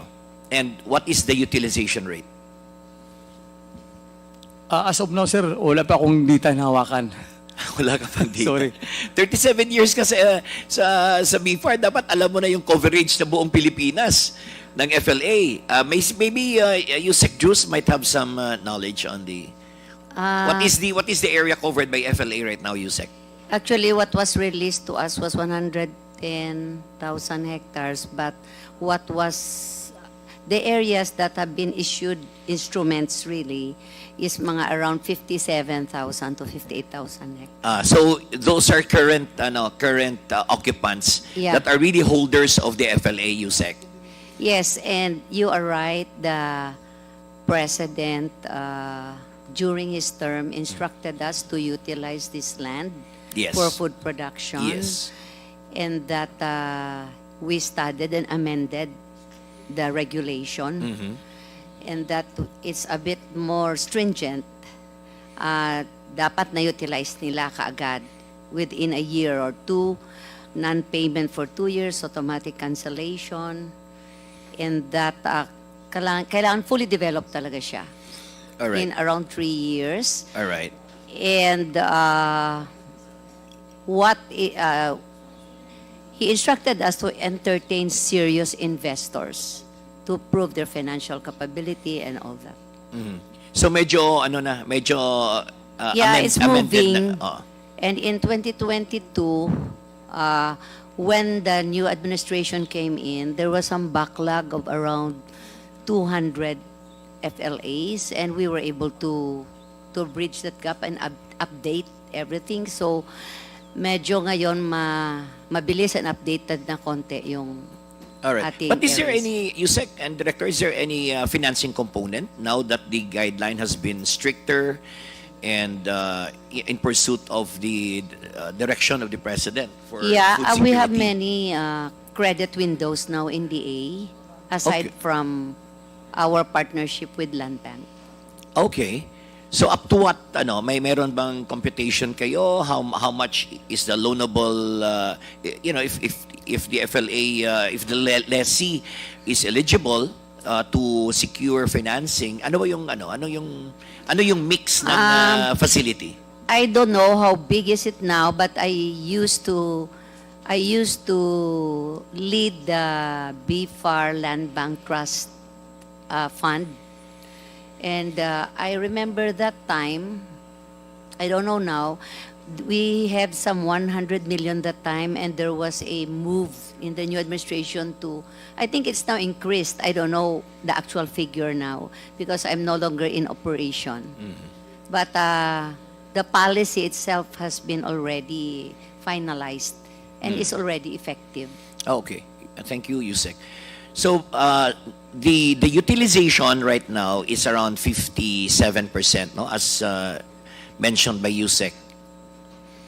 I say in area, as of now, it's 57 to 58,000 hectares. Okay. And Yes. as So I out of 100,000 hectares, more or released less. to us before. Ah, So, hindi naman pala lahat na isyuhan yun. okay. So, we focus on those. All right. And So- I so- know there is another program to revive the salt industry, and I think we are again in tandem with DNR to work on an area for salt making. For salt making. Yeah. Okay. Alternative program. Yeah, because the president wants to revive the salt industry. Okay. All right. Sige. So in short, meron pang mga 40 plus thousand hectares that could be made available for other interested parties to engage in aquaculture. There is now an ongoing, I think, inventory All right. by DNR on that. Okay. Thank you, Yusek. Is there anything more you want to say, Director? Mr. Chat, magandang tanong mo kay Ma'am Dos kanina, yung about po doon sa mga anong intervention po namin sa livelihood doon sa mga FLAs. During my leadership in Region 4B, nakarelease po ako, sir, ng 66 million for 2 years. Yan po ay mga soft loan under the DA credit program. So, Soft loan yun, soft loan. Yes, sir, soft loan. Ang tanong, kamusta man ang repayment? Ang repayment, sir, na umalis naman ako after my term, 5 years, sir, ang allowed siya kanila magbayad, but 2% ang interest lang. 2% per annum? Yes, sir, per annum. Hindi pa rin nagbayad kahit 2% Sir, hindi lang? ko na-monitor yung kanilang kwan kasi which include mga kwan, sir, commercial kasi, fishing boats, up to 5 million. Wow. So, that's a big, that's a sir. big financial assistance. Mayroon din, sir, na tag 25,000 lang per individual. For small fishermen. Yes, sir. So All yearly po siya during 2019, 2020 ay almost 33 million po ang naparelease ko through and then Now that you're the director of BFAR, can you revisit that program? Kasi sayang naman na, you give away 66 million with a very small interest of 2%. Tapos ang repayment mo, nothing. So, that defeats the purpose of providing livelihood programs for these fishermen. Yung iba, commercial operators pa. sir, kasi sir, mayroon naman silang kwan, sir, nag-issue na po sila ng check. Yung mga commercial na naglulo ng 5 million, mayroon ba yung kanilang amortization, nag-issue sila. Naka-PDC sila? Naka-post-dated payment sila? Sir, hindi ka naman pwede mag-loan ng 5 million dun sa mga commercial fishing vessels kung hindi po sila naka-comply po sa ng Bureau of Fisheries. Yung license Yung to 5 million na assistance, unsecured ito? Unsecured, meaning to say there's no collateral? Yes, sir. Unsecured, right? It's a clean loan. It's a clean facility. Is that correct? Meaning to say walang collateral. Yes, sir. So it's a clean facility. So Yes, pwede, sir. Yes, pwede yes, nilang sir. takbuhan, walang bayad, okay lang. Hindi naman, sir, kasi dumadaan naman tayo sa evaluation, sir, eh. Alright. Oo. So yun Proper yung po. concern natin dito. It's not only the implementation of the financing, but to ensure that repayment is secured. Kasi Yes, sir. paano naman natin Yes, dagdagan yung financing pag hindi Yes, naman Mr. Chair. nagbabayad ang mga nag-loan, di ba? Alright. Yes, Yusek Juice. In the case of the BFAR Land Bank Trust Fund, until 2022, I handled it. Mga 100 million lang naman yon, but it was with collateral. Okay. The repayment was quite good. And in fact, when I left, we earned some 15 million in interest. I don't know now. 15 million in how many years, In Yusek? interest. I handled it, I think, from 2014. to All right. 2022. So very ang spread maliit lang, meaning the interest rate is very low. Is that Yeah, correct? yeah. Oh. But the repayment is quite good. Kasi number one, the interest is low. Number two, it's collateralized. So repayment is somehow secured, no? Kasi syempre may collateral sila eh. Normally anong collateral nila? Yung vessel? Yung land for aquaculture. The land it started, itself. But it should be titled land. They can all no longer use the leased or public land. Before, it used to be used for collateral with DBP. Before allowed in the yun. 1970s. Ang list, ang FLA before allowed to be used as collateral. But but- now wala na yon. They have to have a titled property. All right. Even with the new As a guideline of the collateral. president, Yeah, hindi yeah. pa rin allowed ang to Yeah. use FLA as Yeah. collateral. All right. Okay. So thank you, Mr. Chairman. Thank you, Yusek, and thank you. Mr. Chair. Wait. I actually had instructions. Is the NBI still around? Yes. The Yes, Mr. Chair. AMLA is at my back in the chairman's lounge. And apparently you have an MOA with AMLA, no? Yes, Mr. Chair. So they said that there is still no, I don't know, we have a particular, AAC, I forgot. How's it, Mr. Chair? How's it? Yeah, that's right. So can you just work with them using your MOA? Yes, Mr. Chair. Okay, so with that, I think I provide them the list for investigation. So the BIR will do its own, and then can you work with AMLA na lang? Okay, thank you. So you are dismissed, sir. You are discharged pala, sir. Thank you. So now we're back to Mr. Chair. rice. No. Mr. Chair. I was informed that the officers of Pacific Sealand Foods Corporation is here due to our subpoena.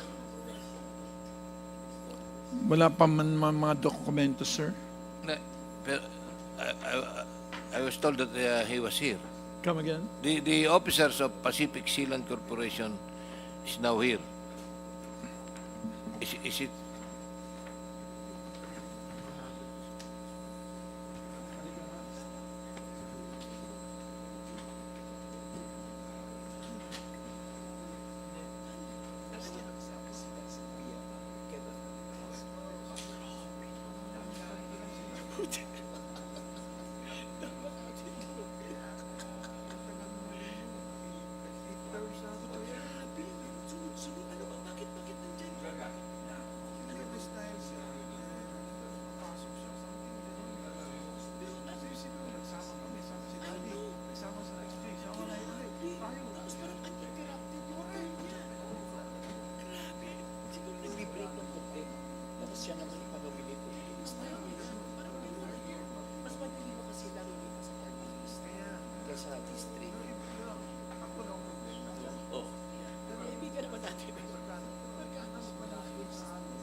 Thank you. Gina, wag na muna. So we're back to rice. Stella, you have a full plate already. So nobody wants to ask question anymore?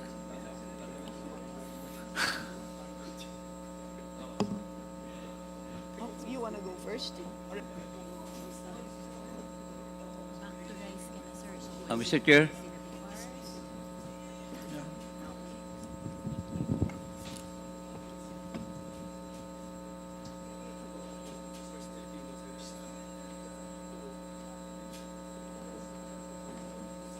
Mag-squeal kasi yung tungkol kay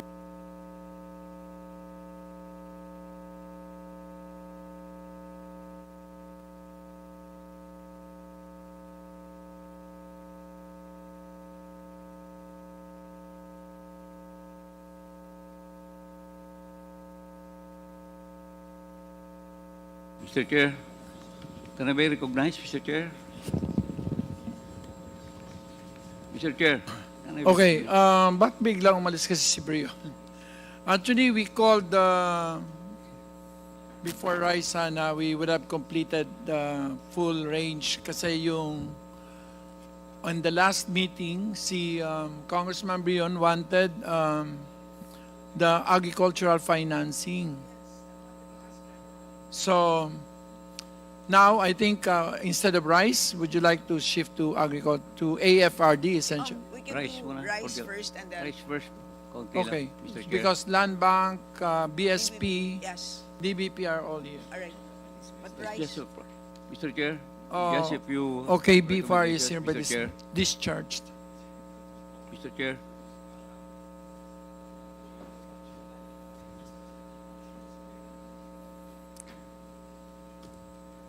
Mr. Chair, Yes, sir. can I be recognized? Thank you. Sino gusto niyo pong... Maganda nga po sa atin lahat, sa our colleagues and our guests here. With the perennial problem of high price of rice, Mr. Chair, availability of adequate supply and other related concerns, would it be, Mr. Chair, feasible to amend the rice tariffication law to enable local government units to access RCEF funds, particularly the funds for priority programs, projects, and activities, plus the annual 2 billion pesos of the excess rice tariff collections for the purpose of purchasing palay, milling, and reselling it to their constituents. Kasi po sa kasalukuyan, Mr. Chair, ayon sa batas, ang RCEF fund ay napupunta sa farm mechanization, rice seed development, credit assistance at trainings para po sa ating mga farmers. Maganda naman po ang layunin nito, pero wala pong direct assistance sa ating mga mamimili o yung ating mga consumers. Sa ganitong scheme, Mr. Chair, ang LGU ang magsisilbing palay procurement and marketing arm ng Department of Agriculture. Kung feasible, Mr. Chair, ang panukalang ito, sa tingin ko po ay may empower ang ating mga LGUs na makontrol ang distribution ng bigas sa kanilang nasasakupan. Magkakaroon po ng direktang market ang ating mga magsasaka. Mapagtibay pa po natin ang ating food security sa mga komunidad. Ito lang po, Mr. Chair. Thank you po. Chair. Mr. Chair. Thank you, Mr. Who Chair. wish? Yes, may I? Okay. On rice. So, earlier, we highly encouraged the DA to issue the state of emergency within 48 hours, Mr. Chair. And then, looking at the law, if that is in place, mukhang ang susunod na hakbang ng DA would be to sell rice. Yun ang lumalabas dito. So yun ang tanong ko sa DA. Anong balak ninyo? So siguro by now, pinag-uusapan nyo na magkano magkanong pondong meron kayo, basically, anong balak? I'll answer, Mr. Chair, on the funds. We have the initial 5 billion funds.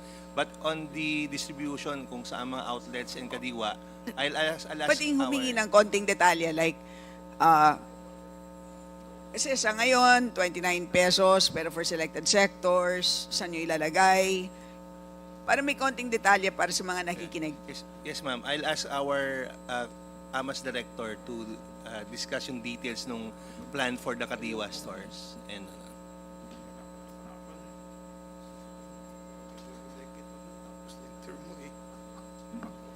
And also, how different is it? Because meron kayong Kadiwa program at the moment. So, itong 5 billion ba na to ay dagdag sa current budget? So, magkano po ang current budget? Magkano ang idadagdag? Kasi syempre, extraordinary ang situation. So, ang expectation po is dapat magdagdag. Di po ba? Magandang hapon po, Mr. Chair. Yung agreement po, yung instruction po is kapag meron na yung issuance ng sa emergency, Speak closer. if meron na pong issuance sa emergency food situation, the NFA can sell rice with the local government units and the Kadiwa stores. Yes, So, maliwanag naman po sa batas. Pero ang gusto natin malaman is, kasi sa ngayon po, nagbebenta na naman po kayo ng bigas sa Kadiwa outlets. So gusto po natin malaman is, pag ma-issue na po ninyo ito, state of emergency, anong karagdagan na hakbang ang gagawin ng DA? So ngayon po, magkano ang current budget ng DA para sa Kadiwa? Sa GAA po, wala pong additional budget. No, so ngayon, magkano ang ginagastos ngayon?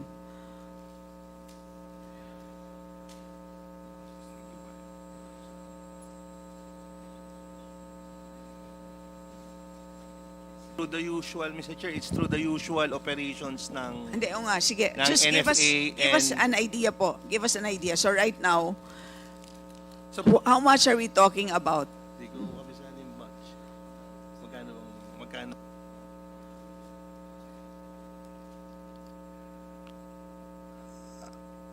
Ang Kadiwa po kasi, ang ginagamit naming budget sa Kadiwa ay the usual operation ng DA Kadiwa. But as regards the rice project ng Kadiwa, the source of rice it's from NFA and through FTI po.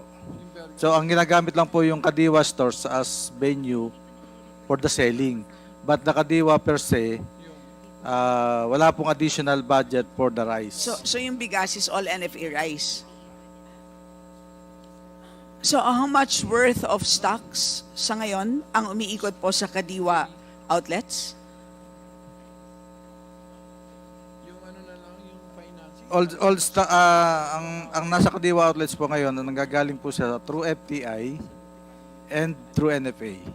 The FTI po, siya po yung nga bumibili So, sa... sige, how do I phrase this? So ngayon ay January, for the month of January, how much worth of rice ang binaba ng DA sa mga Kadiwa outlets? Siguro that's a more specific question. Tama po ba, Yusek Chris?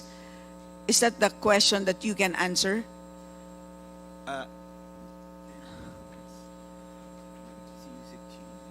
Baka pwede nyo nang tulungan, Yusek Chris. In general kasi, ang targeting namin is by store. Yes, that is correct. Number of store. Yes. And then through time, pag nag-expand siya, we tap NFA or FTI through partnership. Yung sa FTI kasi through partnership din with some sources na kaya nilang kumuha ng mas mababang ano. Yes, kasi sir, di ba sinabi ninyo kanina, gagamit po kayo 5 billion. So I want to know how big is this relative to what it is today, di ba po? Kasi, Can you, ano lang yung,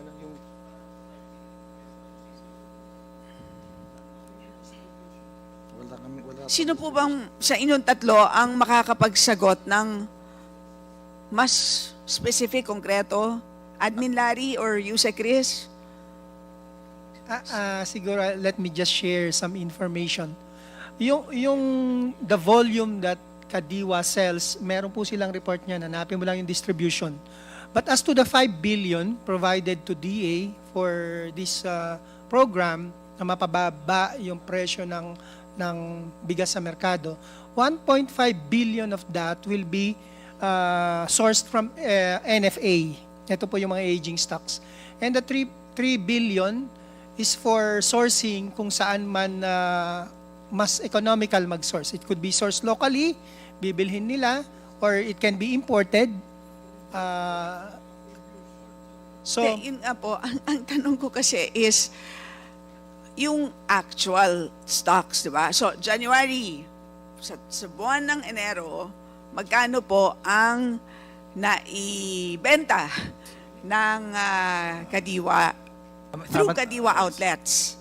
Madam Chair, Mr. Chair, meron po kaming report on the actual volume of rice sold. Sige and, po, so tignan niyo po yung report ninyo, sabihin niyo po sa amin, magkano po?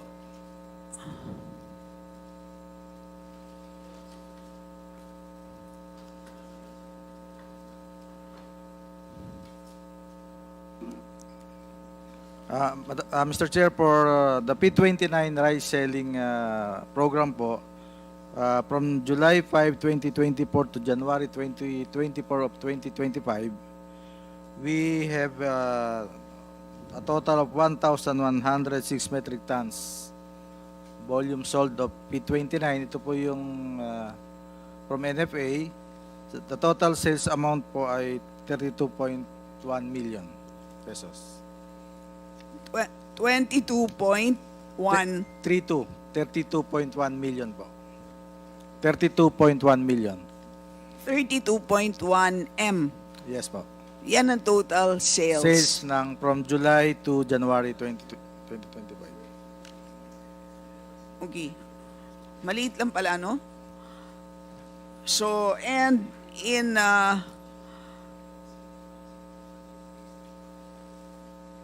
so for anong dahilan po? Pero ang total available capital is 5 billion. 3.5 pala. But they only, ang total sales is only 32 million. So, Madam Chair, Mr. Chair, yung pong 3.5, yung 5 billion is, I think it was just released by November or December of last year. Hindi pa po siya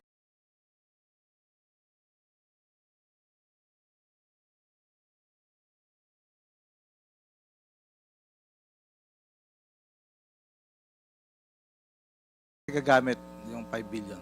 5 billion. Yes, Your Honor. Okay. So kung ano nakikita po namin na kadiwa operations ay Operating budget pa rin pa po ng DA yan.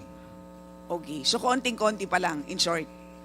So just in case ma-issue itong state of emergency, paano po ninyo palalawakin itong current kadiwa operations ninyo? Mr. Chair, yung mga kadiwa po kasi marami naman ng mga kadiwa stores na nag-i-exist na nationwide, but ang priority po is for the National Capital Region muna. Pag na-release na po yung, pag naging available na po yung 5 billion, portion of that can be used for the logistics. Number one challenge po sa amin ngayon is for the FTI and NFA is yung logistics. So it's hard to move po yung mga bigas from warehouse ng NFA papunta po sa mga kadiwa stores. And sa ngayon po yung FTI lang muna ang ginagamit nilang operational fund for the operation ng P29. And maybe ask Admin Larry, Mr. Chair, so yung laman po ng warehouse ninyo is worth how much po? Or how many days? Yun po bang total na laman or yun pong Yes. total Like stocks like na in pwedeng case- hong ibenta? Yes. Ilan ang pwede nyong ibenta in case nga ma-issue In case- yung state of emergency? With the assumption po na ma-declare na po yung food security emergency, meron ho tayong 761,207 bags. Or in terms of days? Bags, in terms of days po ba?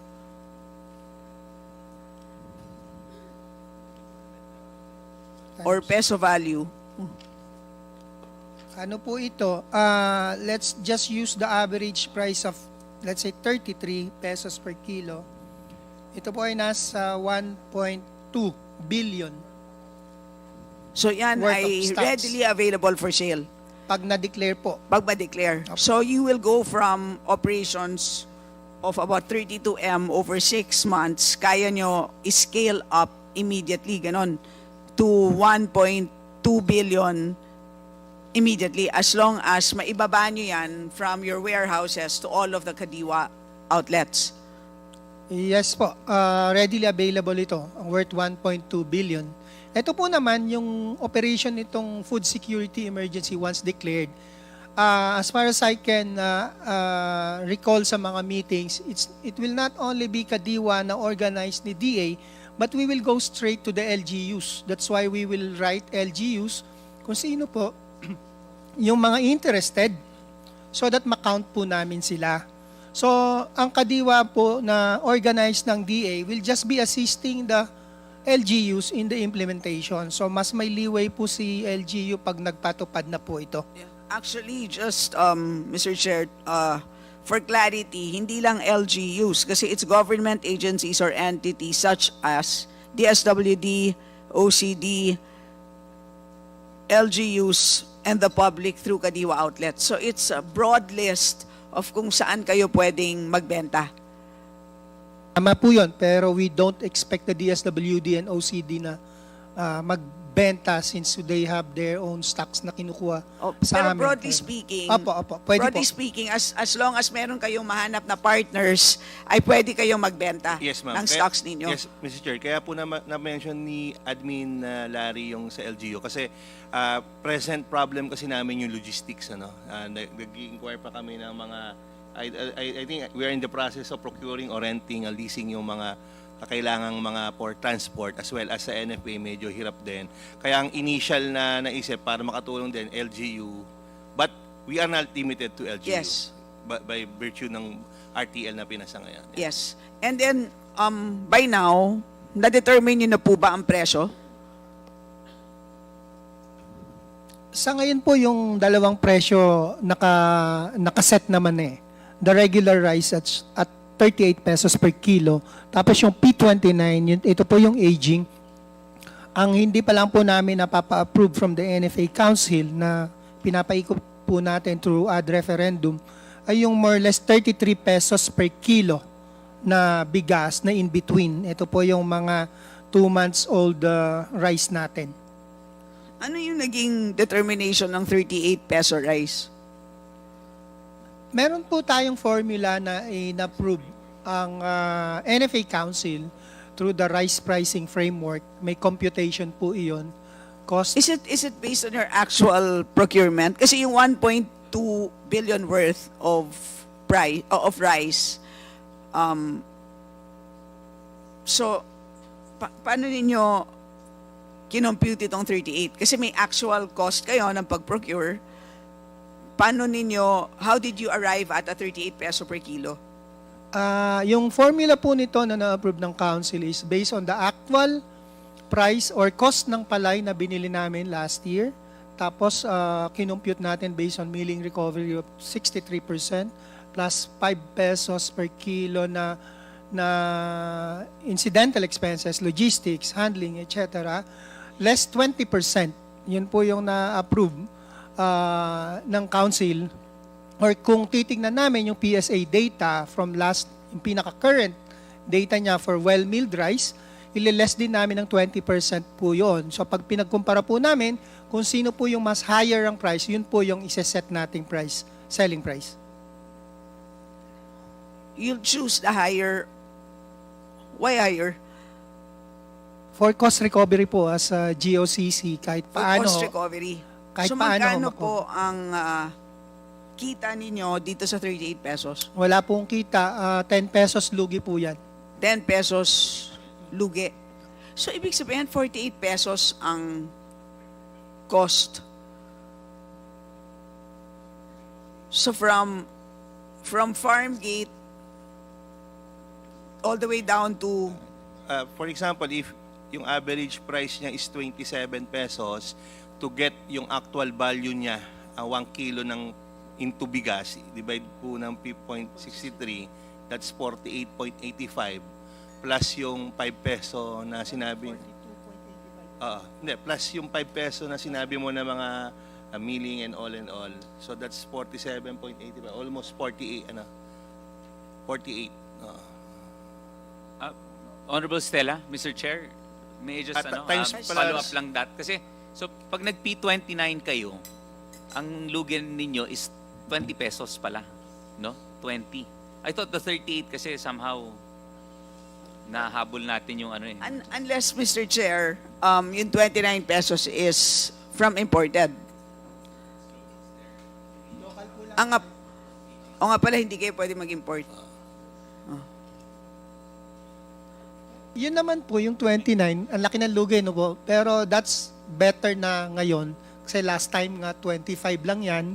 So, and these are, sabihin na natin, non-regular stocks or aging stocks. So, dahil wala kaming outlet ng bigas namin, you would rather sell it at 29 kaysa mas stock lang sa bodega. So, ano ang total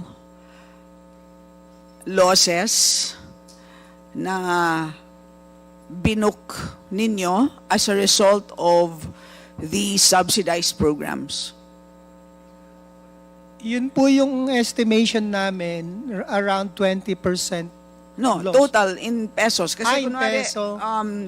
may lugi kayo na 10 pesos per kilo for the 38 peso program, may 20 peso lugi kayo for the 29 peso program, all you need to do is multiply it by the volume of sales. Magkano po yon total? I-compute po natin yung as of today, or kung yung 2024, we can get the volume released last year, then we can compute. Last year naman, around 700,000 bags lang yung na-distribute natin for calamity purposes. So we can just multiply it by 50 times 10 pesos. Sige po, just give us the numbers later. How many Kadiwa outlets do we have total, Director Desagun? Mr. Chair, for 2024, we have 109 Kadiwa stores that are selling Nationwide. rice. Yes po, that are selling rice. Mas marami po yung Kadiwa stores pero wala pong rice. But we have 109 sites that are selling P29. Okay. And Yusek Riz, handa kayo na ipatupad itong all of these emergency measures just in case ma-issue itong state of emergency? Yes, ma'am. Weekly naman yung meeting nila ng Consumer Affairs, ng NFA ni Secretary at ng FTI on this. So how many days ang inaasahan namin before rice can be sold? Once declared, ilan? So, national rollout to kaagad? Ganun bang NCR. expectation or NCR? NCR, strategic lang po muna sa Strategic NCR. areas muna? Sa NCR. And then we go expand to other areas once ano na. And so far, since the supply of local rice is adequate, hindi mo na magre-resort to importation. Right now, tama ba na supply is adequate? Yes, if we consider yung nakastock sa NFA ngayon, but we're not dismissing yung idea of if we can have a more mas mababa o mas tawag ito financially viable na option, hinahanda lang natin. Siyempre hindi naman siya pwede, ma'am, Mr. Chair, na sa ngayon pa lang magka-problema, saka ka pa lang kakausap. So we are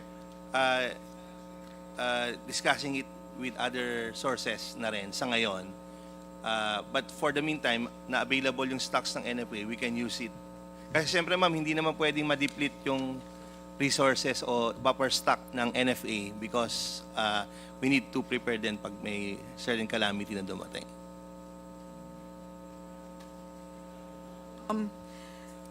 Pwede na po ba, Mr. Chair, magtanong sa financing institutions? Yes. Go ahead, Kong Stella. We do have COMSEC. Okay, but before we go to that, as a policy question, again, babalik ako doon sa anecdote ko kanina na di pa pala isipan yon kasi if we let the market forces work and just make sure that the middleman, if we make sure that, how do you say that the supply chain is as narrow as possible, meaning to say, as direct as possible from farm to table,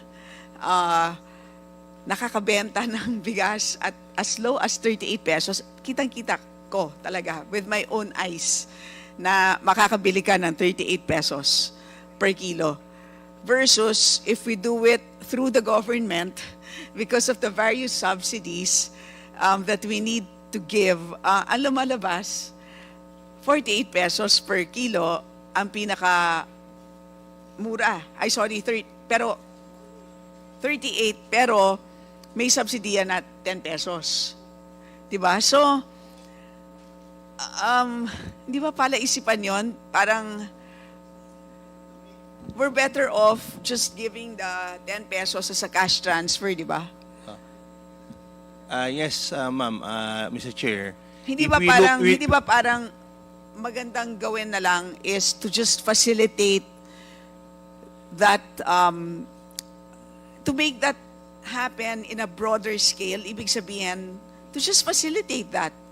Yung hindi ba pwedeng ma-eliminate na lang yung nasa gitna and make sure that mas may direct channels or communication between retail outlets and the mills or farmers? Ideally, yes, ma'am. Yung long-term, medium to long-term ng objective and goal ng program nandoon. Kasi in terms of sustainability, mas okay. That's why yung focus namin on in-strengthen mo yung clusters ng farmers, mas mabigay niya yung kanyang kinakailangang volume for the market, madirect mo siyang i-connect sa market, sa retailers or one big trader na dediretso sa retailer. Ideally, mas okay yung ganong situation. But unfortunately, it will take time to do that. And this intervention by the government is being done kasi medyo mataas nga ang presyo ng bigas sa ngayon. And there are some loopholes within the supply chain na kailangan nating ding ayusin. And hopefully with the investments ng government na provide din ng through the RCEP, for instance, yung improvement ng processing systems, RPS natin, yung drying facility, milling facility, if not eliminate yung kalakihan ng players within the value chain from farm gate to the market, maliitan talaga ma-minimize. So, minsan nga iniisip ko kung bigyan mo lang ng puhunan yung mga retailers.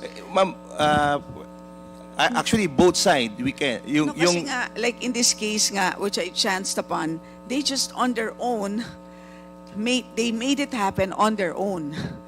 Diba? Sila na mismo ang naghanap nung ganong kamurang bigas and made logistics arrangements happen on their own. So, it was a matter of mas ma-expand pa yung ganong klaseng situation. Oo, di ba? Parang yun sinasabi ko, parang ito pinaghihirapan natin to make all interventions happen with great difficulty through DA, NFA, AMAS, pero sa totoo lang, if you decentralize it, parang hindi ba kaya mas madali? Kaya nga sinasabi ko, through the market na lang, di ba? And then just imbis na magpapakahirap tayo na mag-compute ng SRP, etc., market forces na lang, di ba? Kaya lang, ma'am, we need also some leeway, Mr. Chair. If we need to intervene, the government can do their thing. Kumbaga, yun na nga, but mahirap din intervene- kasing totally market. Intervene through support. Diba? Like in this case, tanungin ko yung, nasan bang land bank? Mr. Chair, nandito ba ang land bank? Okay. Mr. Chair, diba tinanong natin the last time, pero wala sila. Nandito si Yusek Asis, who is a board member. So tinanong, kasi magkano po ba ang assets ng land bank sa ngayon? Total assets is, I think, more than 3 trillion pesos. Tama po ba? Nasa 3.4 trillion. 3.4 trillion pesos. Di ba po? And based on Agri-Agra compliance, magkano po dapat of your total assets ang dapat pautang sa ating mga magsasaka and fisher folk combined? Ngayon po, Your Honor, there is this RA 11901. Can you speak closer to the mic?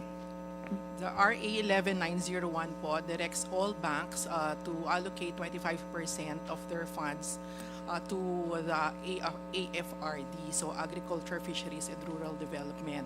So in the case of Land Bank po, our loans to the AFRD currently amounts to 825 billion. So that represents... That refers to the entire sector. Opo, sa Agriculture, So Fisheries, how and much is Rural the total in pesos? 825 billion po. So 825 million of the 3.4 trillion is for the entire sector. Pero ang tanong ko is specifically po for the, what do you call that? Small farmers and fishers. That's a special, anong tawag doon sa acronym na yun? SFF po. SFF. Para sa SFF, magkano po ang outstanding loans sa SFF sa ngayon? For the SFF, our outstanding loans amounted to 34 billion as of December 31, 2024. 34 million pesos. Billion po. Billion. 34 billion. So that's 1%. Tama? Mga roughly po. So only 1% of your assets go to SFF. Ilan pong farmers and fishers po yan?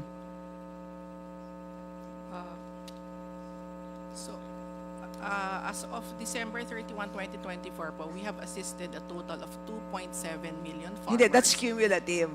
Yung sa ngayon po, siya. ilan po ang ina-assist ninyo at present? So, about 20,000 farmers po. So 120,000 farmers. Ilan po ang total, Yusek Chris? Ilan po ang total farmers natin? Sa rice pa lang, almost 2.5 or around 10 siguro kung kasama pa yung ibang 2.4. Mga 2.4. Yung nakaregister sa ating RSBSA, around 2.4 million. Ano sa tingin mo, Yusek Chris? Marami ba ang tinutulungan ng Land Bank? O konti. In fact, ma'am, that's why one of the reasons sa pag-analyze din namin sa program, yung yield, kahit bigyan mo sila ng quality seeds and bigyan mo ng 2 bags fertilizer, yung capitalization nila, pagdagdag ng fertilizer para ma-meet mo yung recommended number of bags, para ma-hit mo yung 8 to 10 metric tons, hindi nagagawa kasi walang pera, walang pang-kapital. Sometimes, yung binibigay pa ng gobyerno na 2 bags ng fertilizer, kung gumagamit na siya ng 4, ipinapalit lang substitution, hindi na niya ginagastos yung pang-2 bags. So talagang bitin talaga. Kailangan talaga natin ng support for financial, kahit affordable credit for inputs man lang on the side ng farmers is very needed talaga ng sector. Land Bank? Dito po sa 120,000 farmers, ilan po dyan ang rice farmers?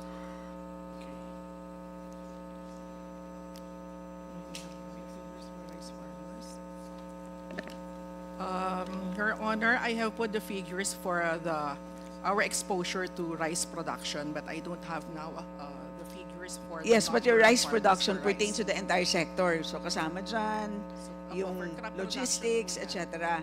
No po. This is only for rice production. So our Yes, but rice exposure- production could mean yung pag-may-ari ka ng warehouse, ganon, Hindi po. storage, Pagtatanim po. pagtatanim lang. Apo. Pero you can be a big farmer. So it can Hindi, be pwede farmers po. kang labas sa kategory ng SFF. Apo. Ang hinahanap po natin yung SFF. Bakit? Kasi ito yung mga vulnerable sa use loans, di ba? Ang gusto nga natin is mapababa ang presyo ng bigas, kasama dyan kasi yung cost of capital.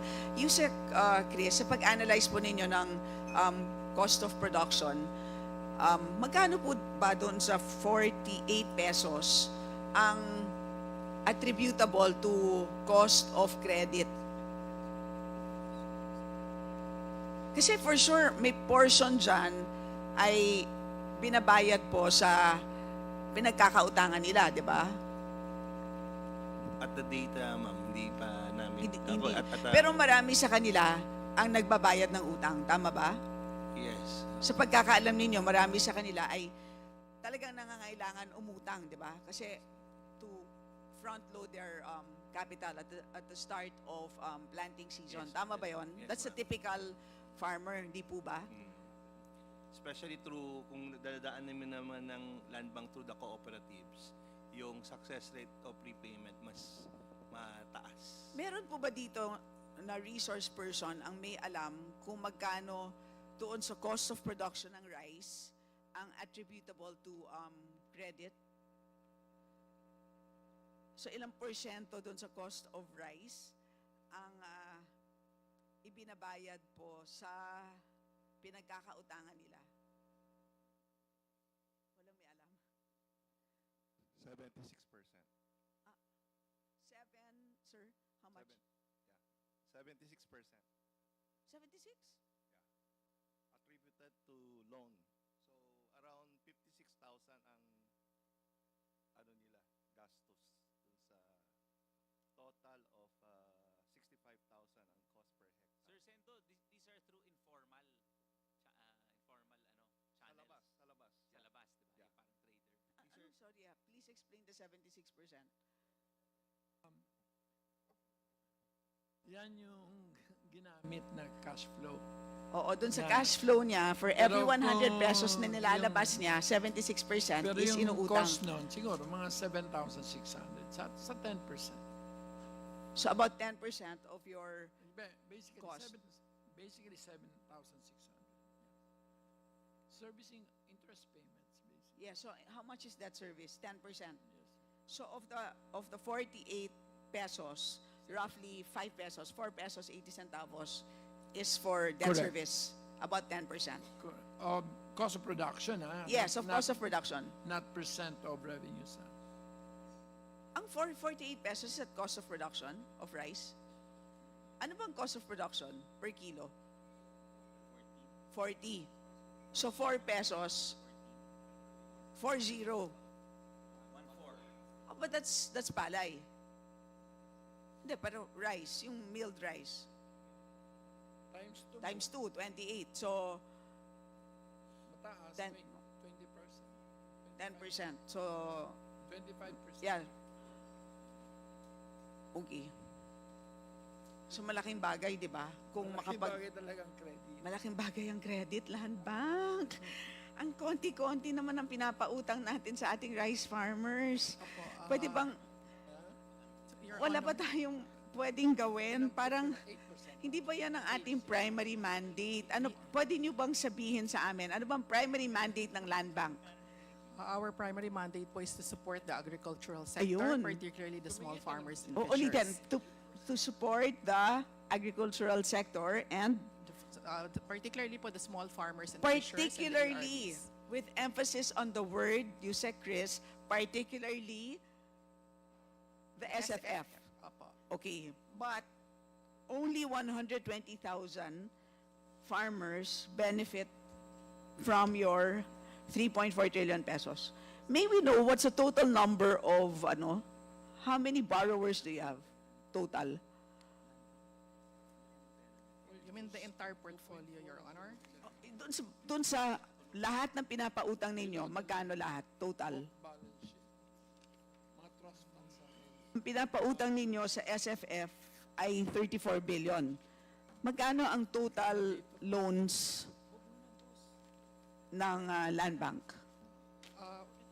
For our sector, the National Development Lending Sector, our total loans is at 1.196 trillion. 1.9. 1.196 or close to 1.2 trillion. Close to 1.2 trillion. So of the 1.2 trillion, 34B ang napupunta sa inyong primary beneficiary. Ma'am, ano pong... Your Honor, may I explain? Chair, this is a serious concern. 1.2 trillion ang pautang ng land bank. Ang primary mandate nila is magpautang or sumuporta sa SFF. Pero, ang total utang sa SFF ay 34 billion lamang of the 1.2 trillion pesos. So, kanino po ninyo pinapautang ang balanse? Meaning ang more than 1.1 trillion pesos. So, for the entire agricultural sector, yun po nga po, as I mentioned earlier, yung AFRD po, it's 825 billion. So the balance po goes to the other key priority sectors of the national government, so which we are supporting, like infrastructure, health, tourism, education, and other priority projects po. So yun po, that's the Priority composition, projects as of the defined national by? government. Pero, hindi pa, ayon sa batas, ang priority niyo po dapat ay magsasaka. So, sino po ang nag-determine ng inyong bagong priority? Hindi po. Kasi po, ang loans to Hindi, small pero di ba farmers- tama? Pina-dictate ko po sa inyo kanina ang inyong mandato. Narinig naman po namin lahat dito sa kwarto. SFF, Small Farmers and Fishers. Opo. Tama po? Opo. And then all of a sudden, sinabi po ninyo, meron kayong priority sectors na siya pong beneficiary ng 1.1 trillion pesos. Opo. So sino po ngayon ang nag-determine ng inyong bagong priority sectors? Yun lang naman ang tanong ko kasi po, Act of Congress naman po, di ba? Kami po, ang Congress po ang nag-determine na ang priority ng Land Bank is SFF. Di ba? So ngayon, nagtataka po kami. O sino naman ang naging kalaban ng Kongreso sa pag-determine ng inyong priority sector? Nagtataka lang naman po kami. So sino po? Opo. Kasi po yung loans po, yung support po namin is to the entire agri-sector. But of course, with focus po on the small farmers and fishers. But your focus is only 34 billion. Opo. But let me explain po that ito po kasi because the farmers po have limited absorptive capacity. You always say that. Opo. So, Okay, you always say we that. have so much assets po, but of course, they can only lend based on the numbers of hectares that they till. So, assuming po, it's 50,000. Pero napakarami po nila, 2.4 million. Pero ang pinapautang lang po ninyo, 120,000. Yun po ang outstanding. Kasi po per cycle siya, per cropping season. So they pay, they avail, they pay, avail. Ganun po yung ano niya. So not necessarily po na yun So lang po ang magkano po pinahiram ang natin. interest na binabayad po nila? So under our Agrisenso Plus lending program po, the interest rate for the small farmers and fishers is currently at 4%. So we've reduced it po coming from 7%, na-reduce po natin So to 7%. you know for a 4%. fact, is this the rate paid by your conduit bank? Di ba kasi may conduit bank muna kayo and then yung conduit bank ninyo ang siyang nagpapautang mismo doon sa farmer. That's how it works, hindi po ba? Hindi po. Meron po kasi, ang pautang po kasi natin sa farmers, tatlong klase po siya. One po is the direct lending. So we are the one directly lending to the small farmers. Sige po. So yun po yung kasama po siya doon sa 34 billion which I mentioned earlier. Yung isa naman po is through the conduits. So these are the rural banks, the financial institutions. So we provide them wholesale funds which they relend to the small farmers. And yes. then So, and then the third? po, yung third po, we administer the funds from the DA, DAR, PCA, and SRA. So we are the one lending po to the farmers using the funds of these partner agencies. So ang sinasabi nyo, every single farmer that benefits through these three programs, ang interest rate ay 4%. No po. For the conduits po, we provide them an interest rate of like 6 to 7% and they relend it po. Yun ang based on sinasabi their ko. Rates. Yan ang sinasabi ko. And when they relend it, do you know how much those rates are? I mean, how high they can actually reach? Mga 12% po for the cooperatives. Do you know that it can go as high as 24%? We set po kasi a certain limit. So Do we you know, provide, I know for a fact that you have one conduit bank at tinignan ko kung ano ang kanilang range At nagulat po ako na ang isa doon ay abot ng 24%. Mas mataas pa po sa 20% na charge ng 5-6. At buti pa ang 5-6, pinupuntahan ka. Wala na po silang bayad ng jeepney para maghulog sa bangko. Pinupuntahan ka na lang. Alam niyo po ba yon? Kung hindi niyo po alam, FYI, may ganun po. At hindi ko po ito iniimbento. I can show you the document. So yung sinasabi niyo po sa akin kanina na 4%, that's a half-truth. Because there are farmers na umuutang through your conduit banks and your conduit banks charge as high as 24%. Opo, At yun ang tanong ko, paano naging ganon ang sitwasyon po? Opo, Your Honor, yung pong 4% per annum, these are the funds of land bank. So, Nililihis po ninyo ang tanong ko, di ba? So, ina-admit naman po ninyo na merong sitwasyon na dumadaan po sa conduit bank. Pero, funds pa rin yun ng land bank. And that is still your responsibility. Tama po ba? Or sinasabi ninyo, ay hindi na po namin yan responsibility. Tama ba yon? Is that what you're saying? Ang ginagawa po namin, we're setting po a limit. So for example Yes, po, but I'm telling you that limit is breached at least on one occasion na nakita ko. Hindi ko alam how many times that limit is exceeded. So sinasabi ko may ganon, 'di ba? So kung na-exceed siya in one instance, yan ang tanong ko, how many times does that limit get galing po breached? kaya sa land bank yung funds na pinahiram nila, Yes, Congressman? I am sure, I am certain. Ayoko na lang sabihan yung name ng bank, we can talk in private later on.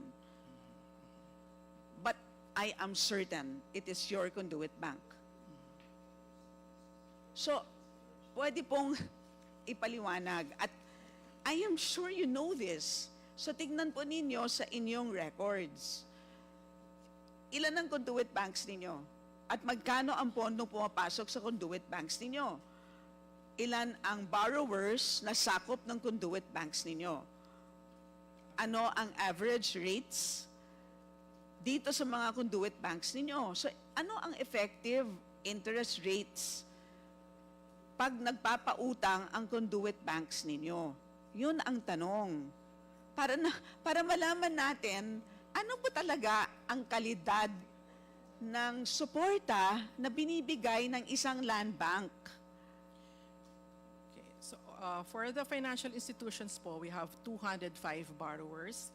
And for the Sandali lang po. cooperatives, 205 conduit banks? Opo, mga financial institutions po that we lend to, and then for And the cooperatives, total funds? ang outstanding balances of Total this- loans to your Opo, conduit banks? 65 billion po. And would you know how many borrowers through these 65 banks? You mean po how many borrowers they Ilan lend to? syempre pinautang ninyo 265 banks. Each of these 65 banks in turn ay nagpapautang sa inyong ultimate beneficiary, which would be the SFF. Di ba po? Huwag niyo pong sabihin sa amin na hindi ninyo alam kung ilan yan. I don't have the data po. Kasi po, when we lend Mr. po to... Chair, when hindi we tayo lend- papayag na hindi nila alam yun because that is their mandate. Di ba po, Mr. Chair? Hindi naman nila mandate na kumita from the business of lending to SFF. Ang mandato nila is supportahan sila. So, dapat ninyo malaman ilan ang umuutang na SFF through the 65 conduit banks. Tama ba ako, ma'am? Naka-aggregate na Ganun ang pag-intindi ko po sa mandato ninyo. Tama ba ako, Mr. Chair? Diba? Ultimately, bangko po kayo. May bangko kayo. Nagpapautang dapat kayo sa SFF. Di ba po? Para matulungan sila sa kanilang pagsasaka. Yun ang intindi ko sa mandato ninyo. Opo, yun Hindi yung kumita kayo, magkaroon kayo ng tubo sa pagpapautang sa kanila. Hindi ganon. Opo. Kaya nga po kami nagpapautang sa Yes, so agri-sectors therefore, para po dapat- ma-support namin ang Tama. agri-sector. Dahan-dahan lang po, ha? And please, Yes. sa chair po ang inyong Yes. pagsagot po. Ma'am, can we please allow the, my the apologies Honorable po. Stella Kimbo to finish, and please always address the chair when you respond. Okay. So, Chair, pakitanong na lang po, siguro naman, sa sobrang yaman ng Land Bank, marami po kayong technical staff, pwede niyo pong alamin sa inyong staff, ilan pong sinaservice na magsasaka, ilan loans ang in-issue ng inyong 65 conduit banks. At ano ang average interest rate, ano ang average loan amounts. Doon po sa 65 banks na yan. Di ba, Mr. Chair, fair naman ang aking mga tanong. Ayun naman ang gusto natin malaman. Di ba po? Yes, Mr. Chair, yes, the indulgence of Congresswoman Estela. The committee wants to know, Ma'am EVP, Ma'am Burgos, ano ba ang parameters, no? Because I'm sure you have guidelines on how much, up to what extent can Land Bank extend, no? Credit facility, depending kung ano kalaki yung lupa niya, you know, although we know that, you know, they're not collateralized, I suppose. So, ano bang mga parameters ninyo, no, sa portfolio that you allocate for farmers? Sa sinabi ni Kong Estela kanina, the mandate is very simple, promote countryside development.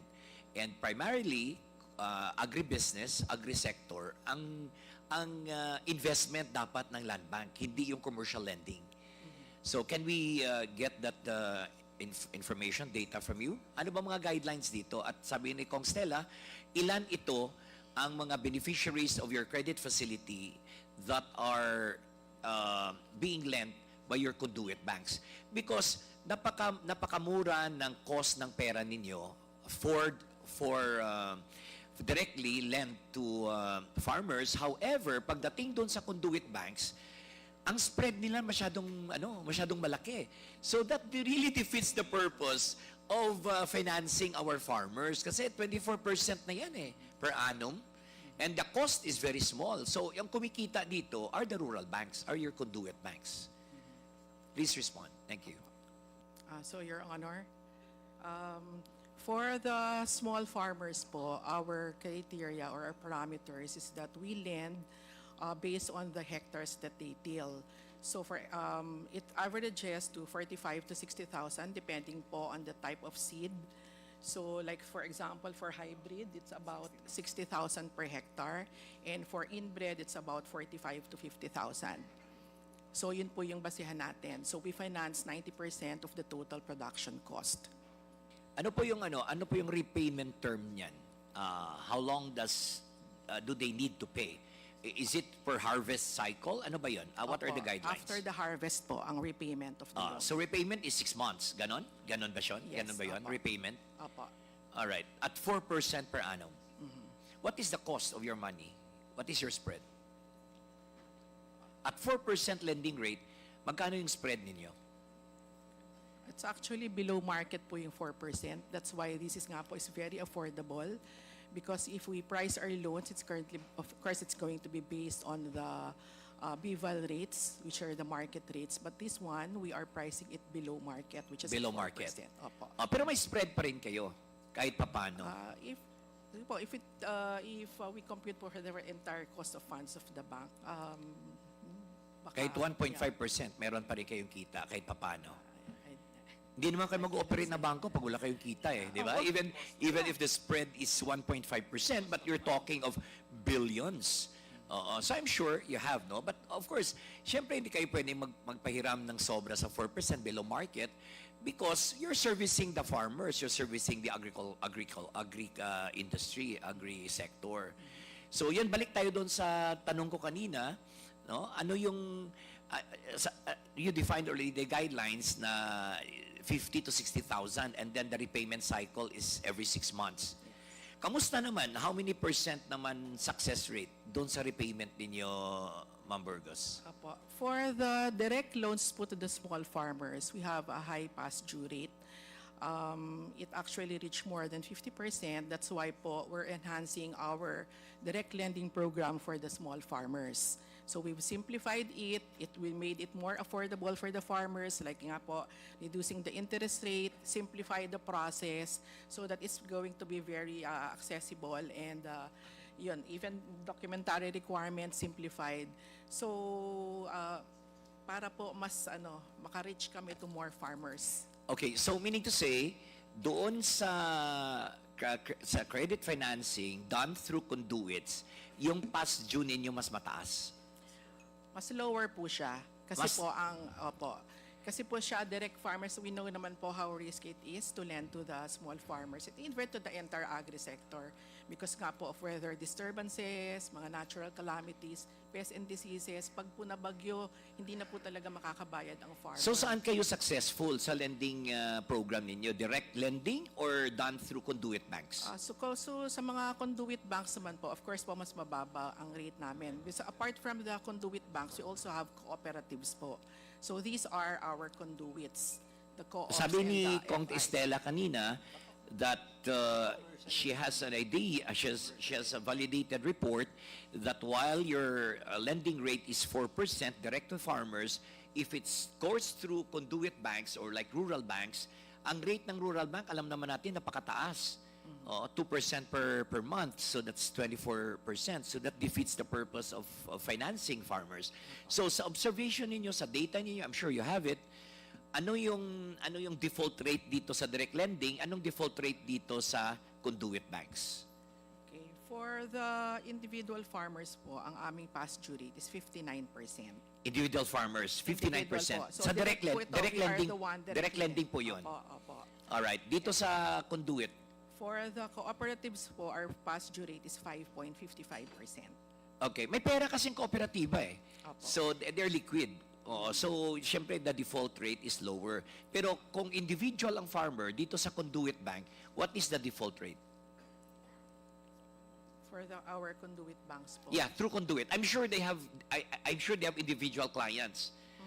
Do they cater more of the cooperative, farmers cooperative, or they also lend to individual farmers? So ito po kung farmer cooperatives po yan, they lend po to individual farmers.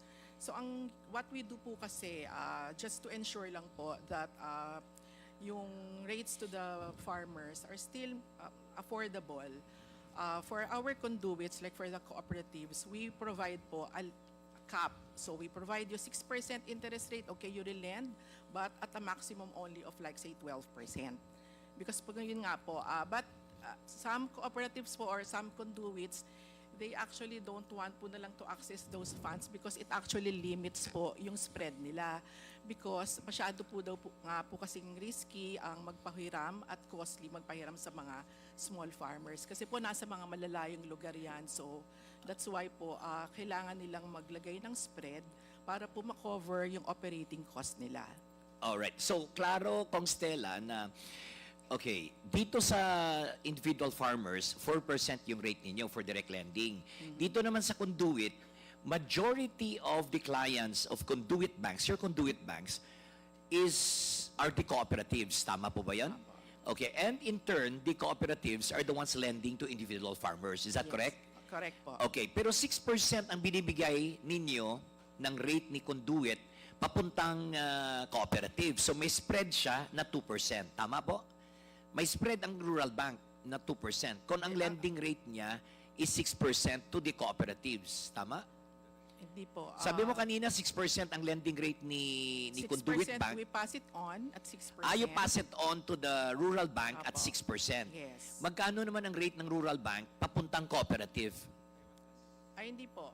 Rural bank po and cooperative, separate po sila. They are both conduits po. Both the rural banks and the cooperatives can lend to the small farmers. Oh, I see. So, separate ang facility ninyo sa co-op, separate ang facility sa rural bank. So, but magkano ang rate ninyo papuntang cooperative? 6% po siya. 6%, 2% higher than the individual farmer. Ang sa rural bank, magkano ang spread ninyo? Mga nasa ganung level din po. 6% din. Actually, depends din po on the credit rating of the borrower. All right. Okay. So pagpunta ng cooperative, yung 6%, magkano yung lending rate nila sa kliyente nila, including individual farmers? So, mga 12% ka po kung sa amin po kinuha ang funds. Okay. So ang spread nila is another 6%. Opo. Okay. Ang rural bank, magkano naman? Mas mataas. Meron po kasi kaming programa for the atong mga rural banks. So, ganun din po siya, no? We pass it on at 6%. Sa rural banks ba walang default? You don't experience default? Hindi ba sila nagpa-pass due? Meron din po. What is the yeah, we want to For know the because financial institutions you have to tell us because we are here in Congress. We can help you, we can aid you, we can assist you on the manner, no? And because iba-ibang sector, iba-ibang dynamics eh.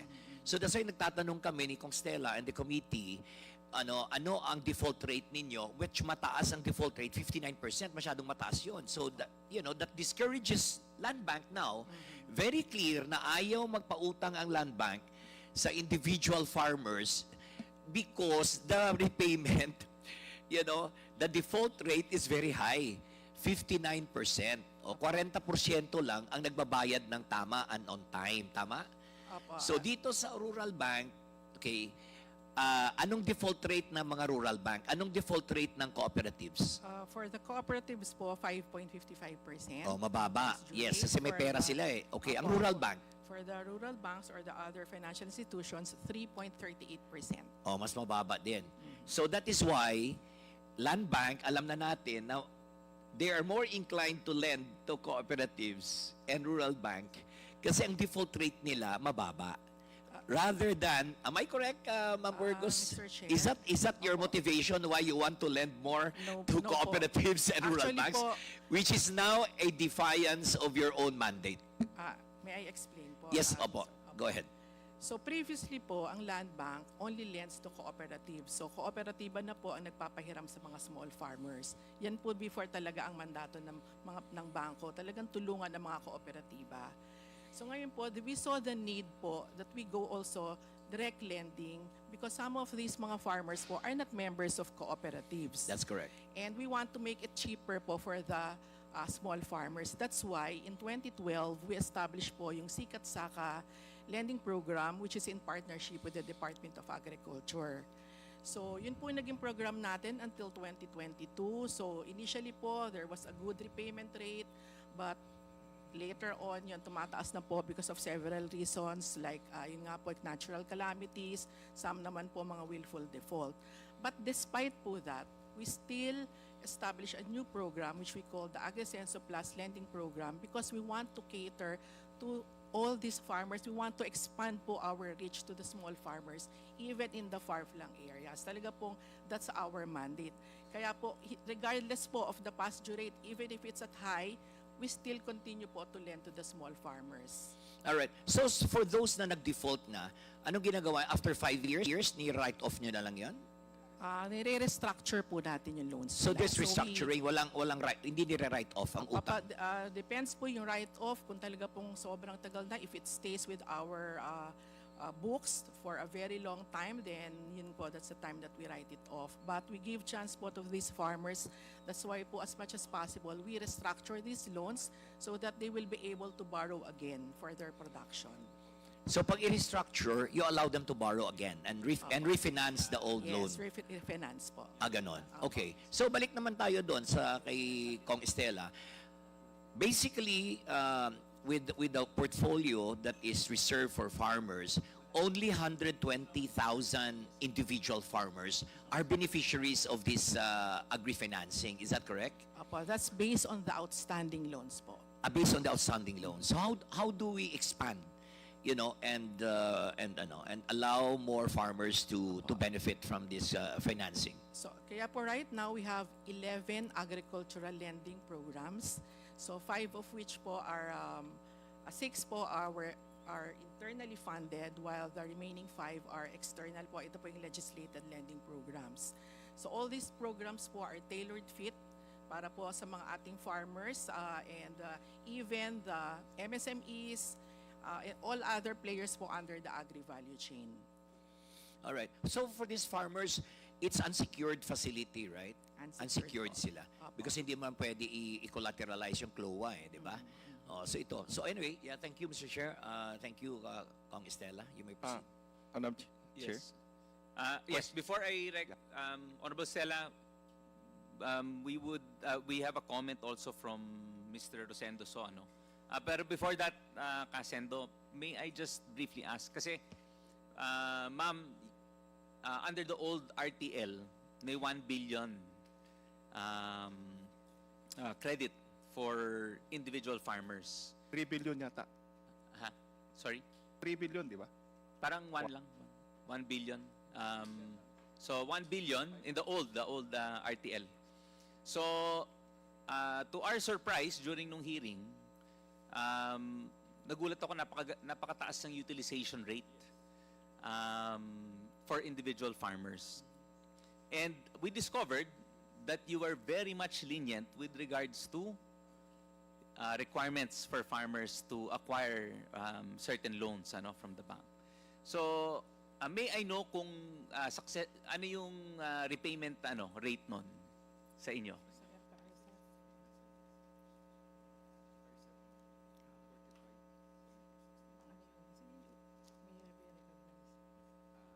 Mr. Chair. Yes. Apart from Land Bank, nandito din ba si DBP? DBP, yes. Okay. DBP is okay. Next in line. Mr. Chair, for the RCEP program, the pasture rate is 45%. 45%. 45% pa.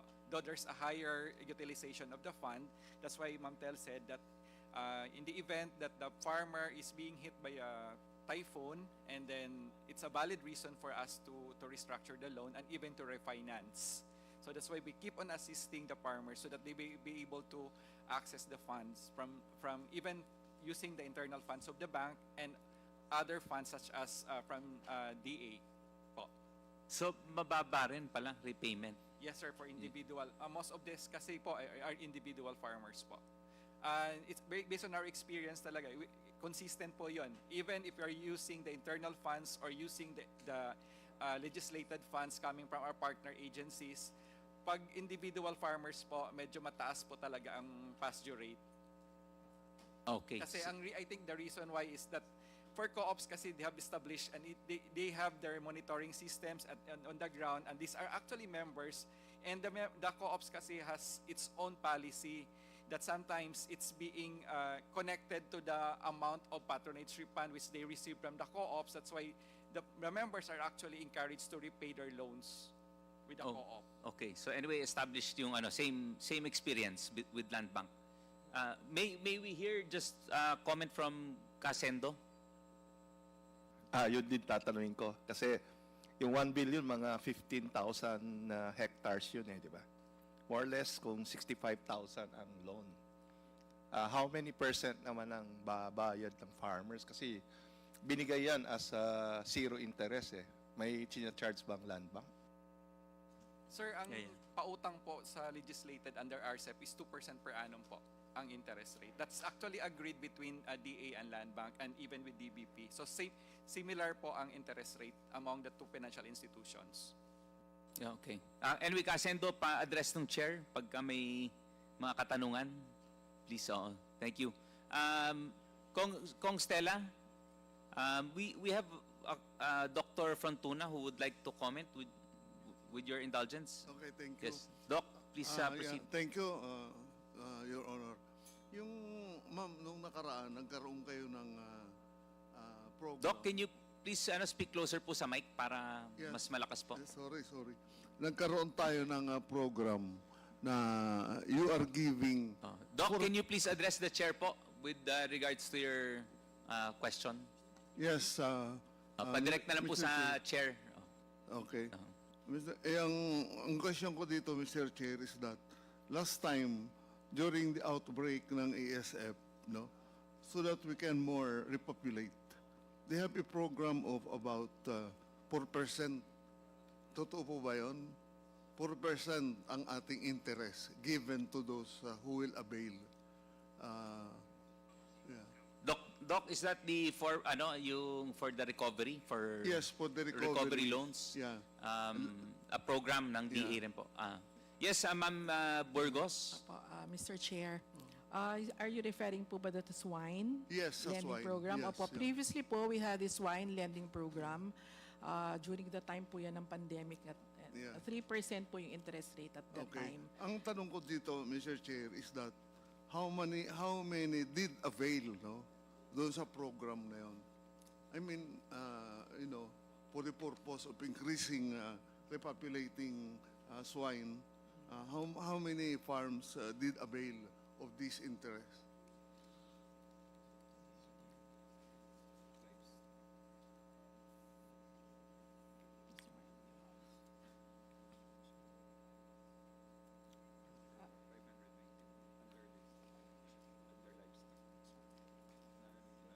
Um, 591 beneficiaries.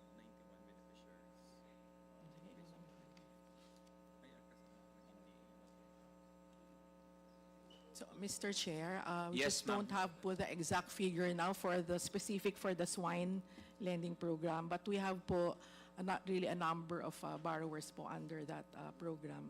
So it's 3%. At that time po. At the but, time, yes, opo. at the time. Anyway, ma'am, may we please request that the committee be furnished a copy of the lending program for the swine repopulation. Will do po. Although it's actually na po siya as poultry and livestock lending program na po siya. So it's not just specific to swine. Pero for swine, ma'am, I understand that you have a 4 billion, I think it's 4 billion pesos, which is available now to small farms. I mean, just to repopulate the swine So, industry. yes. So, ma'am, this is still in existence, yung program po. Opo. Sige po. Pahingin na lang po kami ng copy nung utilization and so at least we can get a picture kung how the program is faring sa for the swine industry. We will provide, Mr. Chair. Yes, thank you. Kong Stella, would you like to Yes. proceed with your questions? Okay. Mr. Chair, so earlier when I was asking questions, it appeared to me that Land Bank is not seriously monitoring the actual number of borrowers that are actually able to benefit from the 3 programs, particularly those that go through conduits. Tama ba ako, Ma'am EVP? Ma'am, Your Honor, bali po for what we have po kasi right now are the number of farmers that we've assisted through the years. So in terms of lending po, that's about 2.75 Hindi, yung tinatanong ko nga, at any point in time, halimbawa, so kung gusto ko malaman, ilan ang ina-assist nyo ngayon through all your programs, whether directly or indirectly, hindi nyo kasi po alam eh. So, and I just raised that as a concern. Dapat, kahit na nag-a-assist po kayo indirectly through the conduit banks, it is important na dapat alam nyo rin po at any point in time kung ilan talaga yung indirectly nakakapag-avail. Di ba po? Your conduit bank should be able to report to you, kahit nga dapat real time, dapat alam ninyo kung ilan talaga nag-a-avail at anong terms. Apo. Yes, Your Honor. We actually monitor po because they submit po yung mga sub-PNs nila. So through these sub-PNs, we determine po if these are loans to the small farmers. So yun po yung kinakount natin. So alam niyo naman pala. So Opo, ilan it's just yan? that- Opo, sorry So po. ilan po? Opo, wala lang po. ngayon. So ilan po yan today? Opo, wala lang po akong data ngayon for the indirect po namin na So assistance pumunta to kayo farmers. dito, alam niyo naman po kung anong topic natin, hindi po ninyo alam.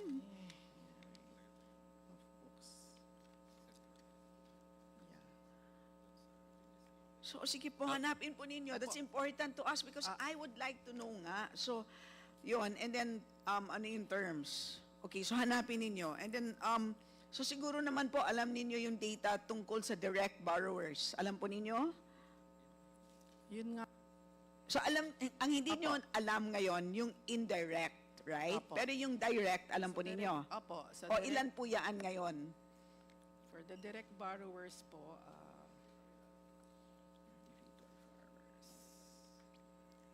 we have po 11,107 borrowers. So that amounts po to 1.3 billion. So maliit lang pala talaga. So, and what would be the, if we divide 1.3 billion by 11.7 thousand, what is the average? 100,000 po 100,000 ang average per farmer po. per farmer.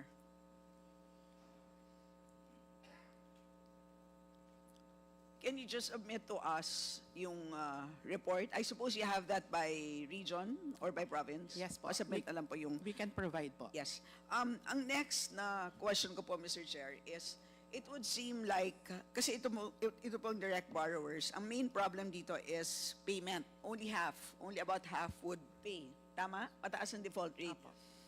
And calamities ang number one na sinasite na dahilan kung bakit hindi sila maka-payback, which means wala silang insurance. Tama ba? For the rice farmers po and other production loans, for as long as they're listed on the RSBSA, there's a free insurance provided by PCIC po. Oh, insure naman pala sila.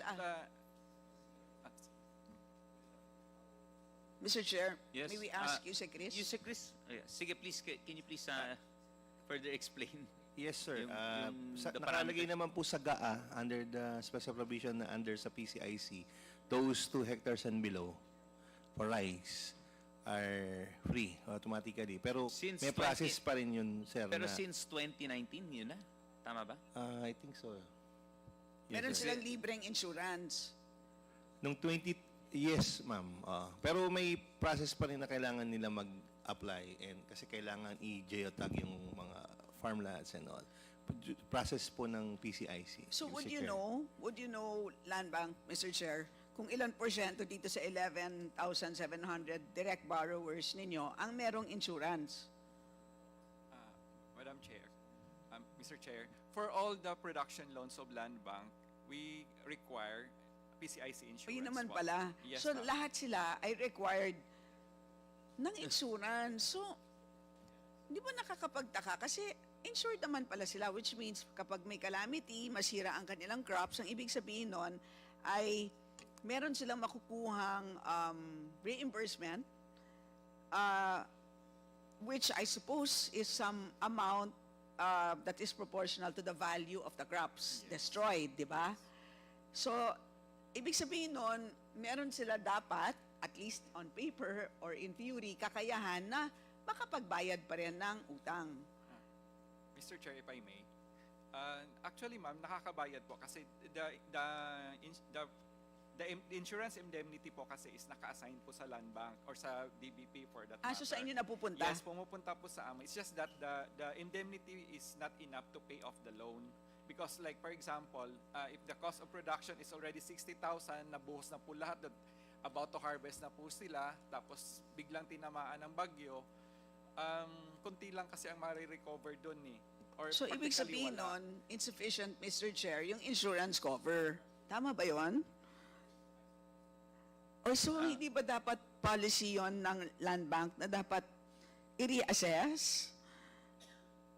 We're not the one po kasi it's actually PCIC who handles the cover So po kasi. wala na kayong magagawa doon? Yeah, we are just seeking their for the coverage of the farmers. And in fact, before the RSBSA was being implemented, the subsidy for the farmers, it's part of the insurance premium is being subsidized by the bank po before. Okay, Just so to have so, an so insurance in which coverage. case, kunwari, let's say 100,000, tapos na-calamity, so syempre, wala na siyang pambayad kasi nasira lahat. Tapos let's say ang insurance cover is only 15,000, you get that 15,000, pero however, booked na siya as a bad loan. Kasi, syempre, hindi nyo fully na collect ang 100,000. Tama ba yun? Not necessarily, ma'am, kasi as I've said kanina po, if the borrower warrants for a restructuring and refinancing, Yun na nga yung 50%. Yun yung 50%. But pretty much, most of them, syempre, Yes. nasira na kasi yung, na-damage na kasi yung crops, malamang ay talagang magda-default na sila. So, Yes, yun ang dahilan kung bakit 50% na lang. Opo. Okay. Sige. Yes, Kong Stella, may I acknowledge the presence of the Honorable Deputy Majority Leader Janet Garin. Welcome once again. Thank you, ma'am. Pwede ba, yes. Yes, Kong Stella, go. Pwede ba natin malaman kay Yusek Chris? Kasi sinight po kayo, Yusek Chris, na partner ng Land Bank dito sa one of their programs. And nabanggit nila na at the start of the program, they were successful. But then subsequently, ay hindi na sila naging successful, particularly doon sa pag-kolekta ng mga loans. Pwede ba namin malaman ang inyong comment dito sa sinabi ng Land Bank? Kasi syempre gusto naman namin dito is how can we ensure that mapapagpatuloy natin? Kasi ang dami nilang pondo.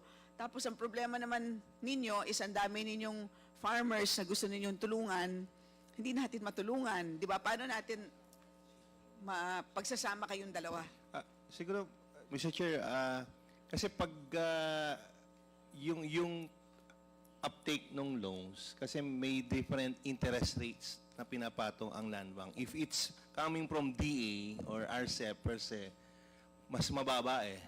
So 4%, yun yung I think mas successful yung I don't know kung ng Land Bank ito. Pero pag yung sa regular funds nila, corporate funds nila, yung mas mataas sa interest.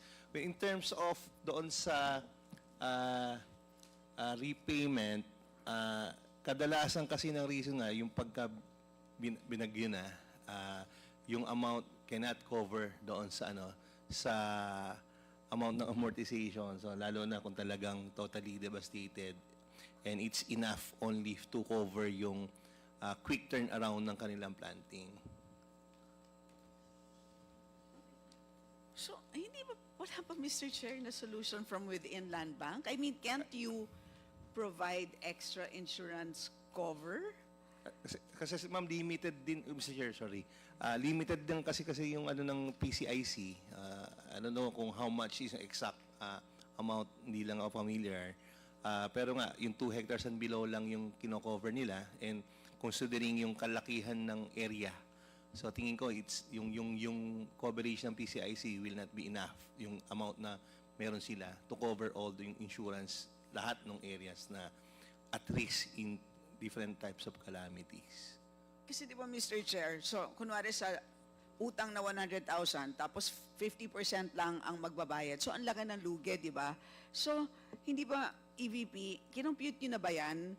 Kasi kung 50% lang ang magbabayad, you're better off actually shelling out a little bit more for insurance cover to supplement yung sa PCIC? PCIC ba yun? So that maprotektahan kayo, di ba? And at the same time, to make the program work. Hindi ba? And at the same, di ba? Para na ma-mitigate lang din yung losses ninyo. Hindi, wala bang ganon? Wala bang ganong pag-aaral so that the program will work better? Mr. Chair. Yes, sir. I think PCIC is currently actually exploring for another way of, like kasi ngayon that's the way they cover, but ang kasi is pwede din po kasing yield approach. So PCIC is currently studying on the yield approach so that it would be more, I think, equitable to the farmers, because like for example, if there's a guaranteed yield of 5 tons per hectare, and in the event that their harvest would be lower than that certain amount, the variance will be compensated by PCIC, but it's still under study, I guess. So right now it's the traditional, because land bank kasi is not, it's not part of our mandate po kasi na mag-ano ng insurance. And it's only PCIC po kasi who's accepting crop insurance. No other private institution accepts crop insurance kasi. Yes, but I understand, Mr. Chair, that it doesn't seem to be your mandate, meaning to provide insurance. However, it is clearly the obstacle, diba? Kasi talagang hindi makakapagbayad, di ba, ang inyong borrower. At kapag hindi makakapagbayad ang inyong borrower, mahihirapan naman kayo na magpalago ng inyong lending programs. I mean, that is the direct link between insurance and your lending programs. Kaya po tayo dito nagtatalo-talo, di ba kami? Nagtataka kami, ang dami-dami ninyong pera at na-frustrate kami bakit ang konti-konti ng inyong pinapautang. So, tapos, ang dami ninyong pera, di ba? Yun ang aming palaisipan. But on your end, sinasabi ninyo, hindi naman namin mandato yun. Tapos, ang konti-konti ng insurance cover. Nire-remind namin kayo, di ba? But precisely, the problem has to do with that limited insurance cover. Di ba po? Kaya, ang tanong nga namin is, can't you think creatively out of the box and think, di ba? Baka naman, is there flexibility within the Land Bank, AGOCC, di ba, sa halip na sa ngayon, ang dami niyong pondo, pinapautang ninyo for commercial purposes, at alam ko, nalulugi pa nga kayo sa iba, hirap kayong sumingil, di ba po? Ito nga, sa inyong primary mandate, hirap kayo to deliver on that. And alam natin, naiintindihan natin yung dahilan. Pero bakit, di ba, kailangan natin gawan ng solusyon. Yes. Ma'am, can we get a response? And then I will just ask also kay DA. Yeah, for the insurance po kasi, it's really the call po of PCIC kung how much lang they are willing to insure. Kasi as I mentioned po ng my colleague, si Eden, they are studying now yung pong based on the yield. Kasi nga po, sa ngayon, hindi talaga po nila kino-cover ng buo. So that's po yung mga concern. And apart po from the insurance, meron pa po kasi ibang reasons why yung mga farmers nag-default sa loans nila. And one of these is willful default. Ito na po siguro yung mga ayaw talaga magbayad. So it's because po they are thinking that because these are government funds, parang dole out siya. So yung ganong thinking po, that's why we keep on training po ang mga farmers natin. We conduct financial literacy programs and other capacity building programs. So para po malaman nila ng farmers kung ano po yung importance of paying off their loans. Yeah. Sige, Kong Stella. Sige. I think you have a reaction. Do you now have the data na hinihingi ko earlier on your borrowers and the spread and the interest rates? Kasi di ba sinabi ko earlier, magkano ba talaga ang average interest rates? Kasi sabi ko, meron akong nakita na umabot as high as 24% na charge po ng conduit banks ninyo sa actual borrower. Meron na po kayo na data. Nasabi ninyo, titignan po ninyo. Hindi ninyo hinanap. We have yet po to get the data. Hindi po ako I am serious. We will not let you go until you report to this committee kung ilan ang sinaserve ninyo na indirect borrowers at magkano po ang sinacharge ng conduit banks na yan sa borrowers mo nila. We will not let you go until you report to us, ma'am. So, Your Honor, as mentioned po kanina. Kasi nga po, di ba, if you really work mostly through these conduit banks, and I believe that that's the way you're doing it, conduit banks, meaning including co-ops, kasi nga I see the logic behind it, kasi nga hirap nga po kayo to collect through to collect from your direct borrowers, hindi po ba, kasi mas mataas ang risk. Kaya mas maigi sa inyo na you do it through your partners. Tama po? We do it both po kasi. Yes, I understand. Pero para mas mababa kasi ang risk, di ba? Mas mataas ang payment rates through your conduit banks. Tama? Opo. Yes, but however, we want to know kung magkano nga ang rates.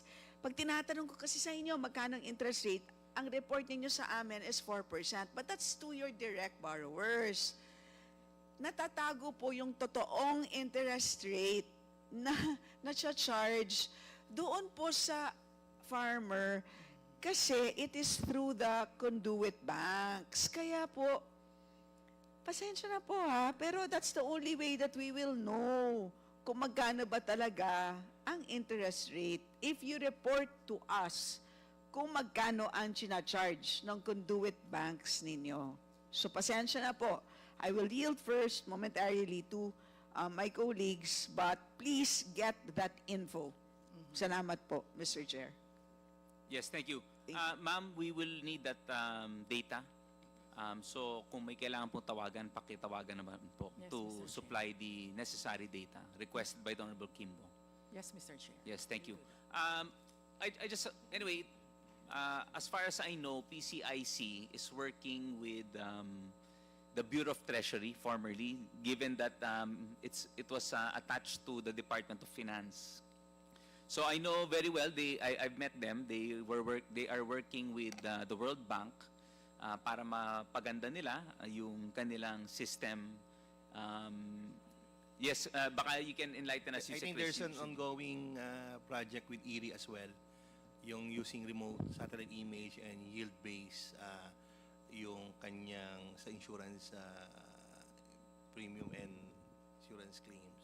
Yes, so may system under the works pa lang yeah, naman. so I saw the simulations that it would be based on maganda yung system risks, threats and on. Pati yung the usual patterns of typhoon Yes, sir, and but the et usual cetera. yield niya, then kung ano yung projected and actual, don't i-base. Yes, so but I think they will need necessary legislation for it. So para mapa-strengthen yung charter ni PCIC. But although nagulo yon, because now PCIC is back with the Department of Agriculture.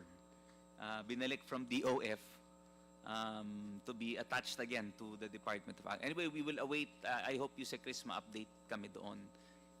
Mr. Chair, I will inform also President Joby Bernabet to update the committee on that. Sige, please. And also, I think yung you say Chris, you know what, we can do something about the RSBSA, di ba?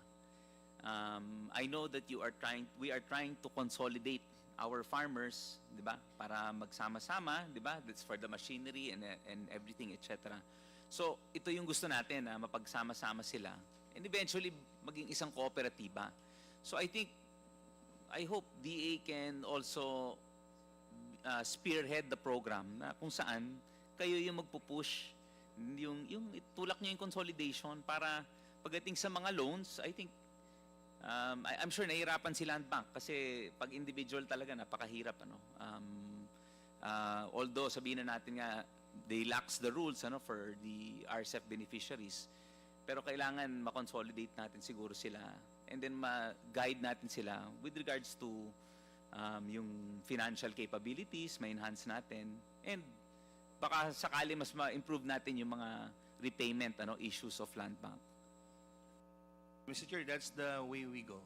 Yun na naman ang directives din ni Presidente and also ni Secretary na to cluster our farmers, improve their capacity, enhance them, and then eventually maging cooperatives. And then they can survive with capital coming from our different government financial institutions. Para mapalakas din, maging enterprise talaga. So, for now, may model na ba kayo na nabuo ninyo and you have linked them with all the agencies, programs of government na naging successful? We will ask po yung F2C2 group po namin to provide yung list ng mga consolidated groups. Sige, may overall po kaming listahan ng mga clusters na dinidevelop, different stages, nasa advanced, and then may mga nililink up kami with the private sector, with mga tourism sector, and also sa food sector. Sige, and then siguro even yung sa livestock, I mean, let's not limit it to rice alone, but other crops and livestock siguro para makita natin yung baka may model na tayo na mas magiging madali na pautangin ng gobyerno through land bank. So thank you, Yusek Chris. May I inquire from the Honorable Janet Garin if would you like to Yes, ask some Mr. questions? Chair. Yes, The Mr. Honorable Chair. Janet Garin is recognized.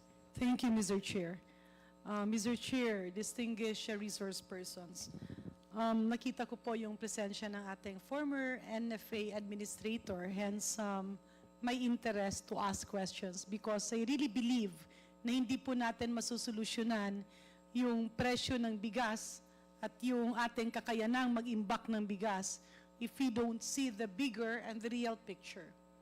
Magandang hapon po, Administrator Buico. Good afternoon ho. Thank you. Sir, Mr. Chair, when did you assume office as NFA Administrator? January 2023. January 20... Middle of January 2023. So January 2023. Prior to you? Sir Chair, si Administrator Judy Dansal. Okay. Now, so you stayed for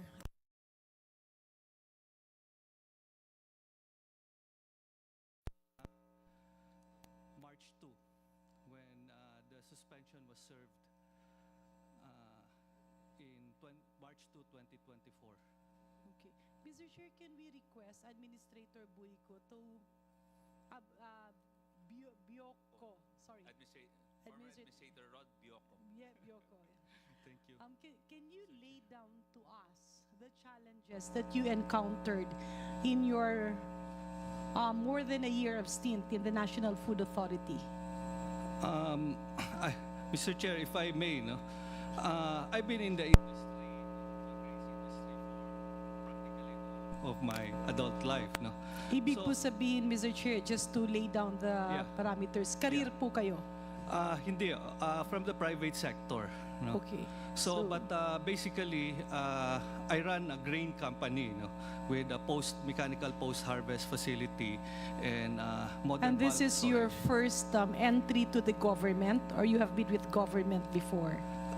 Yes, on a permanent basis, but I used to sit in the board of Corn Development Fund of the NFA for about 3 years in 2004 to 2007. So more or less, I have some idea on how NFA works. No? So you were with the private sector for a long, long time. Grain retailer or? Basically, we're post-harvest operator. No? Post-harvest operators. So, mainly for corn. No? So basically, we buy corn on cob or wet grains from the farmers. We dry, we store, and then provide it to big companies, especially San Miguel, so that we could preserve the quality over longer period, as much as 9 months. No? So that they will have good quality grains, especially for their breeder stock in Bukidnon. In other words, Mr. Chair, the experience of former Administrator Buico was geared on operations, development, and let's call it operations management of an agriculturally related industry. Tama po ba? Yes, Mr. Chair. Okay. So can you lay down to us, Administrator Buico, Buico.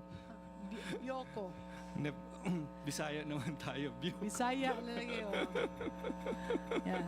Can you lay down to us the challenges that you encountered? And just for the information of this august body, Mr. Chair, I don't want to prejudge any official kasi part of the risk of government service are ending up with cases. And we do empathize, I do empathize with the situation of the former administrator. So, ano-ano po yung mga na-encounter niyong mga kalisod or kahirapan, challenges? Let me go direct na lang sa issues, the challenges of NFA. When I came in and I applied for a job to our president and laid down the programs for transformation of NFA. Given the new mandate under the Rice Tariffication Law 11203. So as a farmer myself, I know how difficult it is, to do farming, especially if there's lack of post-harvest facilities, And as a farmer, it's not my job to dry my corn on the highway, So much of our corn is dried on the highway, and quality is very low, and aflatoxin levels are very high, And most of the time, especially during the wet season, distress selling palagi yung farmer, Kasi hindi niya kayang i-dry properly. And when he goes to the trader to do his primary na trade transaction, which is from the farmer to the trader, distress palagi during the wet season. For rice, it's here in Luzon is October to November. In other words, Mr. Chair, lilawin lang po natin ang admin, Ang ibig niyo pong sabihin, ang nakita niyong malaking problema ng ating mga farmers, you're referring to corn, but it's also related to palay. Tama po ba? Yes. Okay, ang nakita niyong problema ay yung post-harvest facilities. Yes, Mr. Chair. I'm also the founding chairman of Philippine Maize Federation. So in Since other 2000. words, you identified 3 problems. Yung distressed ka, parang mapipilitan kang magbenta dahil sa panahong tag-ulan at wala kang mataguan.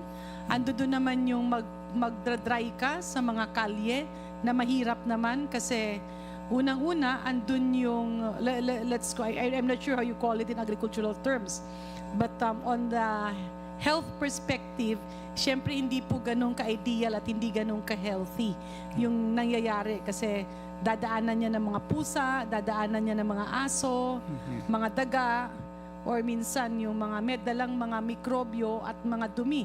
And it can even be human waste. Yes. So yan po ang pinupunto niyo.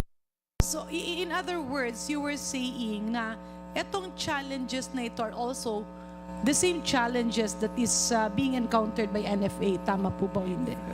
Yes, ma'am, when we encounter our farmers.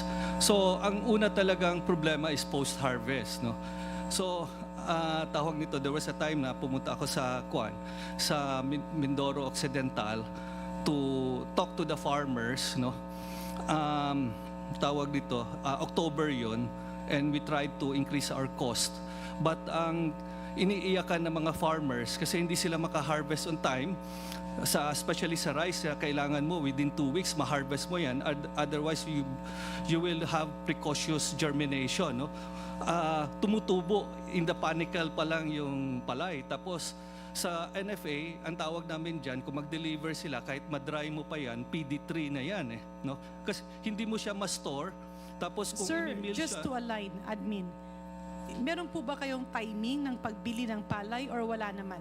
yes, that's actually what I'm saying is prelude pa lang. But yung buffering cycle ng NFA, that's what I wanted to explain, and as part of our transformation program.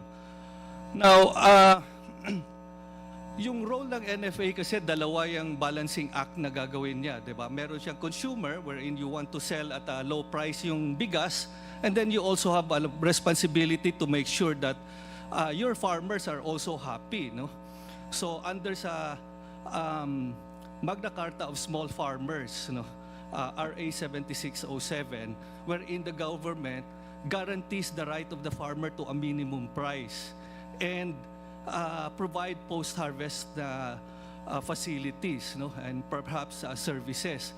And this is what NFA should be doing, So pagdating ng period na distress ang farmer, we have to offer him minimum price, And then later on, make sure that it will be preserved so that we could provide it for the lean season, especially for the lean season.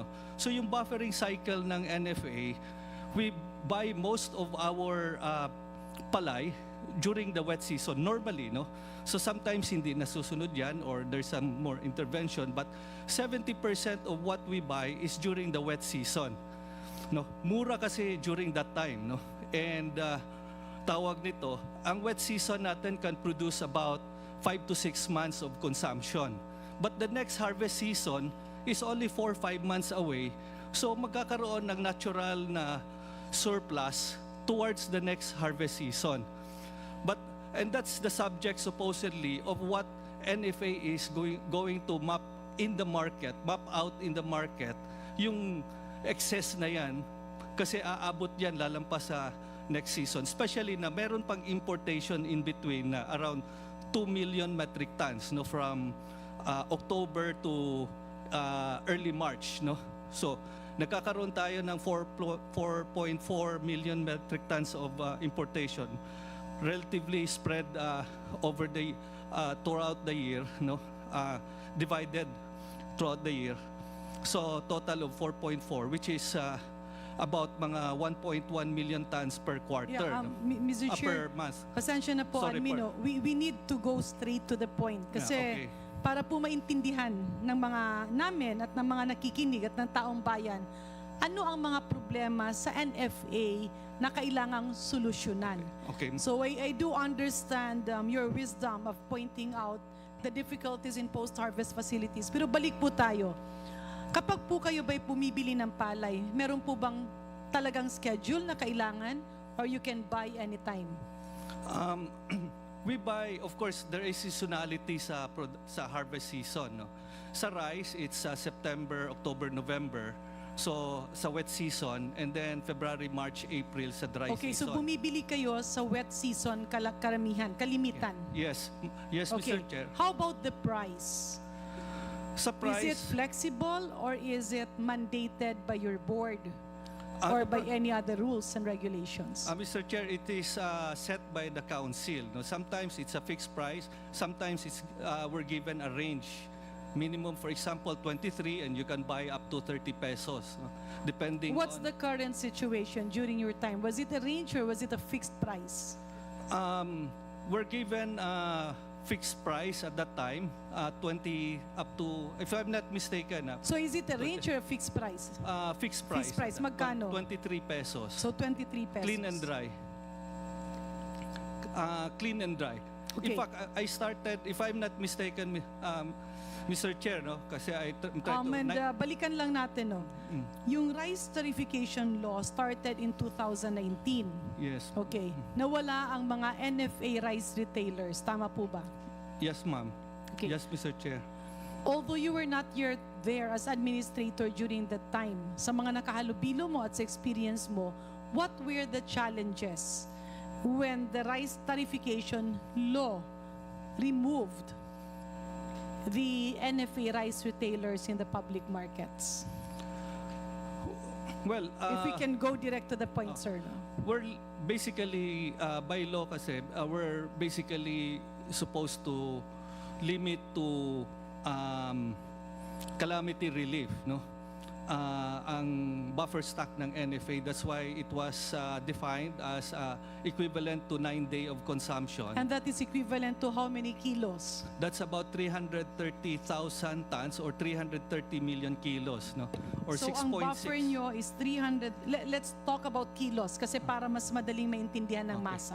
330 million You're talking about 330 million kilos. Ano po yung duration? At a certain point of time o yan na yung total annual buffer stock nyo?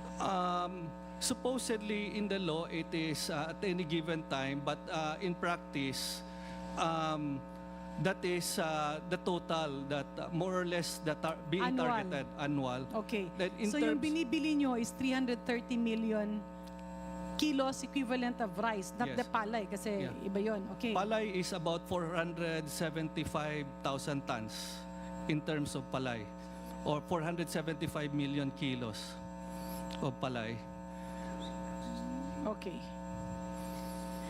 And you only procure locally produced rice or you also import rice? We're not allowed under 11203, Mr. Chair. Okay. You're not allowed to import, you buy from our local producers or local farmers. And your price is fixed at 23 pesos per kilo for rice. Ganito kasi yan, for palay, Mr. Chair, it's actually 19 pesos plus may buffer stock incentive na 4 pesos, up to 4 pesos. That's why it's 23. No? So, but, Okay. So moving forward, Ano po ang diferensya nung wala pang rice tariffication law at meron ng RTL? Sa pananaw nyo po, no? Balansin natin, meron kayong buffer stock and you're talking about 330 million kilos of rice in a year. Okay. At ang sinabi mo nga dun nga sa batas ay para na lang siya sa calamity-stricken areas kung merong mga kalamidad na nangyayari. Pre-RTL, ang mandate ng NFA is to provide buffer stock not just for calamity relief but also for price stabilization. No? So mag-intervene siya sa market at a certain price, subsidized price. So, And- Mr. Chair, I'll just cut you very quickly, Mr. Administrator. Malinaw po, no, ulitin ko lang. Ang sinasabi ni Administrator, pre-RTL, nung wala pa yung rice tariffication law, dalawa ang mandato ng NFA. Ang magkaroon ng buffer at at the same time, price regulation. Na kapag masyadong mahal ang bigas, papasok ang NFA as a competitor sa possible collusion or rice cartel, kung meron man, para yung presyo ay bumagsak. Hindi naman totally bagsak, pero hindi naman siya masyadong mahal. Are we reading you clear, Admin? Yes, Mr. Chair. So if I may, ang mandate ng NFA specific to PD4, no, as amended, it should maintain before the throughout the year 15-day buffer stock, no. But during the lean season, at the onset of the lean season, it has to have 30 Mr. days. Chair, if I 30 may, days. Admin, sorry ha, it's really good that you will go into the details, but for interest of time, Okay. we have to focus on the macro information needed so that we can initiate reforms in NFA if ever. Kung okay lang po sa inyo. Yeah. We can have time on the nitty-gritty details, but as of this point of time, we just need the needed knowledge. No? So ang sinasabi nyo, dalawa ang obligasyon ng National Food Authority. Una, buffer stock. Ibig sabihin, para pagka may mga kalamidad or may mangyari, hindi mawawala ng bigas ang Pilipinas. Tama po ba? Yes, Mr. Chair. Okay. Pangalawa, ang inyong obligasyon ay maging players sa market na kung sakasakaling nagsasabwatan ang ating mga traders o yung mga stakeholders sa bigas, kagaya ng nangyayari ngayon, at nagiging mahal ang bigas, nakakapasok ang NFA sa merkado to stabilize the presyo.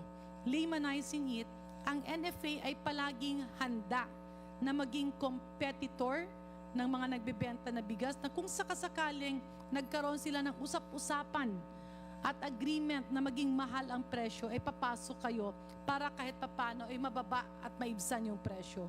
Do we get that right, Mr. Chair? Yes, Mr. Chair. And Okay. if I may move forward, ano ang natanggal nung nagkaroon ng rice tariffication law? So ang natanggal yung price stabilization, and normally Ibig sabihin, sa dalawang obligasyon nyo, andun pa rin yung pag-provide ng buffer, pero yung pagpasok sa merkado, kung sakasakaling mahal ang bigas, ay tinanggal sa inyo. Tama po ba? Yes, Mr. Chair. Okay. With this, Mr. Chair, ipinarating niyo po ba itong mga observation niyo sa ating mga opisyales sa Department of Agriculture?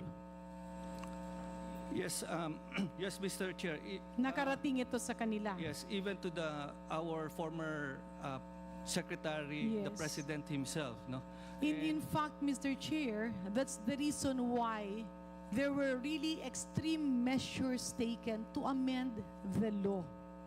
Subalit, ginawa na nga ng lahat sa Kongreso, hindi pa natin alam bakit sa Senado ay walang nangyari.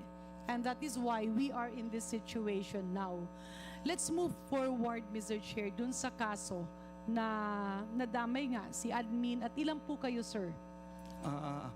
143 lahat yung kinasuhan. Yeah, so we have 143 government officials. Kasama dyan, Mr. Chair, yung mga matagal nang nagtatrabaho sa gobyerno. Is it okay? Yung mga budegero yung iba, no? Yes, Mr. Chair. Okay, can you give us a rundown of the 143? Including many of our top officials in the central office, department heads, no. acting assistant administrator. How many are career and how many were presidential appointees? No, all of them are career except me. So itong 143 accused government officials ay nagtrabaho sa gobyerno ng matagal ng panahon. Yes, Mr. Chair. Can you give us, partly okay lang po bang magtanong doon sa details ng kaso? Are you at liberty to inform us? I'm sorry, Mr. Chair, kasi it's still under investigation and up for resolution. So Maybe there we might can be- ask the current NFA administrator, ano po ba yung circumstances dito sa kaso ng ating 143 NFA officials? Yes, Admin Larry. Thank you, Mr. Chair. As far as I know, ang kaso pong ito ay nag-stem doon sa sale ng aging stocks. Sa pagbebenta, di ba pinalitan na natin yung pangalan? Anong pangalan? Non-regular stocks. Okay. Sa pagbebenta ng non-regular stocks. So, Mr. Chair, pasensya na po, Admin Bioko, no? Kaya kita kina-cut off na kanina. Kasi maganda naman yung explanation nyo, pero masyado siyang mahaba at masyadong detail, nawawala tuloy yung punot dulo o yung meat na kailangan nating pag-usapan. And here is a situation, Mr. Chair, wherein merong panukalang batas, yung rice tariffication law, na siguro maganda yung hangarin, magkaroon ng pondo para sa competitiveness enhancement and efficiency ng yield ng ating mga farmers.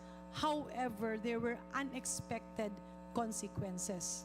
At ang isa nga sa nakita ditong unexpected consequence ay nawalan ng poder ang NFA na pumasok sa merkado kung sakasakaling nagsasabwatan at mahal ang presyo ng bigas.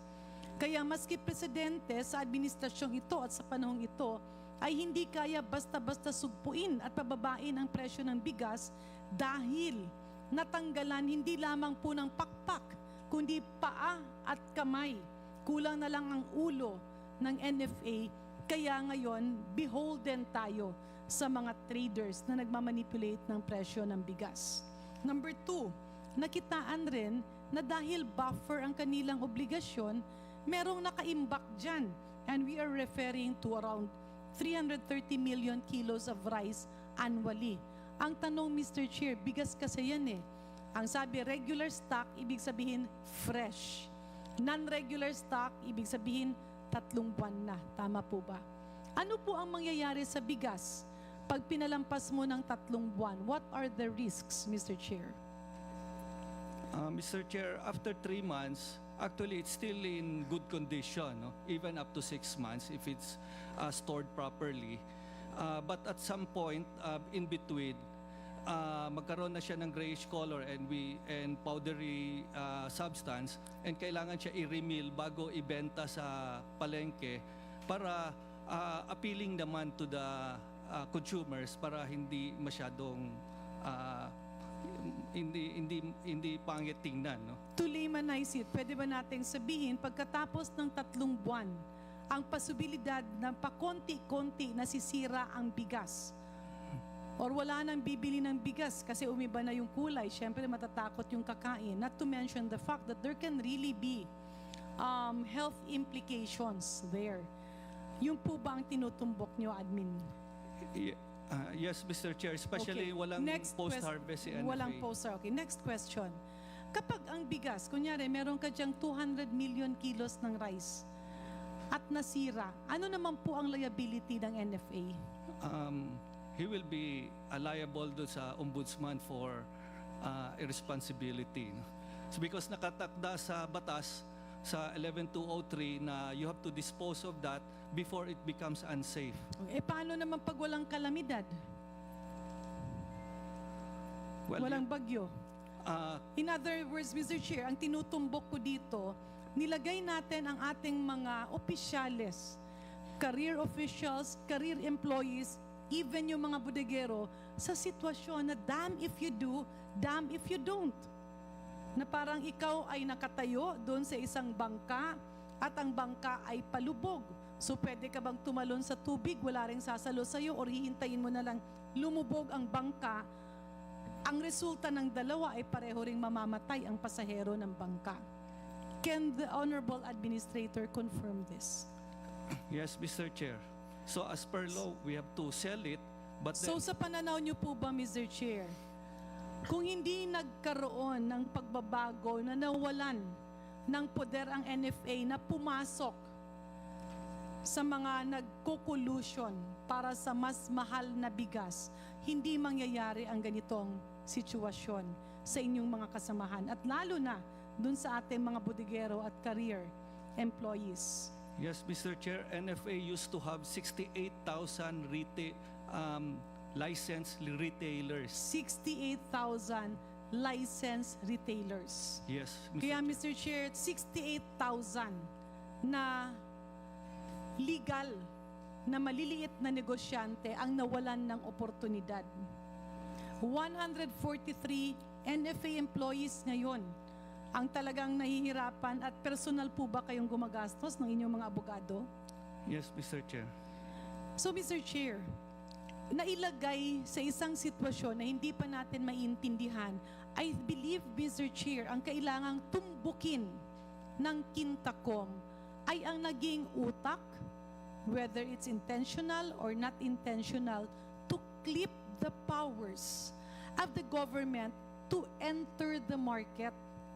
Yung bang binawalan ang gobyerno na pumasok para magkaroon ng full authority at full power itong mga traders and scrupulous businessman na ikontrol yung presyo ng bigas. Does the former NFA administrator agree with me on this? Yes, Mr. Chair.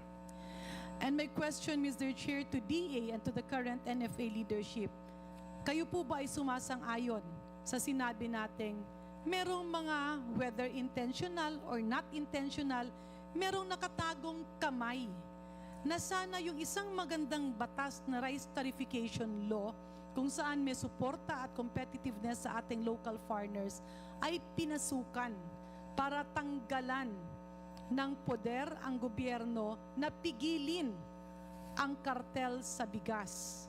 Kayo po ba ay sumasang-ayon sa statement na ito? Well, I can say na because of the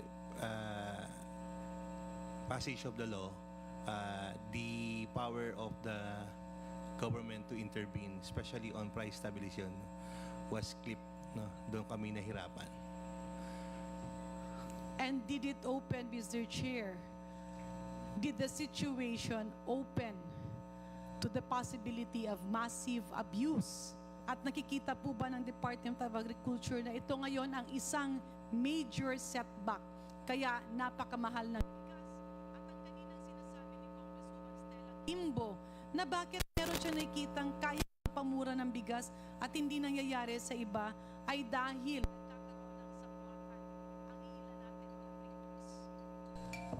Apparently, because of kahit binabaan mo na yung taripa at ganun pa rin ang presyo, there's something going on along the value chain. Yes, there is. So, Yusek Morales, pasensya na po ha, tumbukin natin ng direkta. Did that specific amendment in the law, yung pagtanggal ng poder ng gobyerno ay pumasok kapag merong sabuatan sa presyo ng bigas, yan po ba ay masasabi nating major factor why the government and the administration now cannot control or reduce the cost of rice? Yes, because it limited the ability of DA to sell or to release yung available stocks ng NFA sa ngayon. So what is your recommendation? I think the department, to the leadership of the secretary, has already requested or provided the president his recommendation of providing or ibalik po yung powers of NFA specifically for two things. One is to be able to do market intervention, yung mailabas yung stocks nila at mai-replenish at makabili palalo ng makaikot, no? Hindi kumbaga hindi na hahantong sa sitwasyon na sasabihin ng NFA hindi na pwedeng bumili ng palay sa mga farmers natin kasi puno na ang bodega. Second is magkakaroon pa rin yung power na ma-regulate yung mga retailers natin through registration, certification, accreditation. At the same time, mas talakas yung yung regulatory power ng NFA Sa tingin niyo po, Yusek Morales, saan po mahirap? Ano po ang obstacle para hindi po maibalik itong power ng NFA? So, Mr. Chair, it's the RTL. It's the amended Hindi, RTL. kaya nga, you already mentioned that it's needed. We have to bring back the power of NFA to be a player in the market to reduce the price of rice. Kaya ang tanong ko, alam na natin ang problema, alam na rin natin ang solusyon. Ano ang pinakamalaki o sino ang sagabal para hindi ito matugunan? Both the houses of Congress have the powers to amend the law. Mr. Chair, is Yusek Morales aware of the Congress version on the Agricultural Tariffication Act? And I'm referring to Section 6, where it mentions the Secretary of the Department of Agriculture, upon recommendation of NPCC or the Local Price Coordinating Council. I won't go into the details kasi medyo marami siya. Pero nakasaad po dito, use existing inventory primarily intended for buffer stocking to supply areas where the extraordinary increase in prices or acute shortages in supply occur. Ang ibig po sabihin dito sa panakalang batas na ipinasa ng Kongreso, kapag merong exceptional or kaduda-duda na pagsasabuatan sa presyo ng bigas at nagiging mahal ito, binibigyan ng power ang DA na gamitin ang existing inventory, and that is through NFA, para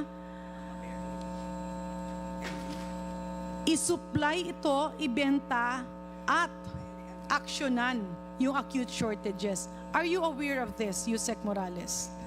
Yes, ma'am. There's a move naman of the government na through the NPCC.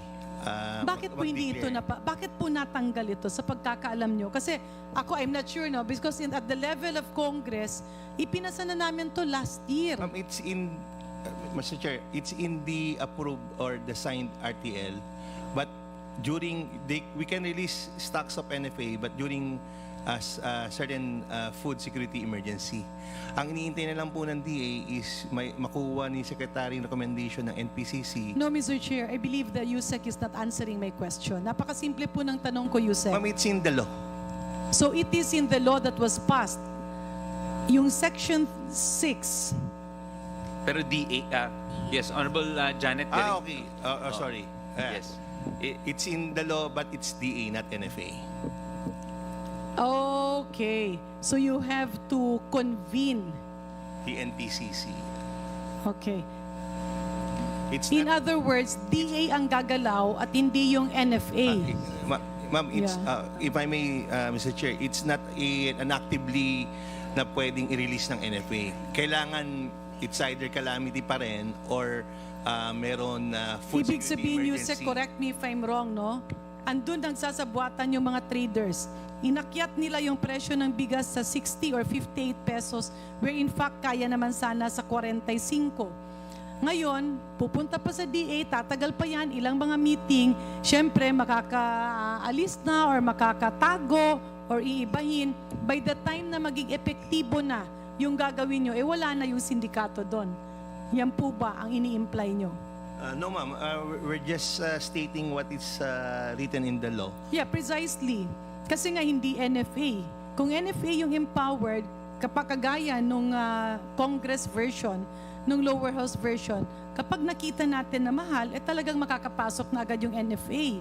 Dito, binago siya, ginawang DA, kaya pag DA, magko-convene ka muna ng National Price Coordinating Council. Parang itong nangyayari ngayon, na last year pa natin pinag-usapan, hanggang ngayon hindi kayo matapos-tapos dahil nakatali kayo. By the time that you are going to recommend the reduction of price of rice, ay harvest time na.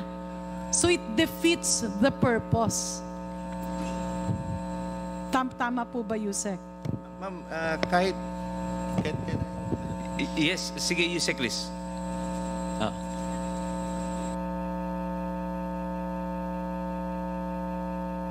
Yes, but I think the difference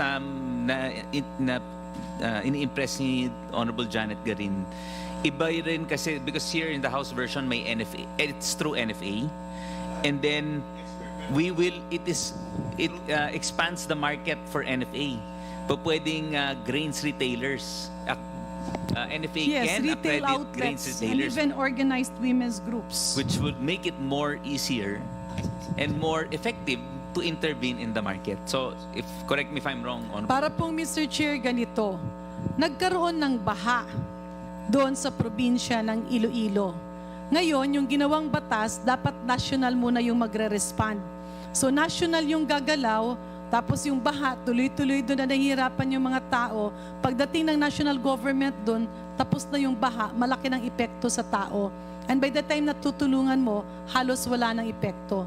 Dito, yung batas sana is yung NFA, binabalik yung poder nila. Nawala yan, linagay naman, pero ginawang DA.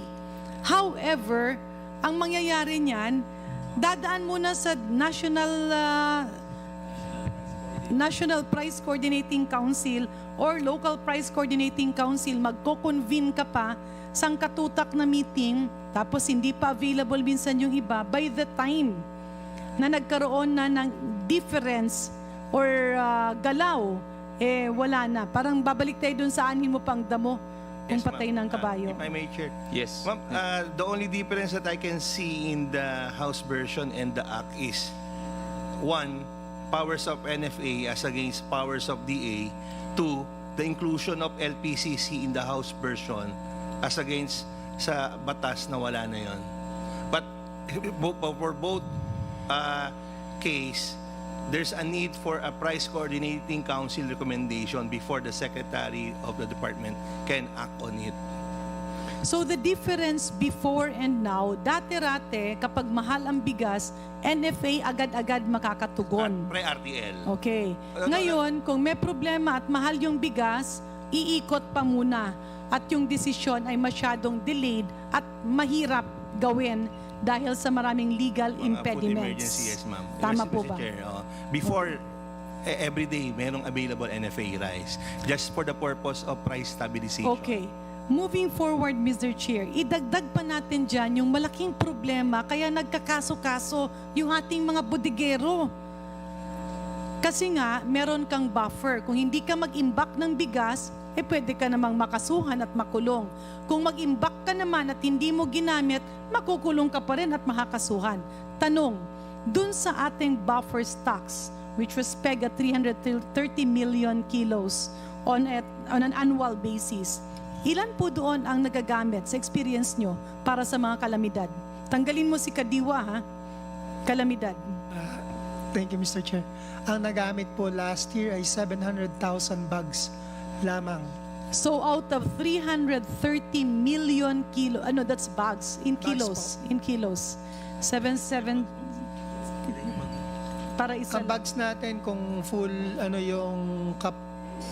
yung 9-day buffer stock, sabihin natin 6 million bags yan. So sa 330 million kilos, ilang kilos ang nagagamit para sa kalamidad? 700,000 bags. 700,000 bags. Times 50. 35 million.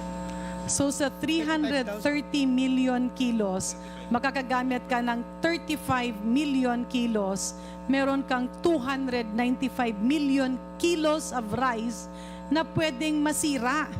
At kapag nasira yon, ang mananagot naman ay ang taga-NFA.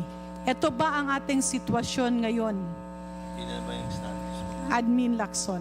Tama po, Mr. Chair. Ang hirap. So kinakabahan ka na rin kung kailan ka kakasuhan. Napakahirap po talaga ng sitwasyon. Marami pong contradiction, hindi lamang po yan. In other words, Mr. Chair, nakikita na natin ang problema, hindi ko lang maintindihan bakit ayaw bigyan ng tsansa ng iba na payagan at ibalik ito. Now, Mr. Chair, doon naman sa Doon naman sa nangyari kay Admin Bioco, hindi po ba, ano pong ginawa nyo? Kasi takot kayong masira yung bigas. Anong ginawa nyo? Allowed naman under the Hindi, NFA. anong ginawa nyo? Yung Binenta. Okay. sa mga rice Binenta nyo millers sa mga rice and millers. with the deed of undertaking na i-remill nila yon para maging acceptable sa Okay. sa Binenta nyo consumer. at how much? 25 pesos, which is the mandated price. Because that is the mandated price of the board. Okay, binenta nyo sa kanila, merong agreement na i-remill nila before 68,000 na maliliit na negosyante ang binibentahan nyo. Itong nangyari, ilang negosyante ang nakabili?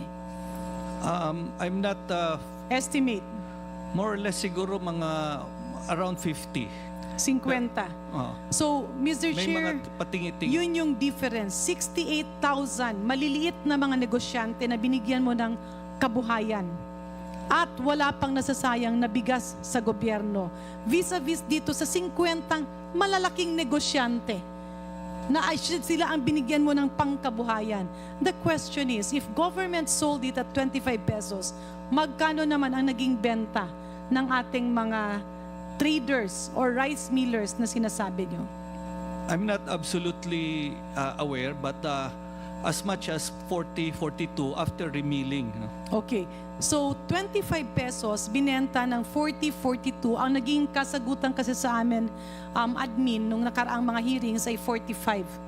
Tama po ba, Mr. Chair? Nabili ng 25 pesos, na ibenta ng 45 pesos on the average. Now, magkano ang benta nung kapanahunan dati na hindi tinanggalan ng poder ang NFA na pumasok kapag mahal ang bigas? During that time, Mr. Chair, around 25 to 27 yung range. And In then other lowest may words, 23 pa. In other words, 2 to 3 pesos per kilo lang po. Tama po ba? Pag binibili sa NFA ng 25, na ibibenta nila 27 to 28. Pag binibili ng 29, na ibebenta nila 31 to 32. Yes, Mr. Chair. Sa NFA rice retailers. Pero yun ay fresh stock. Meaning hindi na kailangan i-remit. Hindi nga, let's go to the price, to the information, no? Kasi mahirap kasi pag pag-uusapan natin yung buong mundo. Pag-usapan natin yung comparison. So dati-rate, nung hindi pa kayo tinanggalan ng poder, ang benta nyo ng bigas ay 25 or 29 pesos. Ang benta naman ng retailer is 27 to 28 or 30 to 31. Ibig sabihin, plus 2 or 3 pesos per kilo. Tama po ba? Yes, Mr. Chair, usually 2 Nung pesos. pumasok ang batas at pinigilan ang NFA na maging controller ng presyo, wala naman kayong magawa kasi masisira ang bigas. Yun ngang 330 million kilos, ang pinakamataas na ginagamit para sa kalamidad is only 35 million kilos. Kaya yung 295 million kilos, alangan namang ipakain natin sa baboy kasi makukuha kayo. Pero ang ginawa nyo, because damn if you do, damn if you don't, kung hindi nyo ibenta, patay naman kayo sa kaso dahil masisira. Kung ibenta nyo naman, wala kayong hawak dun sa presyo kasi hindi sila NFA rice retailer. Tama po ba? Yes, Mr. Chair. Kaya binenta nyo ng 25 pero sila binenta ng 45. Sa pananaw nyo po ba, makatarungan po ba ito? I'm not in a position to judge, but that is based on the guidelines. No? But Maybe I can ask the current administrator, Mr. Chair. Sa pananaw niyo po ba, Admin Larry Lacson, makatarungan po bang bilhin ng mga malalaking negosyante ng 25 pesos sa gobyerno at ibenta ng 45 pesos, maski 43 pesos? Mr. Chair, kung kukumpara ko po yan sa computation ngayon ng Department of Agriculture, where 12 pesos lang ang maximum margin from Kaya nga, makatarungan po ba na bilhin sa gobyerno ng 25, ibenta ng 45, samantalang dati-rate, binibili ng 25, binibenta ng 28. Medyo sobra po yata ang tubo doon. So makatarungan po ba natanggalan ng hanap buhay yung 68,000 na maliliit na negosyante at bigyan ng malaking oportunidad ang 50 malalaking negosyante? Admin Lacson. Well, medyo na walan po ng kabuhayan yung mga... Hindi, kaya nga, 60. makatarungan ba o hindi? Mukha hong hindi makatarungan. Pero yun po nasa batas. Kanya. Hindi, kaya nga eh. I think, Mr. Chair, the problem here is you are, all of you are not firm in saying what the problem is. Kasi lahat kayo maraming detour na gusto paliko-liko. So, Mr. Chair, dapat kasi yung problema sabihin ng DA. Yung problema tugunan ng DA. And if we have to name names of who or what groups are hindering to bring back the power of NFA na pumasok sa presyo ng bigas, dapat gawin ito ng DA and even NFA. Because Mr. Chair, kung makikita natin na parang maski DA at NFA ay takot na sabihin ang totoong pinagsisimulan ng problema, then we have a problem. Kaliwat kanan lang kayong makakasuhan dahil hindi natin linalabas yung totoong problema. And if you will always live in fear, then you cannot do service to the Filipino people. Mahal ang bigas, klaro yan. Tinanggalan ng poder ang gobyerno, pinagbigyan ang mga pribadong sektor na laruin sa merkado. Nagkanda kaso-kaso na at pwede pang makulong yung ating 143 NFA officials. And hindi po ba, admin, nung nasuspend kayo, ang daming palay ng ating local farmers ang nasira. Kasi sarado ang mga bodega. Walang bibili, wala namang mga bodega yung ating farmers. Can you confirm this? I'm not aware, Mr. Chair, pero... Can DA confirm this, Mr. Chair?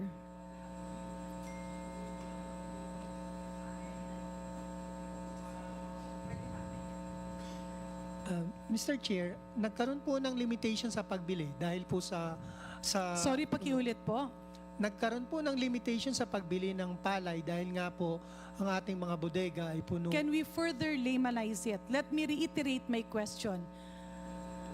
Nung sinuspend ang ating 143 officials, dahil nga, damn if you do, damn if you don't, totoo po ba ang narinig namin na mas naging kawawa yung ating local farmers dahil hindi sila makapagbenta ng balay, dahil wala naman silang mga bodega, tapos umuulan pa, hindi mo ma-predict yung panahon. Ngayon, nagkanda sira-sira yung kanilang produkto. It's a simple yes or no, Mr. Chair.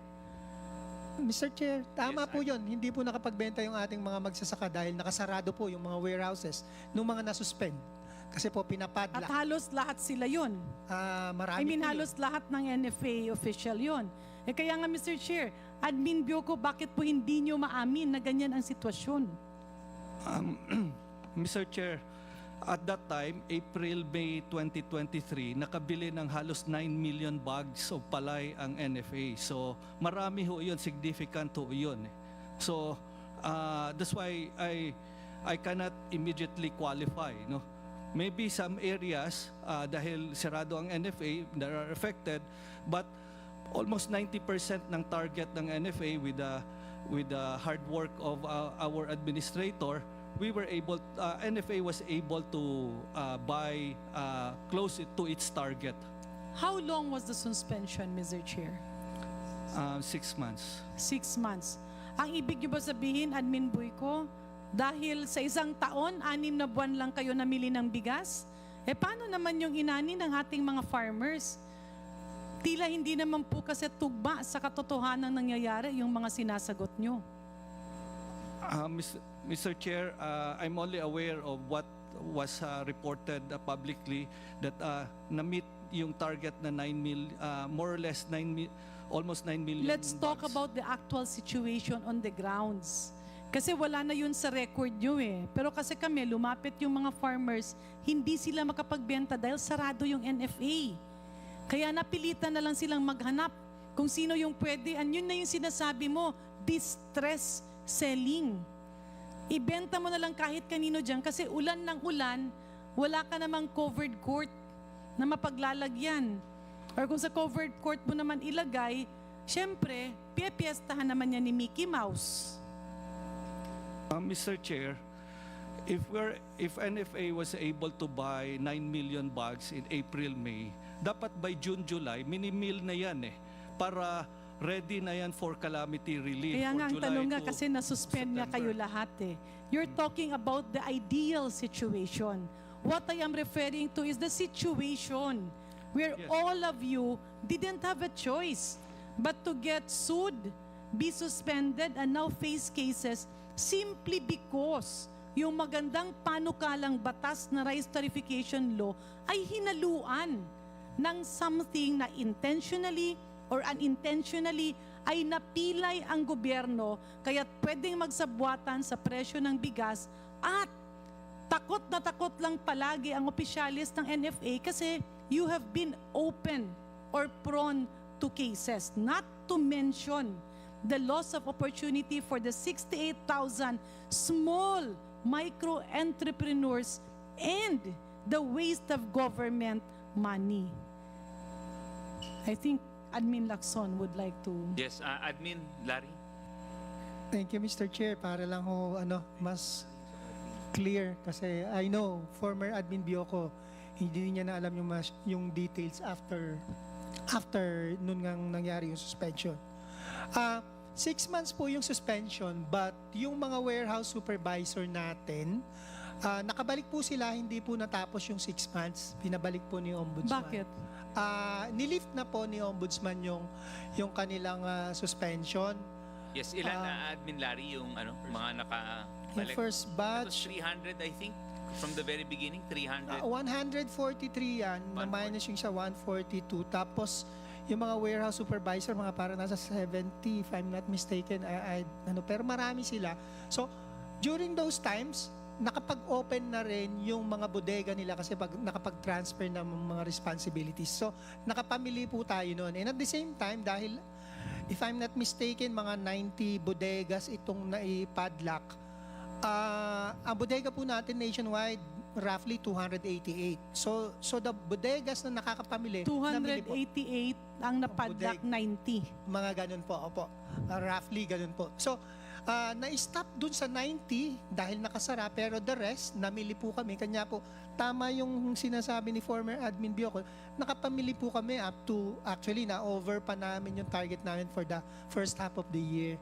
With the effort of all employees ng NFA nationwide, nagawan po ng paraan na nakapamili po tayo. Pero nagkaroon siya ng epekto sa mga maliliit na farmers. Yes, Mr. Chair. Dun po sa 90 bodega, ako po mismo nakakatanggap ng mga And one bodega refers to how many towns or how many one bodega, one province ba? Ay, hindi po eh. Minsan, one bodega, 2 probinsya ang... So itong 90 bodegas would refer to actually possibly 180 provinces.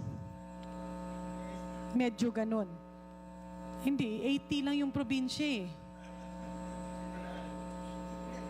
Meron po mga cases na siya malaki ang sakop niya. Pero, of course... Depende sa geographical location. In other words, Mr. Chair, just to recap and give a summary, the prices now is beyond control. At hindi po totoo, kanina yung naririnig ko na the wholesalers will dictate the price. No. Para ang nangyari dyan, nawala yung nanay, nawala yung tatay, parang bahala sila lahat dyan. Kumbaga, bahala na si Batman, wala nang pakialam ang taas-taas ng presyo ng bigas at hindi yan mapababa dahil hindi lamang po tinanggalan ng pakpak yung gobyerno, pinilay pa. At talagang tinanggal permanently yung 2 paa, 2 kamay at pati muntikan yung ulo. In other words, Mr. Chair, DA has to aggressively address this. Dapat mag-ingay kayo, dapat sabihin nyo dahil kapag mahal ang presyo ng bigas at gutom yung tao, talagang wala tayong mapupuntahan. And it is your main obligation to really bring down the cost of rice. At huwag kayong matakot dapat. Kasi syempre, ganun naman talaga sa gobyerno. You have to take the risk. With power comes responsibility. And with that responsibility comes risks and accountability. Let's address the problem head-on. Call a spade a spade. Ang dapat baguhin ay dapat baguhin. Kung may humaharang, tanungin natin bakit. Kung wala namang reason, i-explain natin. And let's mobilize the communities and the people para alam nila kung bakit mahal ang bigas. Maraming salamat, Mr. Chair. Thank you very much, Honorable Janet Garin. So, may I ask EVP Ma'am Burgos, do we have the data as requested by the Honorable Stella Kimbong? Yes, Mr. Chair. For the total number of SFF po supported by Land Bank, it's a total of 169,449 po. So that is po 169? Sorry, ma'am, can you please repeat that? 169,449. So that is po based on the outstanding loans, Your Honor. Through 65 conduit banks. This is through 65 conduit banks. No, ma'am, it's a combination na po of both our direct lending and through conduits. So if I subtract the 11,400 direct borrowers, so more or less that's about 158,000 plus through conduit banks. Yeah, yung through conduits po, it's 14,737.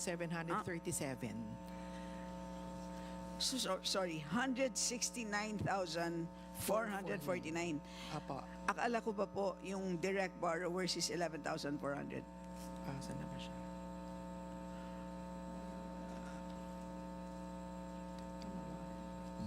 Hundred 169,449.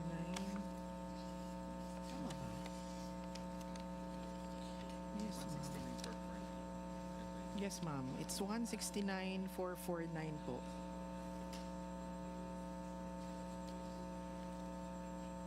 So that's the total number of farmers assisted. And for those po for through conduits, this represents po sorry, can you speak louder, Mr. Chair? Ma'am, can you please speak closer to the mic? May we request ma'am in page to please assist EVP Ma'am Burgos? So for Sige po, ma'am, go ahead. Apo, as mentioned po earlier, so it's 169,449. So the breakdown of this po, 14,737 are through conduits, which are the rural banks or the cooperatives po, wherein we set a limit of 12% as pass-on rate. Those are for agri loans po. So it means po, their lending rate should not go beyond 12%. So yung nakita ko po na may isang bangko at nakita ko yung actual na policy niya na nakita ko 24%. Anong paliwanag po doon? Apo, we have to distinguish po kasi if it's agri or non-agri. Agri po. Opo. So, yun po kasi ang ano namin sa kanila. So, we provide you a 6% interest rate, but you should not lend to the borrowers beyond 12%. Oh, yun na nga. So, as a policy. Apo. Pero hindi ninyo alam if there are policy breaches. Apo, kasi po we look po at the sub-PNs to validate also if they are charging 12% to the sub-borrowers. And as far as you're concerned, there are no breaches. Yes po. Based on Is the BSP here? Comsec, do we have a representative from the BSP? Sige, tatringin natin ang BSP mamaya. Ayusin lang natin ang data.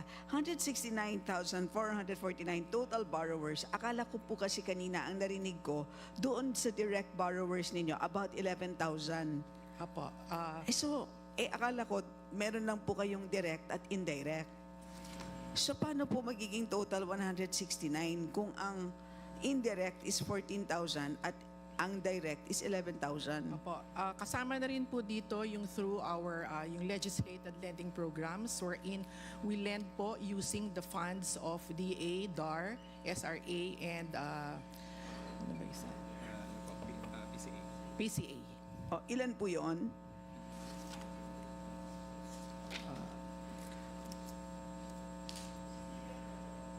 So that's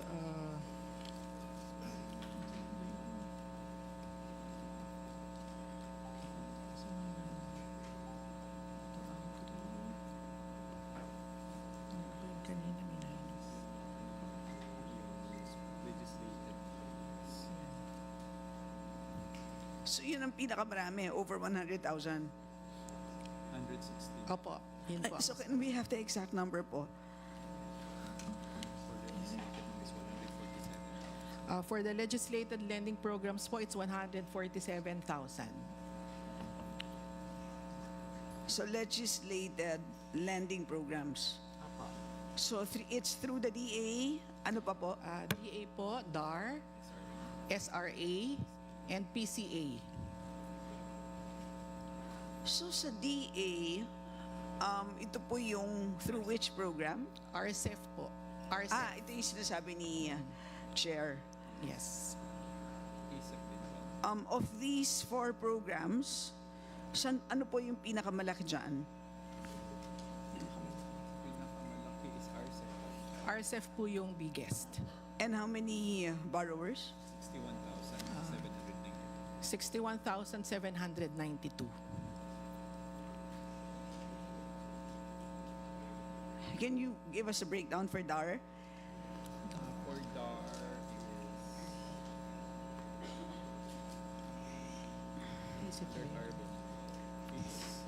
For DAR po, under the program which is the Alert Arbos, it's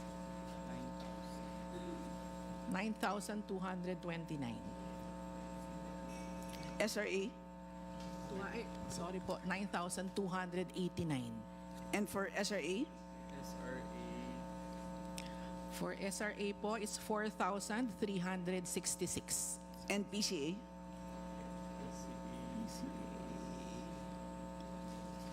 32,593. And the lending rates? 2% po for all the legislated lending programs. 2%. 2%. And your BVAL? Right now po, the 3-month BVAL, 5 point.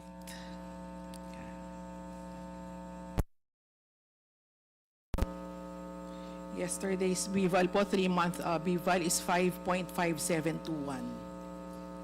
So, dito po, lugi kayo ng mga 3.5 as of today, parang ganon, more or less. Is that how you look at it? Yung sa legislated lending programs po, these are funded naman po by these agencies, so wala po kaming cost of funds. These are all funded through the GAA. Apa. So lahat po ito nasa GAA. So yung sinabi po ninyo sa amin kanina na 3.4 billion pesos, kasama doon sa 3.4, Yung 34 billion po, ma'am.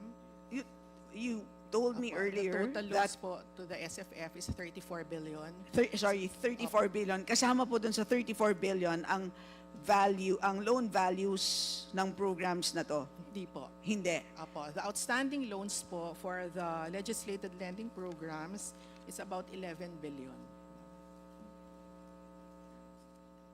So if we add 11 billion to 34 billion, that's about 45. Yes, ma'am. Okay. And more or less, ito naman would prioritize SFF, I suppose. Yes po. So about... Okay. May we ask the BSP? Nasaan po ang BSP? Ma'am, can you please... Yes po, Chair. Identify yourself and from which unit are you? I'm Amelia Bidamian from Bangko Sentral ng Pilipinas, Financial Supervision Sector, from the Policy Group. So, aware naman po kayo sa mga various programs ng Land Bank?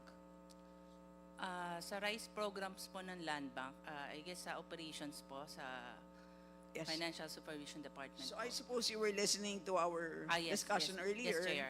And tama po ba ang aming observation? I mean, what is your comment on at least my observation that would appear to me that they seem to be not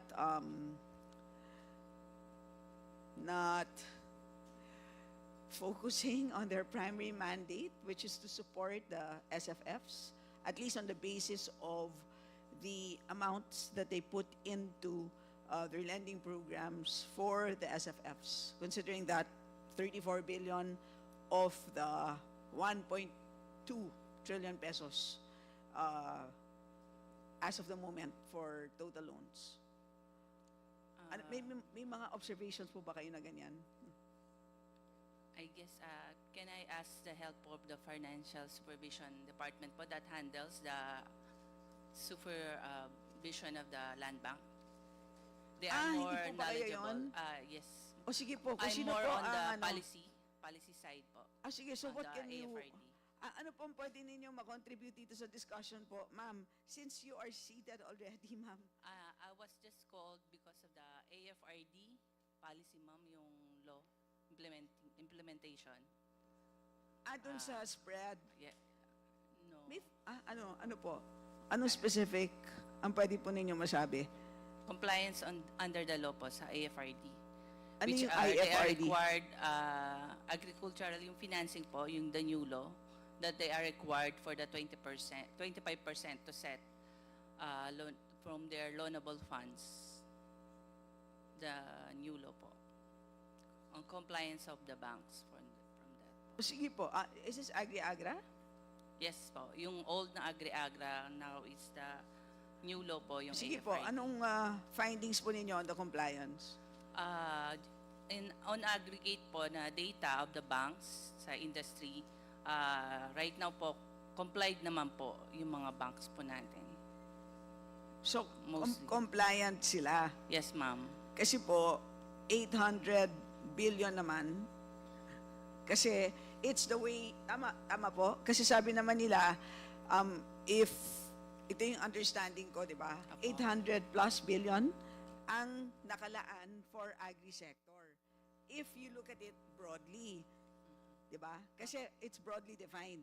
But if you look only at SFF, yun yung sinasabi ko na 300, tama ba? 34 billion lang. Yun yung sinasabi ko, ma'am.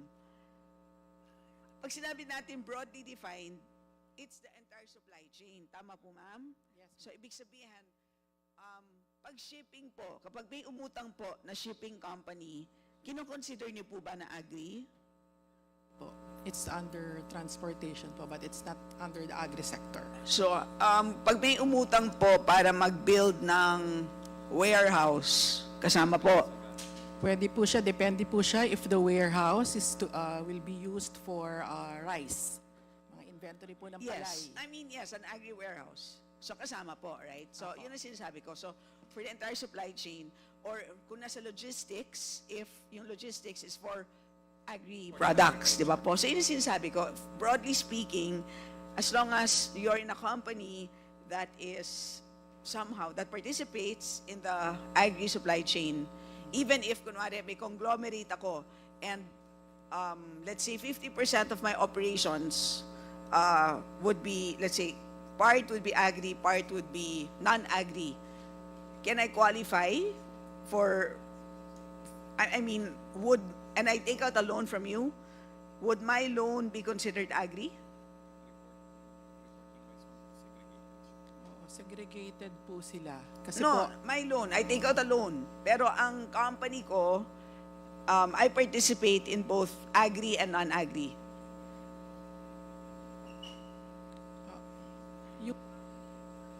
assuming po we fund it also, then that would fall po under that AFRD. Oh, yun ang sinasabi ko, di ba? Kaya it's broadly defined, right? But if we only, kaya ang sinasabi ko, ang pinakamagandang measure sa ating mandate is to really look at the loans na pumupunta doon talaga sa SFF. Yun naman, ma'am, madam na taga-BSP. Kaya sana po sa inyong pag-supervise sa ating bangko, sana naman po you take a more granular look. Kasi it's very clear naman po in the law that tingnan nyo po, pina-dictate ko nga po yung primary mandate. It's very clear. SFF talaga ang primary mandate ng Land Bank. So sige na lang po. Kausapin na lang po natin yung naka-assign po doon sa financial supervision because I just want to ask about the spread. The spread po. Oo. Diba that's my last question, Mr. Chair. Yes. Ma'am, sige po, please proceed. Okay, I will ask lang po assistance. Ma'am, kayo po magpe-present? Now, I just have one question, Mr. Chair, kasi nga, ang tanong ko is, kung tinitingnan din nila yung spreads ng mga conduit banks, kasi according to them, they have a policy that they are to charge interest rates not to exceed 12%. But are you actually able to monitor if they charge beyond 12%? Because I actually came across a bank somewhere in the north that charges 24%. So, well, of course. So, yan ang tinatanong ko sa inyo because you're the you supervise, di po ba? So, I want to know if in the course of your supervision that you have come across this. Hi, May good finding afternoon po ba kayo na ganon? Actually po, ma'am, it's part of our supervision po when we do on-site examination of the bank. As to the conduits po, every time we go to bank po, kasi yung mga focus na examination namin, depende po sa nakita naming supervisory concerns namin on our end. So, however, ma'am, if may findings po kami, actually as advice po, we need to seek clearance po from our principals to if there are findings related to those po. Confidential is what you're saying? It's confidential in nature, and if we seek clearance naman po, and if our principals will allow it, we can share naman with the committee. Hindi ba namin pwedeng malaman kung merong breach or walang breach? So kasi sabi lang po nila na ang policy is the conduit banks can only charge from 6% to 12%. The question is very simple naman, Mr. Chair, and alam naman natin it's for public interest. Simple lang naman yung mga farmers ba na umuutang through the conduit banks, ay nakaka-encounter po ba sila ng interest rates beyond 12%? Yun lang po. Base naman po dun sa ano nila, it's I think 1.5% per annum po. Based dun sa replies nila po, representations ng bank. So around 12% if we, per month po pala, sorry. So if we annualize it, it's around like 12%. So there are 65 conduit banks, di po ba? Yes. So I'm not familiar po with the 65 conduit banks. Hindi po ba, okay, isa-isayin natin. Bilang BSP, kasama po ba sa inyong pag-supervise ang pagtingin po doon sa 65 conduit banks? Kasi if your answer is no, I think pointless na po to talk to BSP. Yes, we don't go deeper po dun sa last examination nila sa 65 conduit banks, but with compliance with 10878 on sa mga SFF po. So, sorry, can you just speak in like ordinary terms? Yun na naman, so, but you're understanding where Yes, I po. am coming from. It's So, a simple question, Yes, ma'am. Yung mga conduit banks po nila, yung mga conduit partners po nila, hindi na po namin na-check yun. O yun na nga lang ang tanong, di ba? Simple lang naman di ba? Yung mga magsasaka ba na umuutang through their partners, ano yung final na interest rate nila? Yun lang naman po. Di ba? Because if ang ending nga is beyond 12%, yun na nakakabahala because nga Land Bank has a lot of perks, Mr. Chair, because it is a monopoly in terms of payroll, di ba po? Government agencies, many would deposit their payroll account sa Land Bank, tapos ang 4Ps nasa Land Bank, and not only that, pati yung dividends law, occasionally nakakakuha kayo ng exemptions from that. Kumbaga, marami po kayong perks, di ba po? So, gusto natin malaman how faithfully you perform your mandate, di ba po? And it really impacts ultimately on the cost of food. Kaya tayo nandito, di ba kinompute na nga po natin na how much again? 10% of the cost of rice we attribute to utang, di ba po? So if in the end kasi, they're better off pala na umutang na lang sila sa 5-6. Yun na lang, di ba? Sorry po ha, I mean, I'm just being, kumbaga po, extreme. Yun lang naman, pero if sinasabi naman ng BSP, yes, we check on all the banks and yes, compliant po sila, nandun sila sa spread ng 6 to 12, edi very good. Pero yung pala, hindi pala alam ng BSP. So, Madam, palagay ko, Ma'am, if I may po kasi, what we check po is complying with the 5% in terms of absolute amount and not on the numbers of borrowers po. hindi As sa number of guided borrowers. po. Well, Opo. that's one, but Sorry. more importantly, yung sa spread nga. So, Pero sana, ma'am, bilang we can check no, naman po ma'am, on- tapusin sorry ko po. lang. Mr. Sorry. Chair, tatapusin ko lang po. Kong Stella, please proceed. So, but you understand po sana kung ano yung concern. Kayo lang naman po kasi ang makakapag-check at makakasagot dun sa tanong namin. Kasi we cannot take the statements of the land bank hook, line, and sinker. Kasi parati na lang sasabihin niya sa amin, hindi, 6 to 12% yan. Kami naman po, wala naman po kaming paraan para malaman, hindi po ba? Of course, pwede namin ipatawag yung mga farmers, etc. Pwede rin naman yon. But kayo naman po kasi, ang feeling namin, because you're the bank supervisor, ay palagay namin that 65 lang naman po yan and you're paid very, very well. You have the highest salaries in the entire bureaucracy in the land. So you must be able to do a fine job. Hindi po ba, ma'am?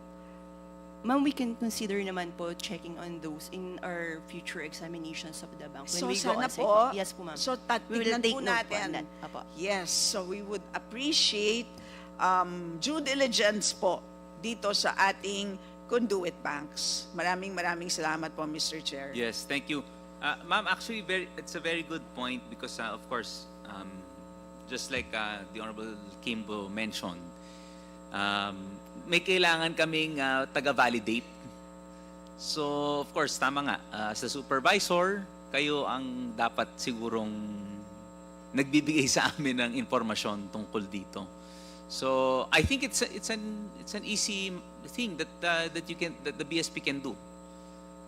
So, we hope in the next hearing we could get a feedback. I'm sure you will be relaying this to your peers and your superiors probably. So, may we get at least a comment or a reaction and possible plans of BSP on this matter. Yes, sir. We will relate this to our principals po para ma-consider po yung concerns ng committee regarding on the super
tariff reduction na 6 to 7 pesos, around 8 pesos and 54 centavos ang decrease ng global market price.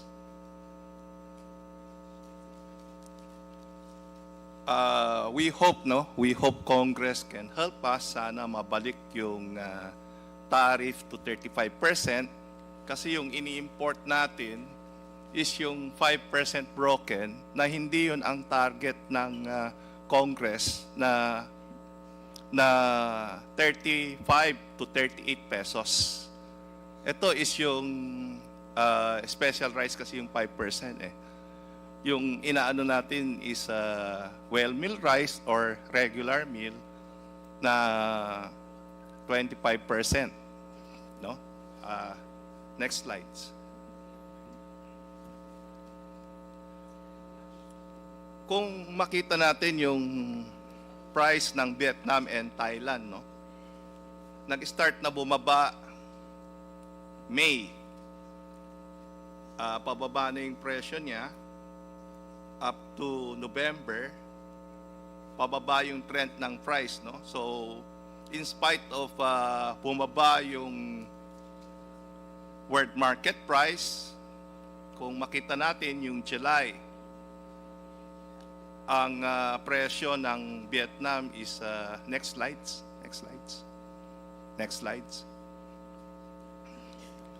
I-zoom yung sa first bandang taas sana.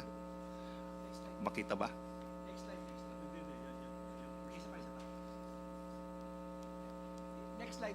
Next slides. March ito eh, March.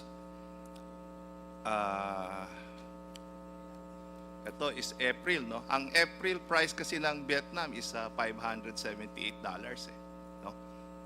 Plus 35 pesos, 35 tracking plus yung tariff na 35% at that time. Ang presyo ng Vietnam more or less landed dito plus markup na sa 41 41 yung retail dapat. Next slides. Nung May, more or less, nandun pa rin yung presyo. Pagdating ng next slides. June, ang presyo ng Vietnam bumaba na sa 5.9. Next slides. Ito is lahat is dinidiscuss natin yung 5% broken, no? Kung makita natin yung July 10 binase namin, by July 15 kasi bumaba ng 15% yung tariff, so dapat yung presyo bumaba na sa 44 plus ang presyo na nakikita namin, no? Pero mataas pa rin yung presyo dun sa dito sa atin. So, yung July, ganun din, no? July 24, tapos August.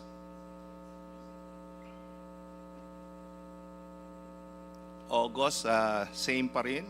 Pagdating ng November, ang Vietnam nasa $520 per metric tons. So, December, nasa more or less $520 per metric tons. Pagdating ng December, next slides. Next slides. Pagdating ng January, nasa $460 na lang ang Vietnam per metric tons. Kasi kung on this assumption na January, kailan dumating yan, more or less? So, we have that supply now. Nandito na yan. Malamang. Etong 10, meron na dumating eh. No? So, meron? Yeah, may dumating na itong more or less 2 weeks time, nandito na yan eh. So, yes. ang BOC siguro... Sige, can confirm. Ascomjet, are you familiar kung meron ng mga dumating na itong late January? May ano, Within January, Your Honor, I'm sure may dumating na. I'm just not sure about the volume. Okay, But sige. I'll verify with the volume. Sige, please, thank you. Go ahead, Casendo. Yeah, kung makita natin, 460 plus $30 ang freight, no? So, 490 times 1.45, sabihin, 1.15, no? Yung tariff times 58.50 divided by 20, more or less landed ito nasa 32 pesos and 90 centavos. 5%? Yung 5%? 5% broken. Kaya sinasabi natin na in spite of bumaba yung world market, yung retail hindi pa rin bumababa, no? We hope kasi ito is apektado yung local ano natin, yung bagong price kasi lumabas January 22 is $415 na lang per metric tons, yung 5% broken. So matatamaan yung local price natin dito, yung well mill rice, kasi dito sa atin well mill rice, sa kanila is 25% broken to 20% broken. So ang mangyayari, baka yung palay pag-ani natin babagsak ng below 17 pesos. Yun ang mangyayari kung based on dun sa 5% broken na computation namin. So sana yung review ng NEDA by February, ibalik na yung 35% tariff, kasi this year ang mawawala is almost 27 billion kung i-maintain yung 15% tariff. Yun lang, maraming salamat. Thank you, Casendo. DA, ano ba, do you have this data? I think the Secretary, Mr. Chair, and Sendong, I think nag-usap sila, magkaiba sila ng figures no? This is from internet to, Sendong?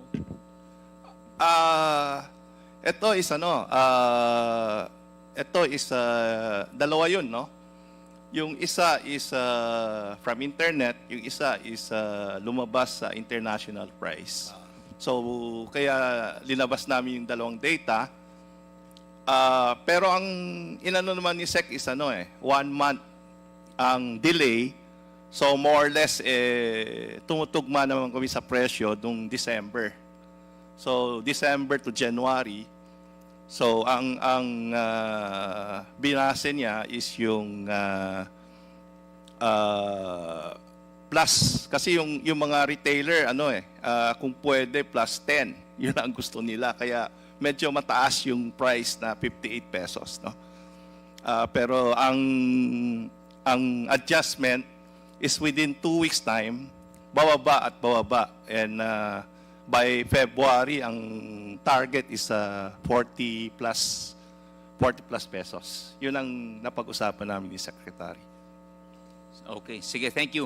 Anyway, can we also request DA yung simulation ninyo and your can you give us the data as well na based on your observations and your sources? Sige. And last question to Land Bank. Ma'am, mayroon pong mga importers pong naglo-loan po sa inyo? For rice po? Any agricultural? Yes po, we have po.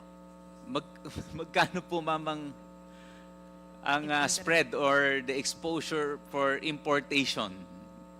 For the interest rate po kasi, it depends on the credit rating of the borrower. So it's actually arranged po. So we put a spread over the benchmark rate, which is the BVAL. So, but as to the amount po of yung sa mga importations, kasi I don't have po the figures right now. Sige ma'am, but I would be very interested to see and understand yung kung gaano kalaki ang nakaka-tap ng land bank to import, di ba? Syempre, land bank is there to support local production. So, ma'am, please, in the next hearing, can you please submit more or less the spread? Kong Stella, would you want to add to that? And perhaps, Mr. Chair, what redacted information can you provide to us with respect to rice importers? I mean, meaning, of course, of course, there is confidentiality. We understand that. So, but you've been listening to us the whole day, right? So maybe what, like if you take away the names, for example, are you able to give us the loan values?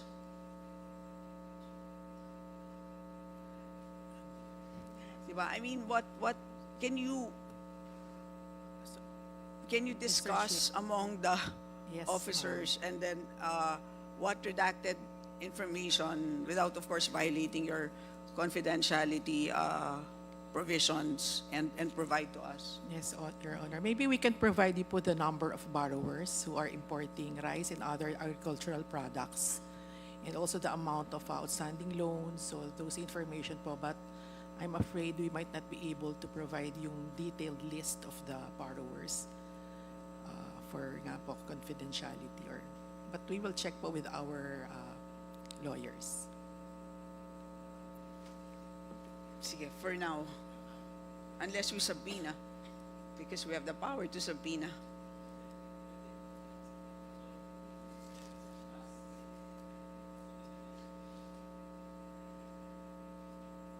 Sige, so anyway, probably we could see the spread first, and then we could proceed. Yeah, let's look at the first pass. Yeah. Let's look at whatever redacted Yeah. information that you feel like you may submit to us. Maximize whatever you can submit to us on the basis of your interpretation of your confidentiality provisions, and then we will take it from there. Okay. Thank you, Mr. Chair. Sige, thank you. Thank you very much for that. Anyway, just for just a few requests from some of our members, may we just follow up kay Director Johnny Bert. Nag-request kami nung lahat ng supply chain analysis for all crops, tsaka yung harvest period dun sa mga high value crops, pa-relay na lang kay Yusek Ching. And also from Congressman Emano is follow-up dun sa BAI. Yusek Chris, na lang, kay BAI please. Yung request niya ng,